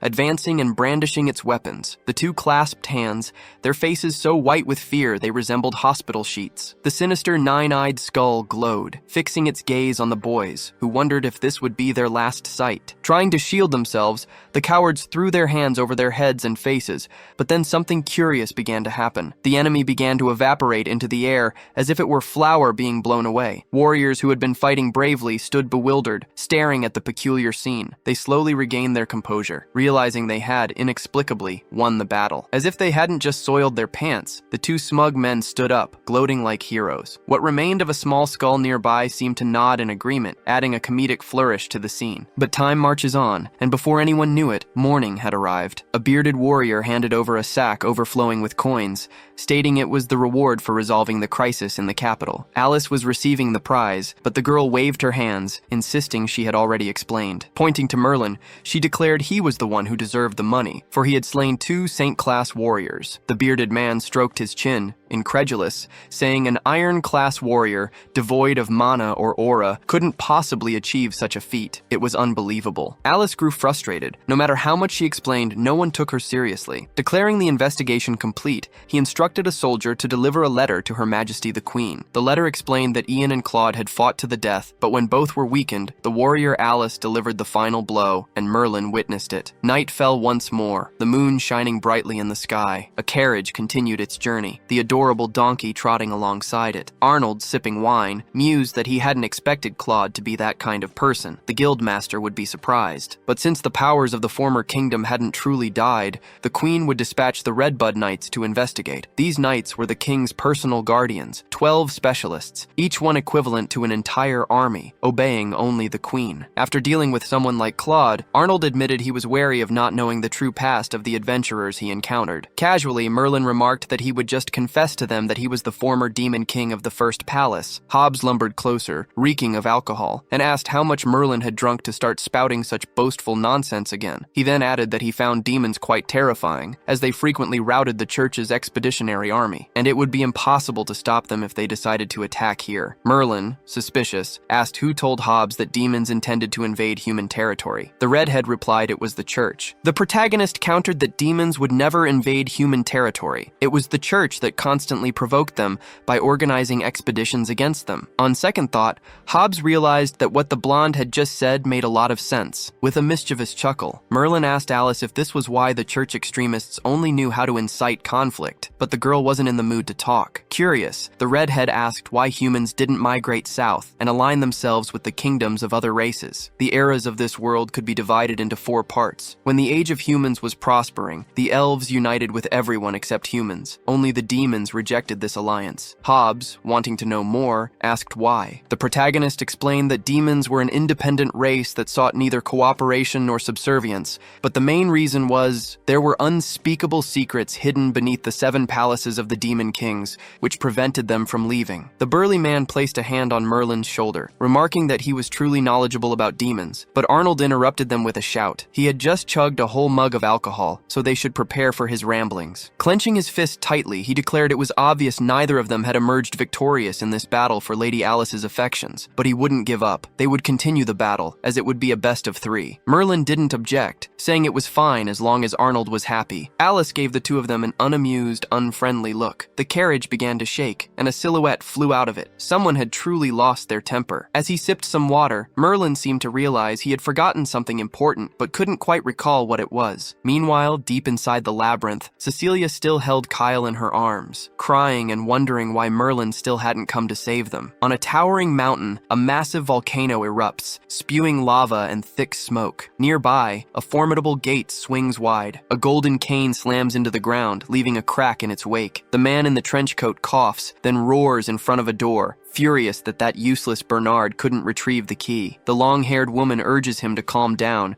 reminding him he needs to take care of his health. The sinister bald man tells Calzona she should investigate Bernard's death and the key's whereabouts, then asks if she has any new information. The woman replies that unfortunately, Bernard and the necromancer battled, and a gold-ranked adventurer delivered the final blow. In disbelief, the bald man declares he doesn't believe it happened. Calzona adds that the key is most likely with the adventurer. He states that if that's the case, they'd better speed things up to prevent their plan from being exposed. Calling out to Zoe and Joey, the bald man tells them they'll stay behind to protect the sanctuary and stop anyone who tries to interfere. The 2 henchmen declare they will not allow a single enemy near the sanctuary. Turning his gaze to Calzona, the bald man ponders her next moves. He orders her to go to Wrexham immediately and retrieve the adventurer's key, no matter the cost. The woman accepts her mission, vowing that those who took what was hers will pay with their own blood. Back at the Adventurers Guild, the sky is a brilliant blue, a truly beautiful day. Lugia animatedly shows off a newspaper featuring news about Alice, exclaiming that the young woman is becoming quite famous. Alice grimaces, commenting that the news is spreading far too quickly for her liking. Merlin playfully jabs at her, pointing out she only became famous for delivering the final blow. Alice retorts that she never wanted this kind of fame. The guildmaster appears, leaning on his cane, and congratulates the adventurers on their safe return. Alice asks if he'd heard about what happened with Claude, and he confirms he has. According to him, headquarters headquarters has begun assisting the capital in its investigation and has also dispatched Redbud Knights to aid them. Merlin tunes out Alice and the Guildmaster's conversation and approaches Lugia. With a charming wink, he asks for his reward from the previous mission. Lugia hands him a pouch containing 1,800 gold coins. They had earned 6,000, but a percentage was deducted to cover their existing debts. The protagonist's eyes practically turn into piles of gold,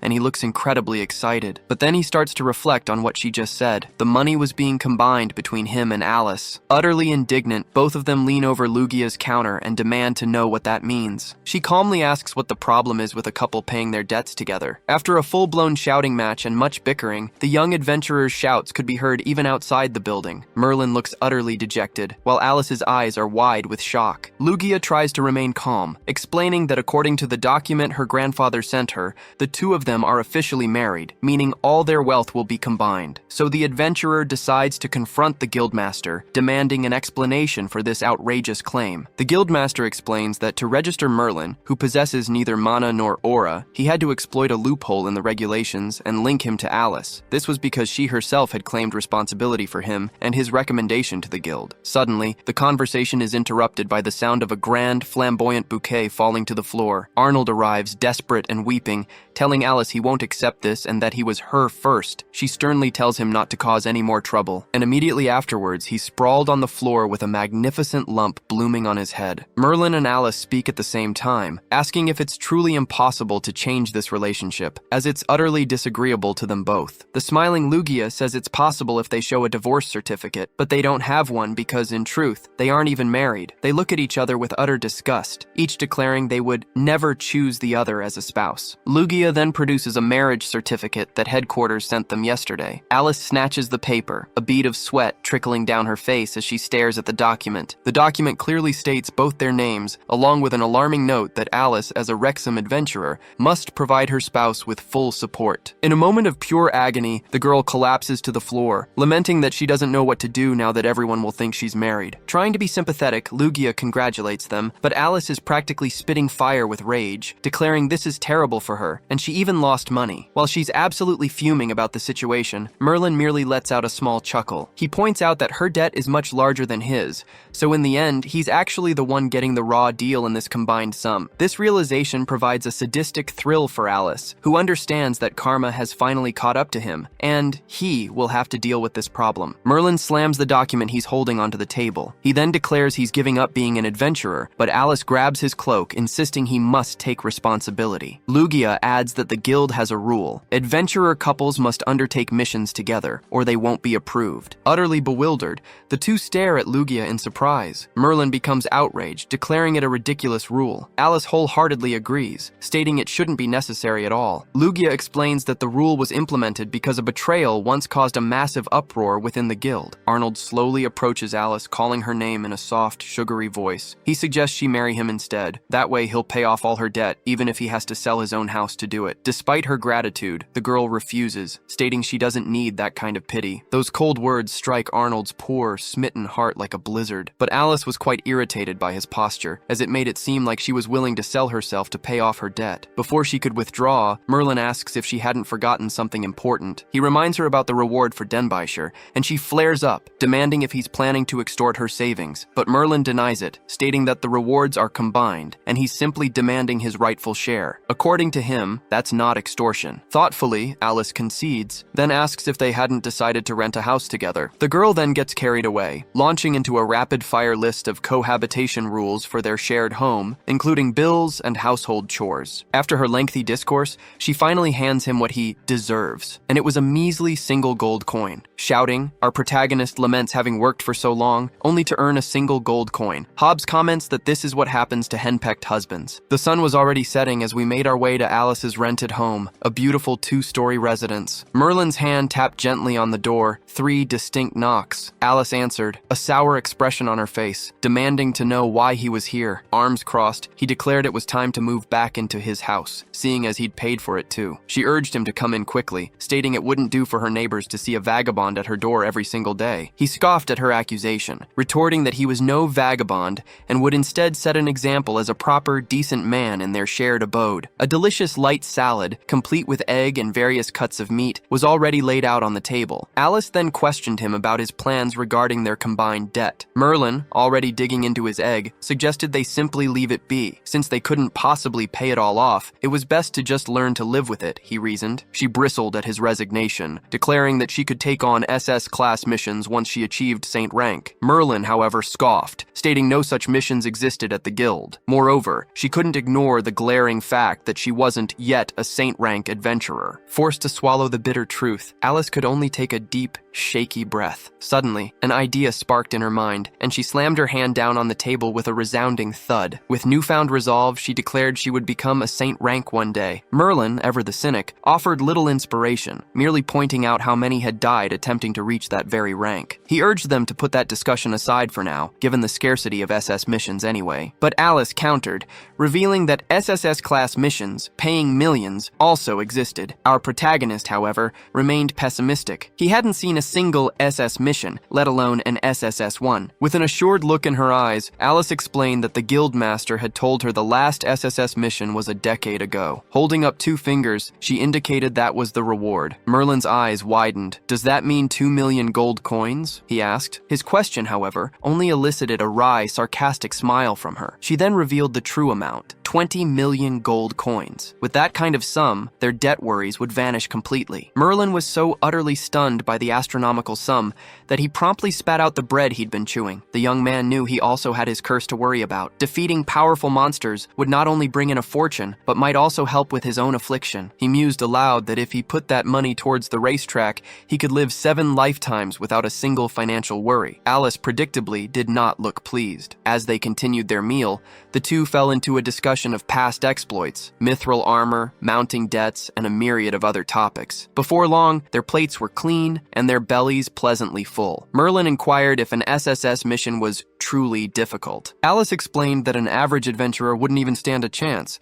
and even those of advanced rank would struggle immensely. She recounted that the last SSS mission involved a horrifying sea monster, one that had claimed the lives of numerous adventurers before the church finally dispatched a hero to assist. The tale immediately captivated the young man, who pressed for more details. The hero sent by the church, it turned out, was none other than Alice's senior, the legendary spear hero. Merlin seemed to recognize the name, a few fragmented memories of the spear hero surfacing in his mind. This very hero had led a successful crusade against Lucifer II, Merlin's own mother, and the memory of it was painfully clear. Our protagonist realized that he might be able to rid his heart of the curse by confronting this hero, so he eagerly pressed for more information. Alice, however, didn't know much beyond rumors that he was one of the 10 legendary heroes. The former monarch was impressed that so many heroes capable of such feats existed, and he questioned if they were still alive. She had no idea, though. She recalled a drunken bishop rambling nonsense about how the legendary heroes had simply vanished. As they spoke, Alice meticulously cleaned the floor of the house. To provoke her rival, she taunted that these heroes could crush him like an insect. He simply retorted that he was quite glad he hadn't encountered them then. Merlin maintained his belief that he could potentially rid himself of his curse with the help of one of these heroes. He then pressed Alice for details on the crusade against the giant sea monster. She believed the giant monster had been wounded by the hero, sinking back into the depths of the ocean. The ambitious protagonist then began to ponder. If he could slay the sea monster, it would mean he was stronger than this fabled hero. A smirk spreading across his face, the young man declared that they wouldn't need to actively seek an SSS-class mission. They could simply sit back and wait. Alice, however, reminded him that they had a monthly debt payment due, meaning they would have to work diligently while awaiting an SSS mission. Merlin felt a familiar weight beneath his clothes, near his shoulder. He then retrieved his key, a thought solidifying in his mind. Waiting for Alice to reach Saint rank wasn't the best option. Instead, he'd rather hunt for treasure and truly save her life. The blonde-haired man then asked if she truly had that friend she'd mentioned,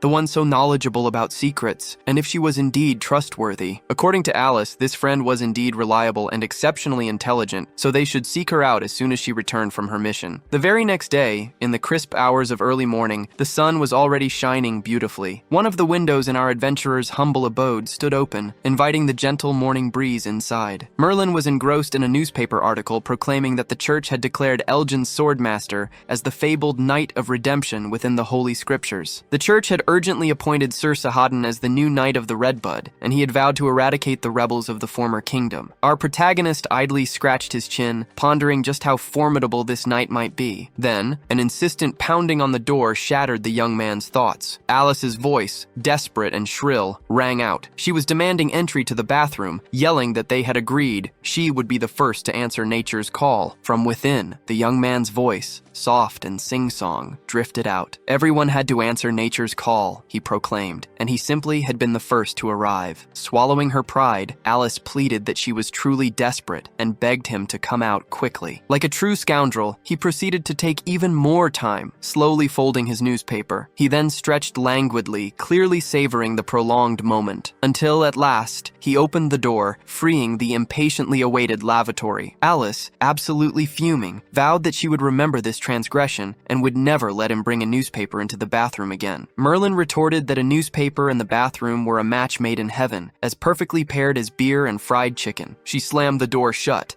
declaring it was his turn for meal duty and that he should go prepare breakfast. The blonde-haired man trudged towards the kitchen, grumbling internally about how utterly irritating Alice could be. Before he could even begin, an insistent knock sounded at the front door. Our protagonist wondered who could possibly be calling so early. He made his way to the door and opened it slowly. Lugia stood there inquiring if Miss Alice was at home. The young lady was indeed at home, Merlin replied, but was currently occupied with something only she could tend to herself. Lugia explained with a note of urgency that both of them needed to come to the guild immediately, as the Redbud Knights from the capital had sent representatives to see them. Merlin pondered aloud what the Redbud Knights could possibly want with them. Meanwhile, at the Wrexham army camp, a burly blonde soldier questioned if that wasn't the beautiful and clever Lady Alice, finally among them. The girl seemed rather unmoved by his flattery as he formally welcomed her. He then nudged her with an all-too-familiar wandering hand, gesturing the way. The touch left Alice feeling both embarrassed and utterly enraged. She delivered a sharp, well-aimed elbow to his face, demanding to know where he thought he was putting his hands. Yet, despite the painful mark the elbow left, the lecherous man seemed more delighted than hurt. Merlin, meanwhile, watched, utterly bewildered by the scene unfolding before him. Alice explained that this was Captain Price of the army, a man who, oddly enough, enjoyed being punished by a beautiful woman. It was only then that Sir Price seemed to notice the other blonde man in the room. He mused aloud that this must be the love rival Arnold had mentioned, this Merlin. He declared that the former Demon King was merely taking advantage of how incredible his wife was, but Alice quickly cut him off, reminding him not to forget the reason for their summons. The captain then opened a door, asking them to wait a moment while he informed the Redbud Knights of their arrival. Merlin placed his hands on his hips, a flicker of suspicion in his eyes regarding the unfolding situation. He then pulled out the key they had acquired during their last adventure. He called out to Alice, who was standing a little ahead of him. Merlin asked her not to mention anything about the key, and the girl nodded in agreement. Footsteps could be heard approaching them. Merlin quickly tucked the key away, carefully concealing it within his clothes. A group of knights clad in ornate and impeccably presented uniforms drew closer. One of the blonde knights approached the adventurers and confirmed their identities. He then pulled up a chair and settled in to speak with the two. The man introduced himself as Brent Chapman,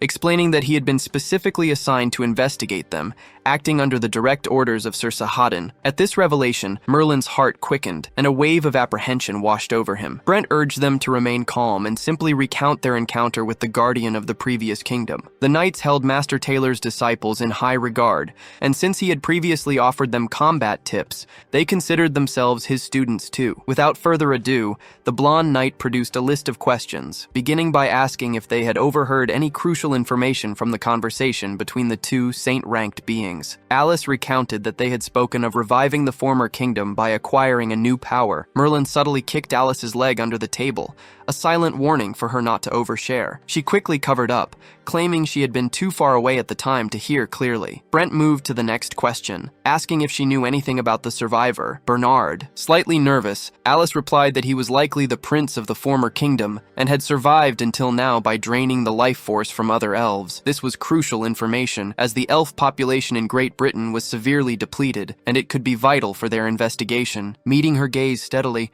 the knight asked if she knew anything more, urging her not to conceal it. But Alice adamantly denied knowing anything further. Brent stated that, to his knowledge, even a saint-ranked individual on the verge of death was incredibly difficult for an ordinary warrior to harm, and it made no sense for her to have delivered the final blow. Alice, flustered and extremely nervous, didn't know where to hide her face as she stammered out excuses. Then, her expression suddenly shifted, and she adopted a suspicious look. She then confessed that she hadn't killed him, but rather the man beside her. Merlin confirmed it, admitting it was indeed his doing. The knight standing beside Brent burst into laughter. The blonde knight remarked that he understood they might get along well as a couple, but they needed to be serious when speaking with the Redbud Knights. Alice's eyes welled with tears, and she bit her lip, holding back a sob as she fell silent for a few seconds. Raising her voice, the girl pleaded for him to demonstrate his quick draw now, otherwise they wouldn't believe them, but Merlin merely stated he didn't want to. Brent then urged Alice to be sincere and truthfully answer how strong Bernard had truly been. He imagined she must know that the knights present were personally assigned by Queen Elizabeth, and therefore she was aware of the consequences of not cooperating. But the young woman was in despair. She didn't know what more she could possibly say if she had already spoken the truth. Merlin decided to intervene, stating he hated being threatened by others, and sarcastically asked if the Queen's knights were truly so incredible. Crossing his arms, Brent demanded if Merlin was daring to question the authority of the Redbud Knights. A terrible tension filled the room, followed by an agonizingly uncomfortable silence. Alice, already desperate, became even more distressed,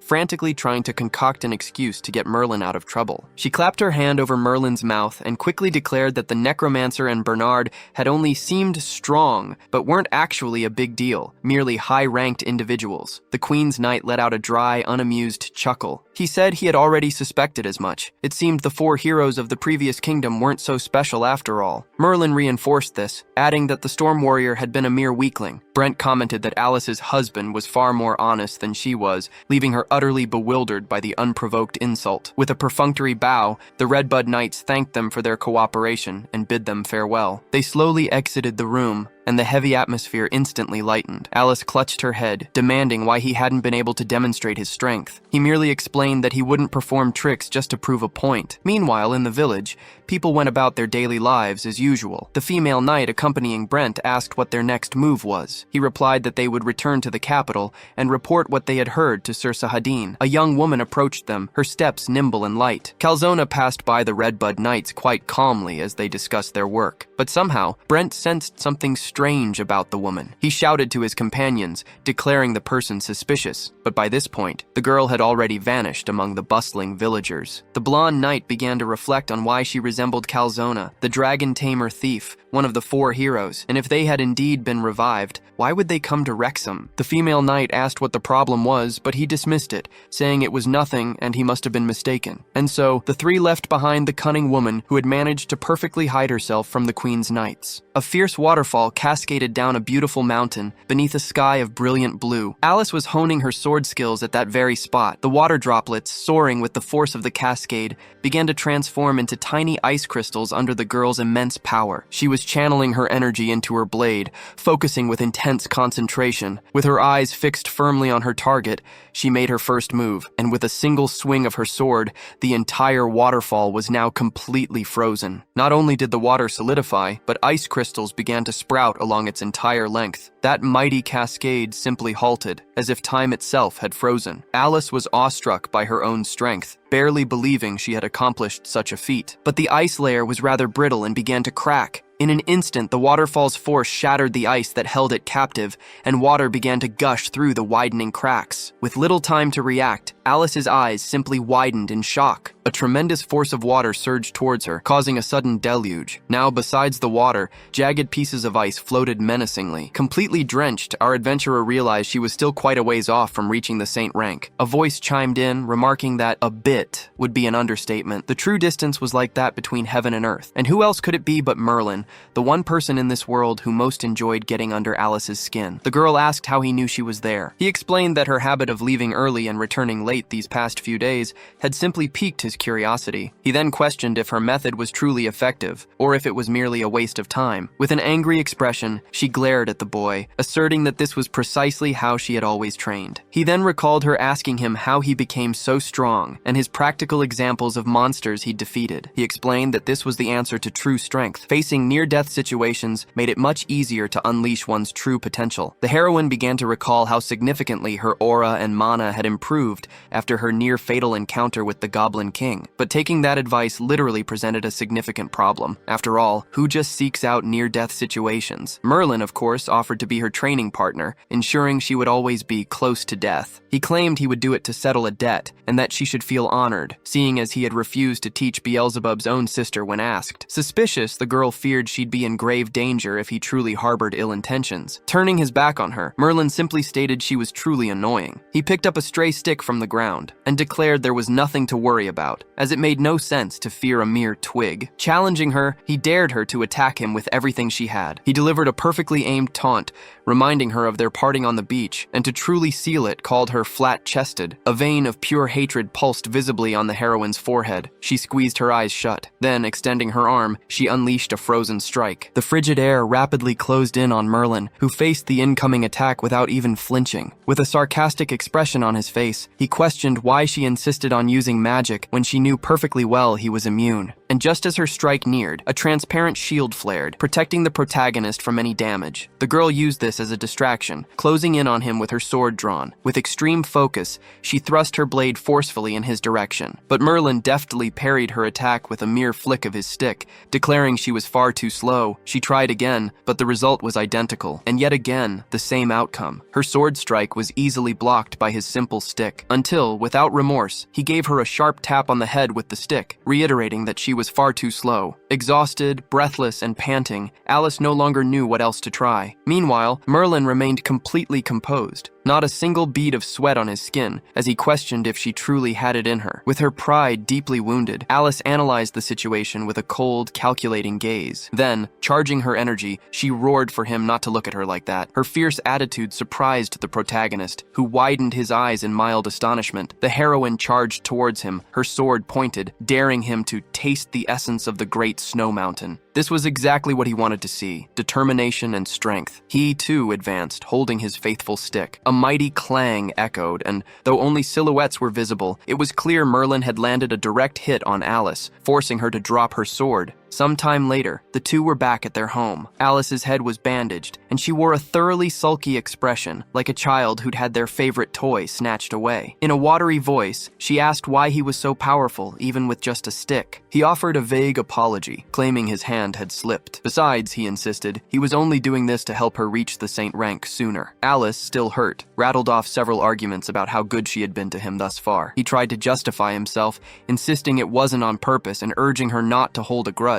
Then he placed a meticulously prepared plate of food on the table, inviting her to eat. Her mouth instantly watered as the delicious aroma wafted up, keenly sharpening her appetite. She took a generous spoonful and brought it to her lips. In that exact moment, an explosion of sensations overwhelmed her taste buds. It was like a dream, bursting with flavors and pure pleasure, leaving her feeling utterly complete and fulfilled. But then a wave of indignation washed over her. Not only was he a better fighter, he was also a better cook. This infuriated her. So, after scraping clean her plate of the delicious meal, she declared that she would handle all the housework, as long as he took charge of the cooking. It's a golden afternoon, the sun already dipping below the horizon as we gaze upon the Adventurers Guild. Inside a crystal ball, people watch a horse race, and a triumphant jockey celebrates his victory. The money wagered on that race lies piled on the table, more coins clinking down. Merlin looks utterly crestfallen. He bet on Richard and lost everything. Hobbs reassures him, saying, "These things happen." Winking at our protagonist, the redhead adds, "It's perfectly normal to lose once or twice, but the problem is our former king hasn't won a single gold coin, not even after betting on over 100 races." Hobbs declares this bizarre, noting that a normal person would win at least once. He wonders aloud if the goddess of bad luck truly smiles upon Merlin so often. The guildmaster, having overheard the boy's conversation, muses that this must be Merlin's unique training to hone his intuition and willpower. The redhead tries to encourage the protagonist to bet more, but Merlin replies that he doesn't have access to the household funds. Hobbs then recalls that the young man is part of the infamous Henpecked Husbands Club. Merlin adjusts a small cord hanging around his neck. He then remembers the key he keeps hidden, thinking that perhaps a treasure hunt would be a more reliable way to earn some coin. But as he holds the key, the protagonist feels an intense sense of being watched. He glances around to confirm, yet perceives nothing amiss. It was Calzona, lurking there in the guild. She had planned to inquire about Alice, but never imagined she'd stumble upon the very person who possessed the key. From what she'd overheard, he was Alice's husband, but she couldn't sense any mana or aura emanating from him. A sly smile plays on the woman's lips. She knows she can definitely reclaim the key from this mere peasant. Hobbs claps Merlin on the back, telling him to forget his troubles and come with him to Helena's secret den, a place brimming with women and spirits. With a hearty thumbs up and a wide grin, he declares it a place any man would adore. Merlin admits his curiosity, but laments his lack of funds. The redhead promptly offers to pay for him and says he'll call Price along as well. Night falls, and the two adventurers walk until they reach a secluded alleyway. This is the adventurers' secret hideout. A beautiful woman with long blue hair greets them. Hobbs and Price practically drool, declaring it Wrexham Men's Paradise. The protagonist observes the woman and remarks, "Now, that's a woman. Alice should come here and learn a thing or two." The woman notices a new member among the group of lads. Hobbs introduces him as Merlin Lucifer, the guild's newest adventurer, though not quite as strong as me, he adds with a boast. But upon hearing the young man's name, the woman appears to be struck by the information. Growing serious, the blonde protagonist notices her reaction and wonders what could be amiss. Hobbs, too, notices her strange behavior and asks if she's feeling unwell. She dismisses his concern, asks them all to come inside, and assures them the usual fare will be served. They enter and head towards a VIP room within the establishment. From the corridor outside, a chorus of laughter can be heard spilling from the room. Hobbs is busy trying out a cheesy pickup line on a woman with bunny ears. Meanwhile, Price indulges his peculiar tastes with a woman wielding a whip. Merlin merely sips his drink, observing the scene, and thinks, "These city folks certainly know how to have a good time." Hobbs urges him not to just drink, but to request a girl. Merlin, however, says he wants to witness a rock being broken with a hammer on a beautiful woman's body. Faced with such an unusual request, the redhead scans the catalog for a dancer or act that might satisfy this peculiar madness. Just then, someone enters the room, their delicate, well-cared-for feet moving gracefully. The woman announces that she has arrived uncalled, but will offer them a Sogdian dance and hopes they enjoy it. The less than discerning Hobbs and Price are instantly mesmerized by the dancer, their eyes sparkling with delight. Calzona, disguised as the dancer, seethes with hatred for the two perverts beneath her elegant facade. But she knows her true objective here, and her gaze locks onto Merlin. She notices he remains remarkably calm, but she's confident he'll soon be captivated, making the key easy to acquire. As she begins her dance steps, she bids them not to miss a single move. The woman is an exquisite dancer, capable of enchanting anyone with her light and graceful movements. With all her charm and beauty, she prepares a seductive move, especially for her target. Then she blows a kiss into the air, gracefully sending it towards the men. Hobbs and Price go wild, reveling in the entire performance. She knows she's secured the hungry gazes of the two men, who eye her like wolves eyeing a lamb, but her primary target doesn't seem quite as impressed. She turns her full attention to him, intensifying her efforts to draw his gaze. Then the girl climbs onto the table, deciding to take a more direct approach. Now, intimately close to our protagonist, she locks her eyes with his. Merlin senses something strange in the air, feeling a slight queasiness from the sensation emanating from her. The woman decides to make her move, leaning in so close she's about to touch his face. The other two men excitedly root for her to kiss the blonde. Calzona's hand subtly drops to the spot where our protagonist has hidden the key. But before she can grasp anything, he shoves her away with unexpected force. With a grim expression, he declares, "This kind of thing is incredibly dull." Flustered, she asks if she isn't enchanting enough. But he counters, asking her age, to which she replies, "Only 20. The young man stands up, calling her a liar. "The perfume you're wearing," he states, "is not something a young woman would use." Then he pins her against the wall with his hand, staring intently into her eyes. "Normally," he says, "only older women, spinsters, or grandmas approach me." With a sly, almost cruel smile, he asks which of the three categories she falls into. His words visibly infuriate the woman. Just then, the woman from the reception appears, apologizing for interrupting their fun. "Someone is asking for Merlin," she explains, requesting that he please come outside. Hobbs turns pale with nerves, wondering if it could be Merlin's wife. Merlin, too, grows worried, as this is his very first time in a place like this. Merlin decided to accompany the young woman who had called him. Luckily, it wasn't Alice looking for him, because he definitely would have gotten an earful from that goody two-shoes. The young woman began to descend the stairs, and the boy realized they were heading underground, making him suspicious. So the protagonist decided to ask Helena where she was taking him, and if someone wanted to see him, where was this person? But with a calm gaze, the girl asked him to simply follow her, promising to explain everything once they arrived. Merlin placed his hands on his hips and continued descending, his suspicion only growing. They finally arrived at a grand door, torches flickering to illuminate the corridor. The protagonist seemed to recognize the place in some way, observing it with a look of surprise. The young woman curtsied deeply and remarked that it had been a long time,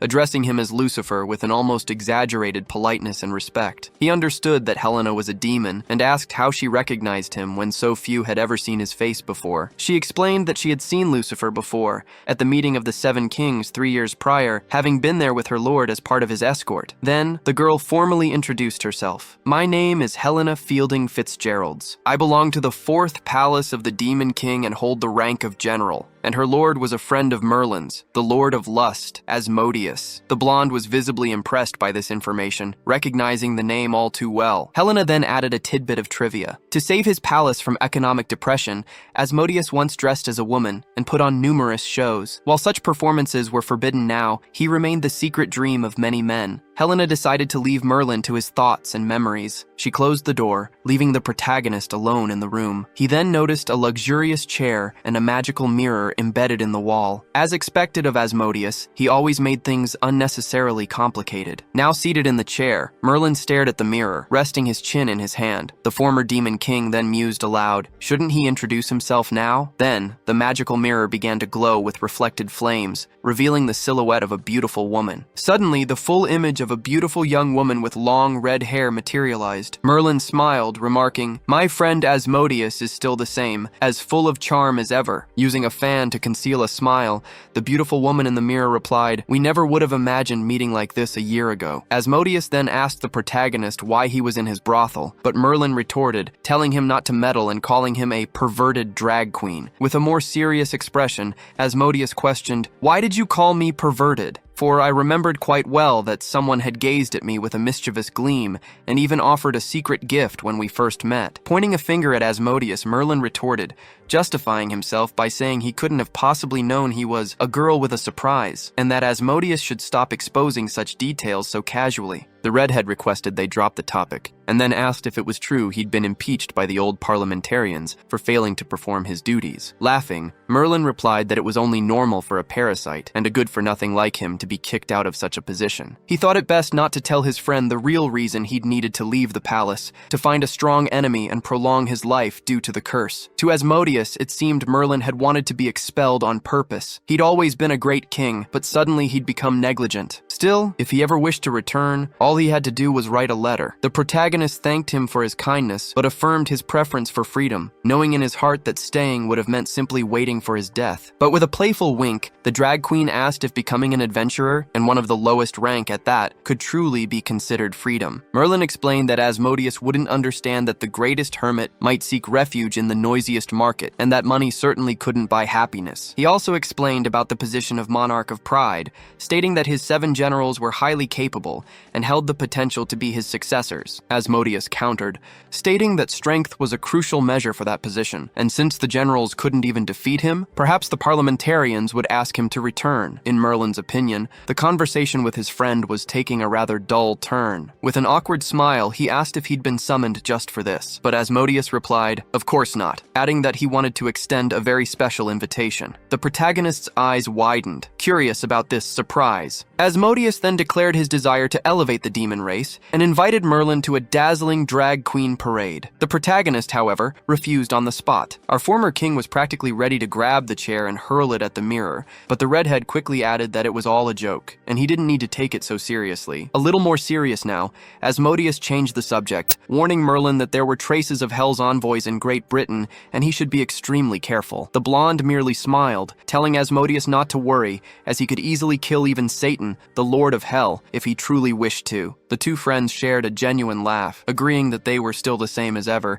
even after so much time apart. Merlin was now outside the room, and Helena addressed him as Lucifer, adding that she would call him if her lord wished to see him. The protagonist, however, asked her not to call him that, but the young woman refused, stating firmly that he would remain Lucifer until the parliament elected a new monarch of pride. That status would not change. Muttering to himself that a status was useless without authority, the blonde simply told her she could do whatever she wanted then. A Afraid of running into someone he knew, Merlin asked to go somewhere with fewer people. Helena then inquired if he wished to return to where Hobbs was, but he declined, instead asking if she had served Asmodeus for a long time. Helena recounted that she had served her lord as a maid before, tasked with managing his diet and daily life. This made Merlin recall his own former maid, who had a rather peculiar personality. She would even warm his bed for him, and she had a strange pleasure in tasting all his dishes beforehand, often leaving the spoon quite slobbery. The protagonist mused that if he could successfully remove the curse from his heart and return to the palace, he would absolutely love to have a maid like Helena in his life. They moved to a secluded corner, where the young woman asked if he was truly associating with humans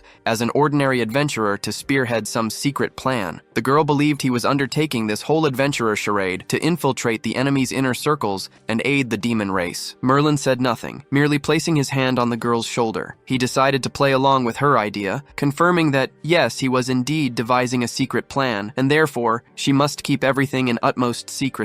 Taking advantage of her enthusiasm, he then mentioned he would only need help settling some debts that were putting the plan at risk. She immediately declared her willingness to pay if it would help. Smiling, the boy reassured her it wasn't much, a mere few million gold coins. Helena's eyes widened, utterly speechless. As the door of the establishment slowly began to close, she still wore the same look of utter terror. Then, she quickly advised him to rest and return whenever he wanted to have fun again. The boy shouted back, protesting that she hadn't let him finish and hadn't even confirmed she would help him. Our protagonist scratched his head, feeling utterly bewildered. But while he remained lost in thought over his questionable actions, someone was lurking on a nearby rooftop. Calzona observed everything under the moonlight, keeping herself hidden in the shadows. Since he had complicated things, she would simply have to kill him to retrieve the key. As he headed home, Merlin casually wondered what he would have for dinner, but a sinister purple shadow stretched behind him, almost reaching his heel. From that shadow, Calzona began to emerge furtively, without attracting a single glance. With 2 daggers in hand, she prepared for a surprise attack. Like a viper striking from behind, the woman prepared to slay him with her daggers.